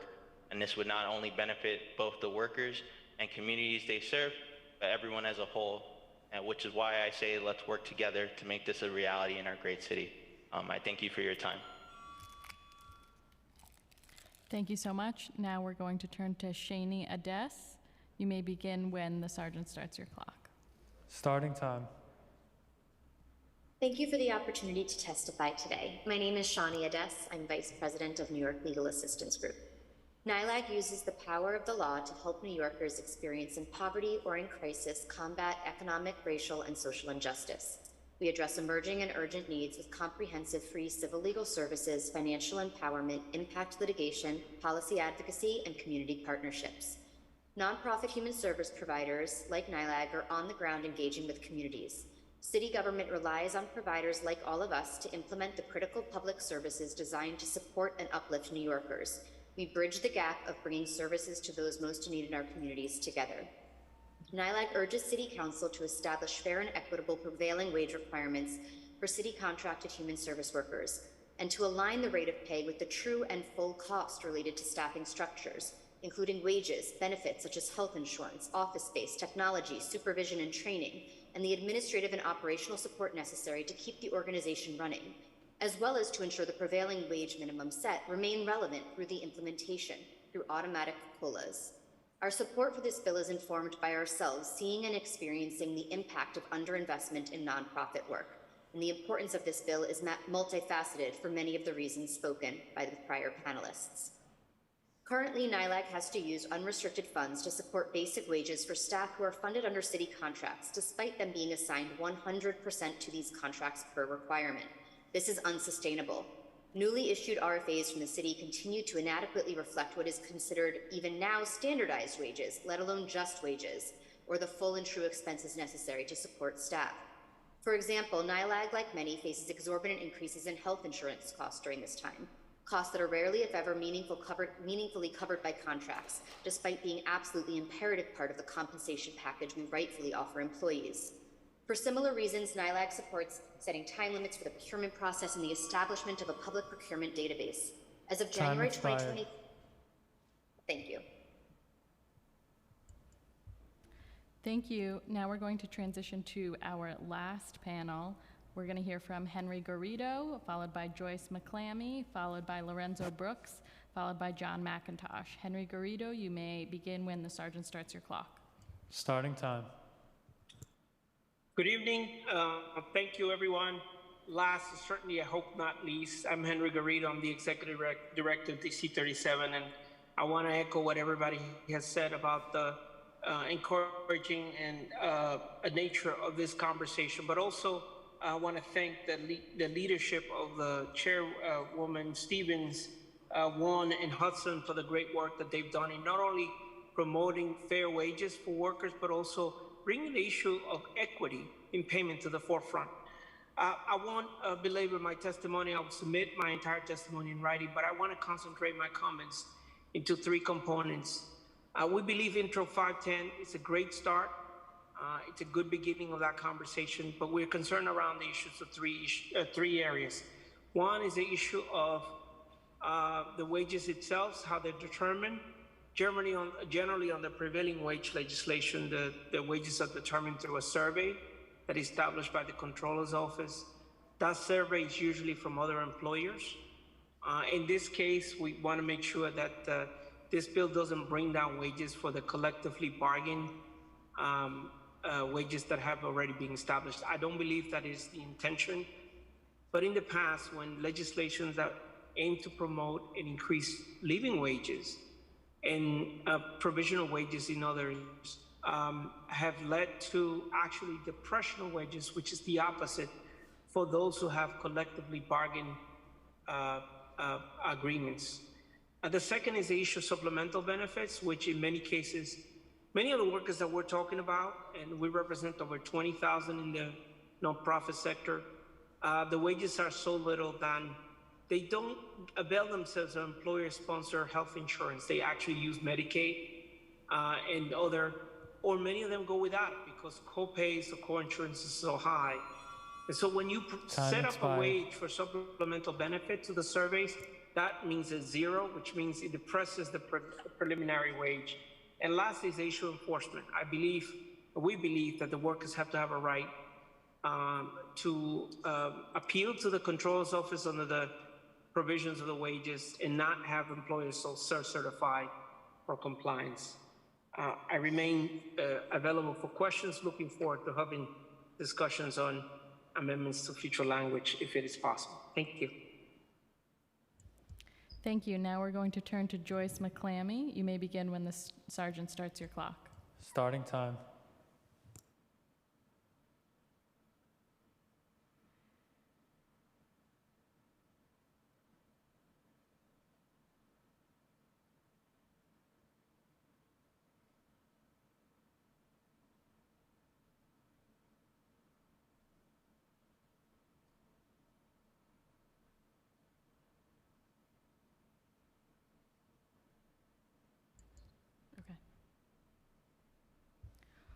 Looks like we're having some technical difficulties. We're going to move on to the next panelist, Lorenzo Brooks. You may begin when the sergeant starts your clock.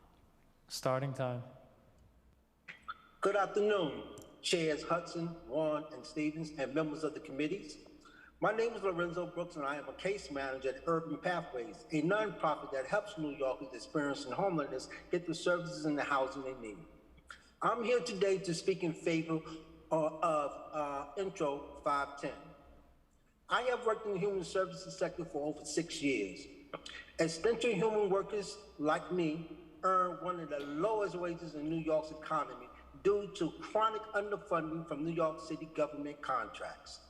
As a predominant funder of human service contracts, government is the main driver of our wages. Mayor Adams has highlighted safe havens, like the one I work at, as an effective model for addressing street homelessness, and I can't agree more. But without funding for our workforce, these programs cannot be effectively staffed. The high turnover rate is the primary complaint of our clients, who are negatively impacted when they build a relationship with a staff member only to see them leave. At the beginning of this past fall, every case manager at my site, besides myself, left for different jobs for better pay. We were only able to rehire a second case manager this past week. So I was the only case manager at my site for nearly 5 months. This impacted my work as my caseload increased multifold. And this included the asylum seekers that you read about and hear about in the news every day. It also impacted the quality of services we could provide, and it impacted the ability of our clients to take the steps they needed to get their lives back on track. Human service workers generally make about $20,000 a year less than a public service worker with a compatible education. Why aren't we thriving like Time them? expired. Why are contracted employees so undervalued? Despite the challenges, I am passionate about this work. With a full-time job, I recently completed my master's degree in social work so that I can work more effectively with my clients. While I further my education, I am concerned that this field will not sustain without a wage increase, as I accumulated over $35,000 in student loan debt. I implore the committee to pass and fund Intro 510. Thank you. Next, we're going to turn to John McIntosh. You may begin when the sergeant starts your clock. Starting time. Thanks very much. My name's John McIntosh. I'm the managing partner of Sea Change Capital Partners, a nonprofit which has been active since 2008, helping other not-for-profits work through complex challenges. We offer grants, loans, analysis, and advice. Thank you for letting me speak today. We all know that nonprofits are a vital partner to New York City government, but we also know that the partnership has traditionally been far from fair. And at Sea Change, we've seen firsthand that the city often treats its nonprofit partners shamefully with respect to late payments and overwhelming, mind-numbing paperwork. There's a lot of people who are cynical that things will ever change, who talk about the history of Donald Maness in the 70s and 80s and the power imbalance between the city and its small not-for-profits. But I'm optimistic. I think the administration's got some great people and has done some good things already. And I'm supportive of the bills being discussed today, provided you get the details right. First, the procurement database. It's a great idea.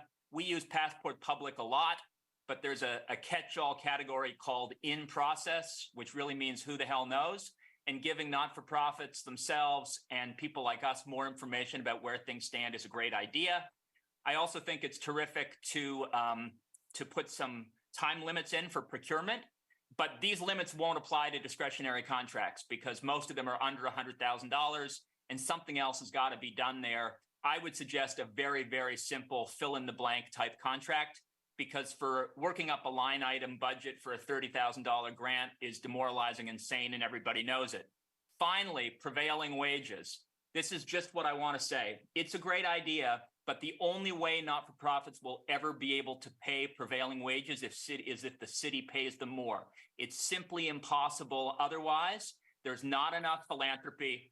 And so I really think you need stronger language than commencing to amend contracts to the extent Time possible. expired. You need a binding commitment that the city will not enter into contracts unless it can testify that the contract has in it the ability to pay higher wages, which is what nonprofits want to do anyway. They don't want to keep the money. They want to pay their staff. Thank you very much. Thank you. Next, we're going to turn to Ravi Reddy.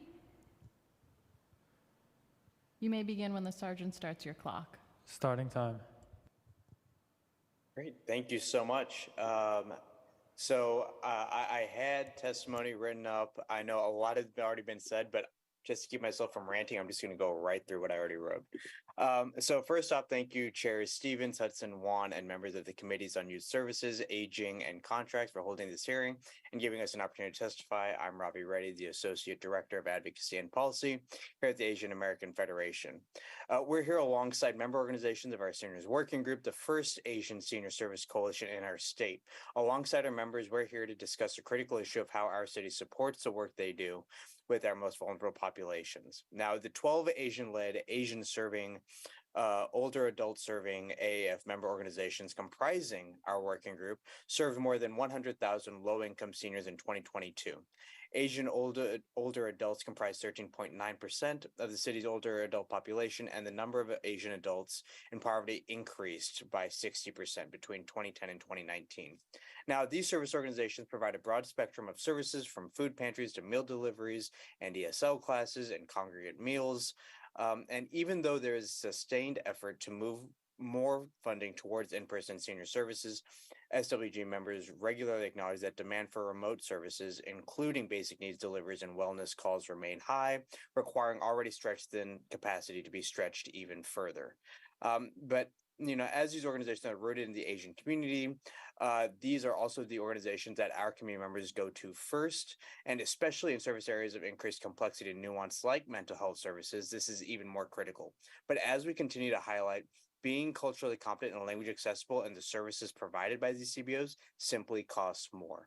And it's a cost rarely incorporated into city contracts. Paying competitive wages for in-demand bilingual and licensed mental health staff, for example, or helping to support the accessory needs of staff moving through the immigration process are the kinds of costs the city has yet to account for while discussing how to better serve our immigrant communities. I just have a little bit more. Moreover, when it comes to city contracts, our senior working group members highlight a well-known issue: delays in getting funding after completing already onerous contracting and approval processes. Not only are critical service staff at these organizations spending limited capacity navigating labyrinthine contracting processes, but even upon completion, many continue to wait years for the funding to even arrive. If an organization providing services in our community gets approved for city funding, they shouldn't have to apply for loans to keep the lights on in the meantime.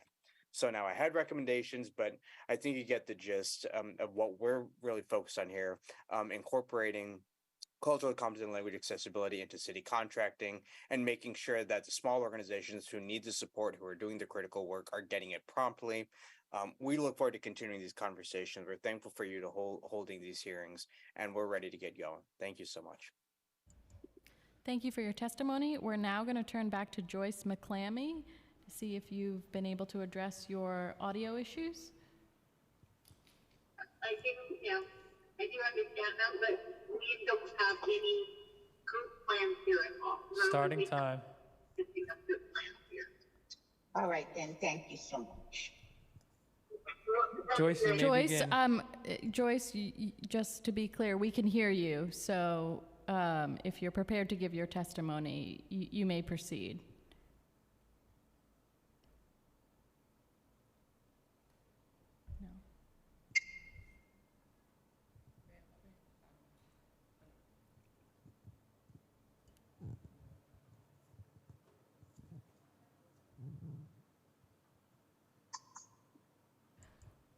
Okay, that wraps up this panel. We are going to do a last call to see if we've missed anyone on Zoom or in person. If we've missed your, if you've registered to testify and we've missed you, please raise your hand on Zoom.